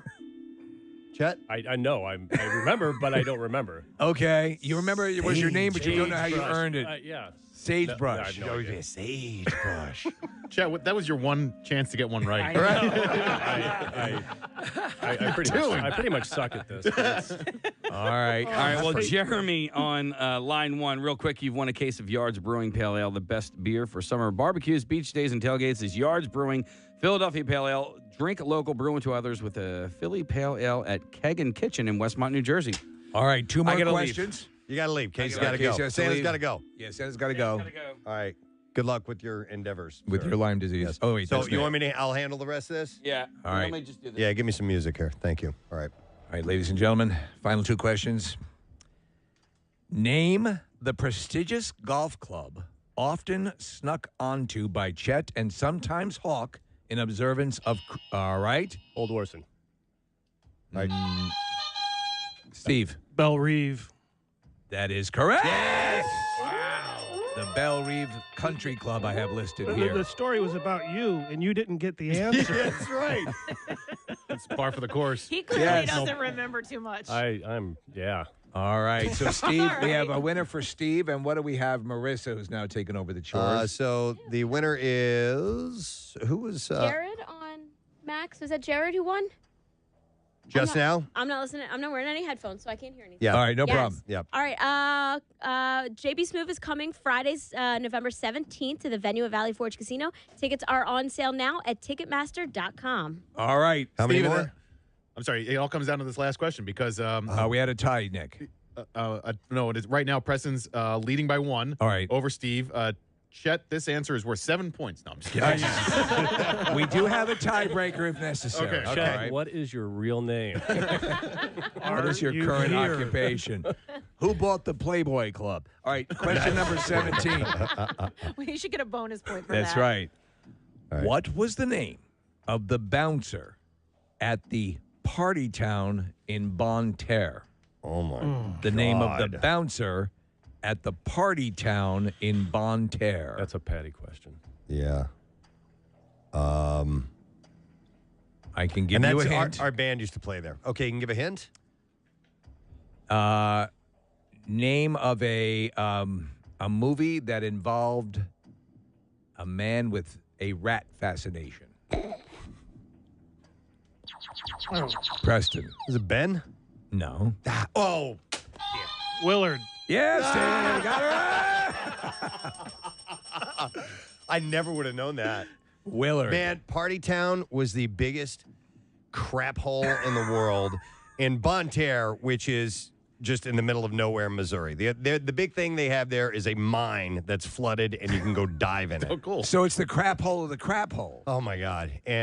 But for some reason they loved us there, and we used to like going to play there. And these guys would come and go along with us. They we'd end up getting a hotel room or something that night, or just be dumbasses and drive home from this all night party fest. And it was just, I mean, redneck galore, or as they call them in Missouri. Hoosiers. Hoosiers, yes. And it was just, but we'd have a ball. We'd just drink our faces off and just get stupid. And they had one of those cave pool situations. It's a mine. A mine that they flooded. In fact, Jacques Cousteau dove it at one point. Oh, that's so cool. It was kind of a big deal. All right, so where does that leave us now? Casey made his idea. He wanted to hear that song on the way out. Great song. I'll happily hear that song any day. So music from Queen. David Bowie, Under Pressure, 10:36 as we're about ready to wrap our program, head into a wonderful weekend. I would like to thank our guest this morning, Mr. Joe DeRosa. Yeah. Local guy, friend of the show, and he is performing at Punchline tonight and tomorrow night, and he's excited to be in town. So stop by and see Joe if you get a chance. And also, Blake Wexler, Yes. our former intern here, is performing there with some other Philly comics, which is really Solid cool. bill. I want to thank Patty's Pub for being here this morning. Inside the Plymouth Meeting Mall right now through March 19th. So if you love It's Always Sunny, this is the place to go to. And you get tickets and information at pattyspopup.com. So it's cool to have them by. And a great conversation with Tim Tebow. Yeah. What a nice guy. Very nice. What a positive guy. And Trying he's to got do good in this world. That's what he's doing. And he's got a book out for mature people and for kids. I want to say adults. It sounds like a porn it's book. Not an adult book, you know what it's I mean? It's a graphic German sex book. He's switching gears. Yeah. Tim Tebow. But it was great having him on this morning. It was excellent.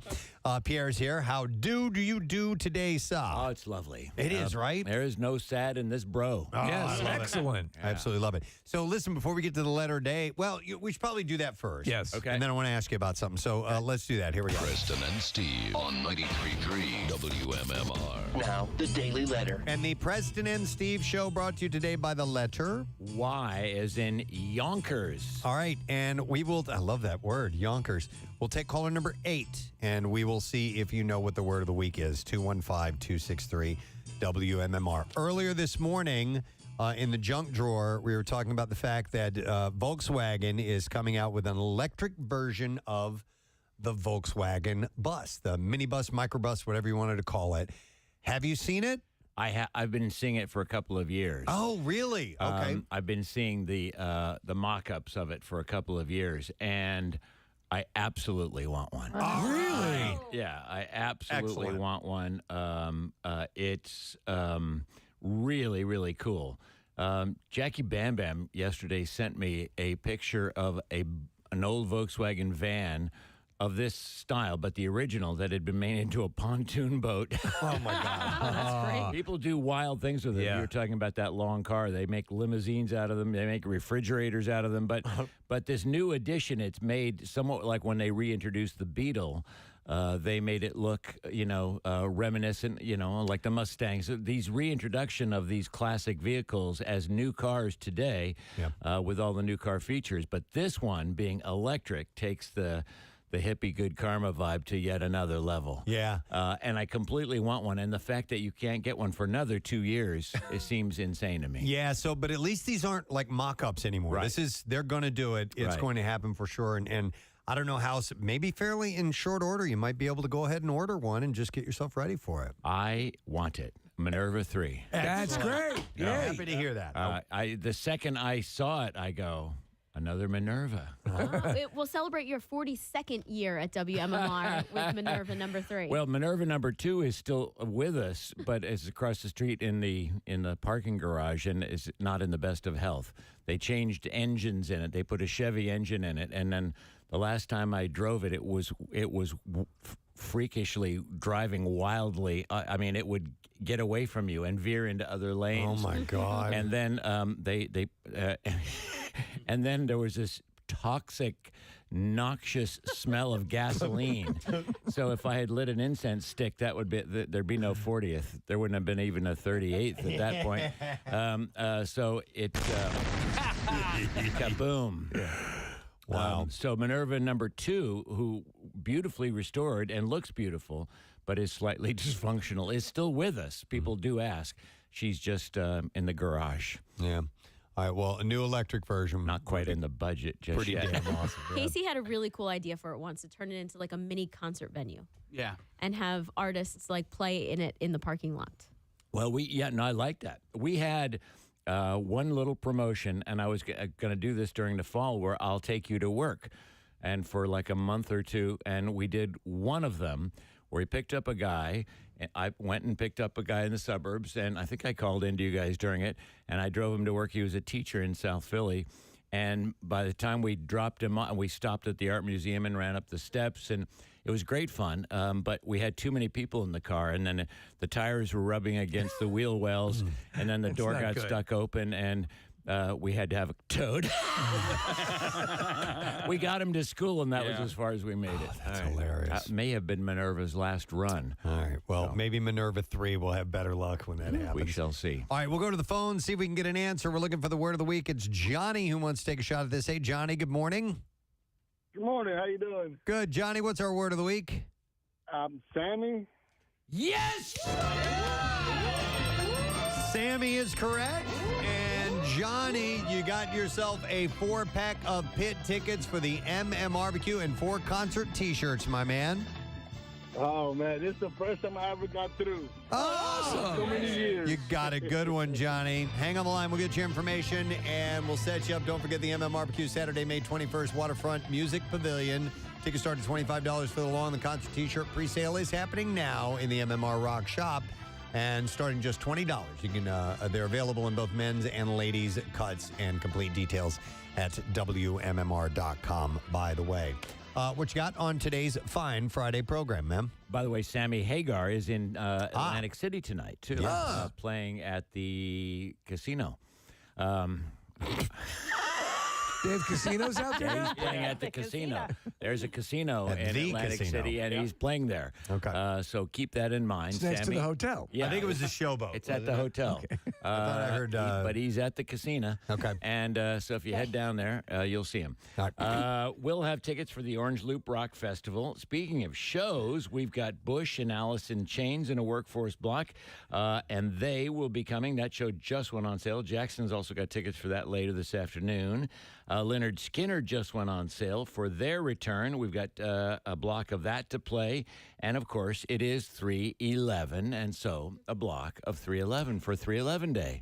I did not mention that one time today. I completely forgot that it is 3/11 day. I had no idea. Wow. All That's right. why you got somebody sharp like me to Right, help man. you. Yes. Sharp as a tack. Sharp as a button. All right. I want to thank our sponsors. Preston and Steve Show brought to you today by Dunkin', the official coffee of the Preston and Steve Show.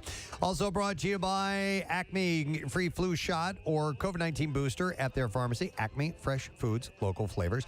And Trinity Rehab. They can help you get rid of your pain. No prescription needed. Trinity-rehab.com. Caesars is where they're going to be for me. All right, thank you, Hail Casey, Caesar. for looking that up. That's where Sammy Hagar will be. Yeah. Next week on our program, James Murray of Impractical Jokers will be joining us. Wendell Pierce will be on. Comedian Donnell Rawlings. Jim Jackson will be checking in. And I'm sure we'll add a few things to that roster. We want you to have a great weekend. Rage on, my friend, and we shall see you on Monday. Bye-bye.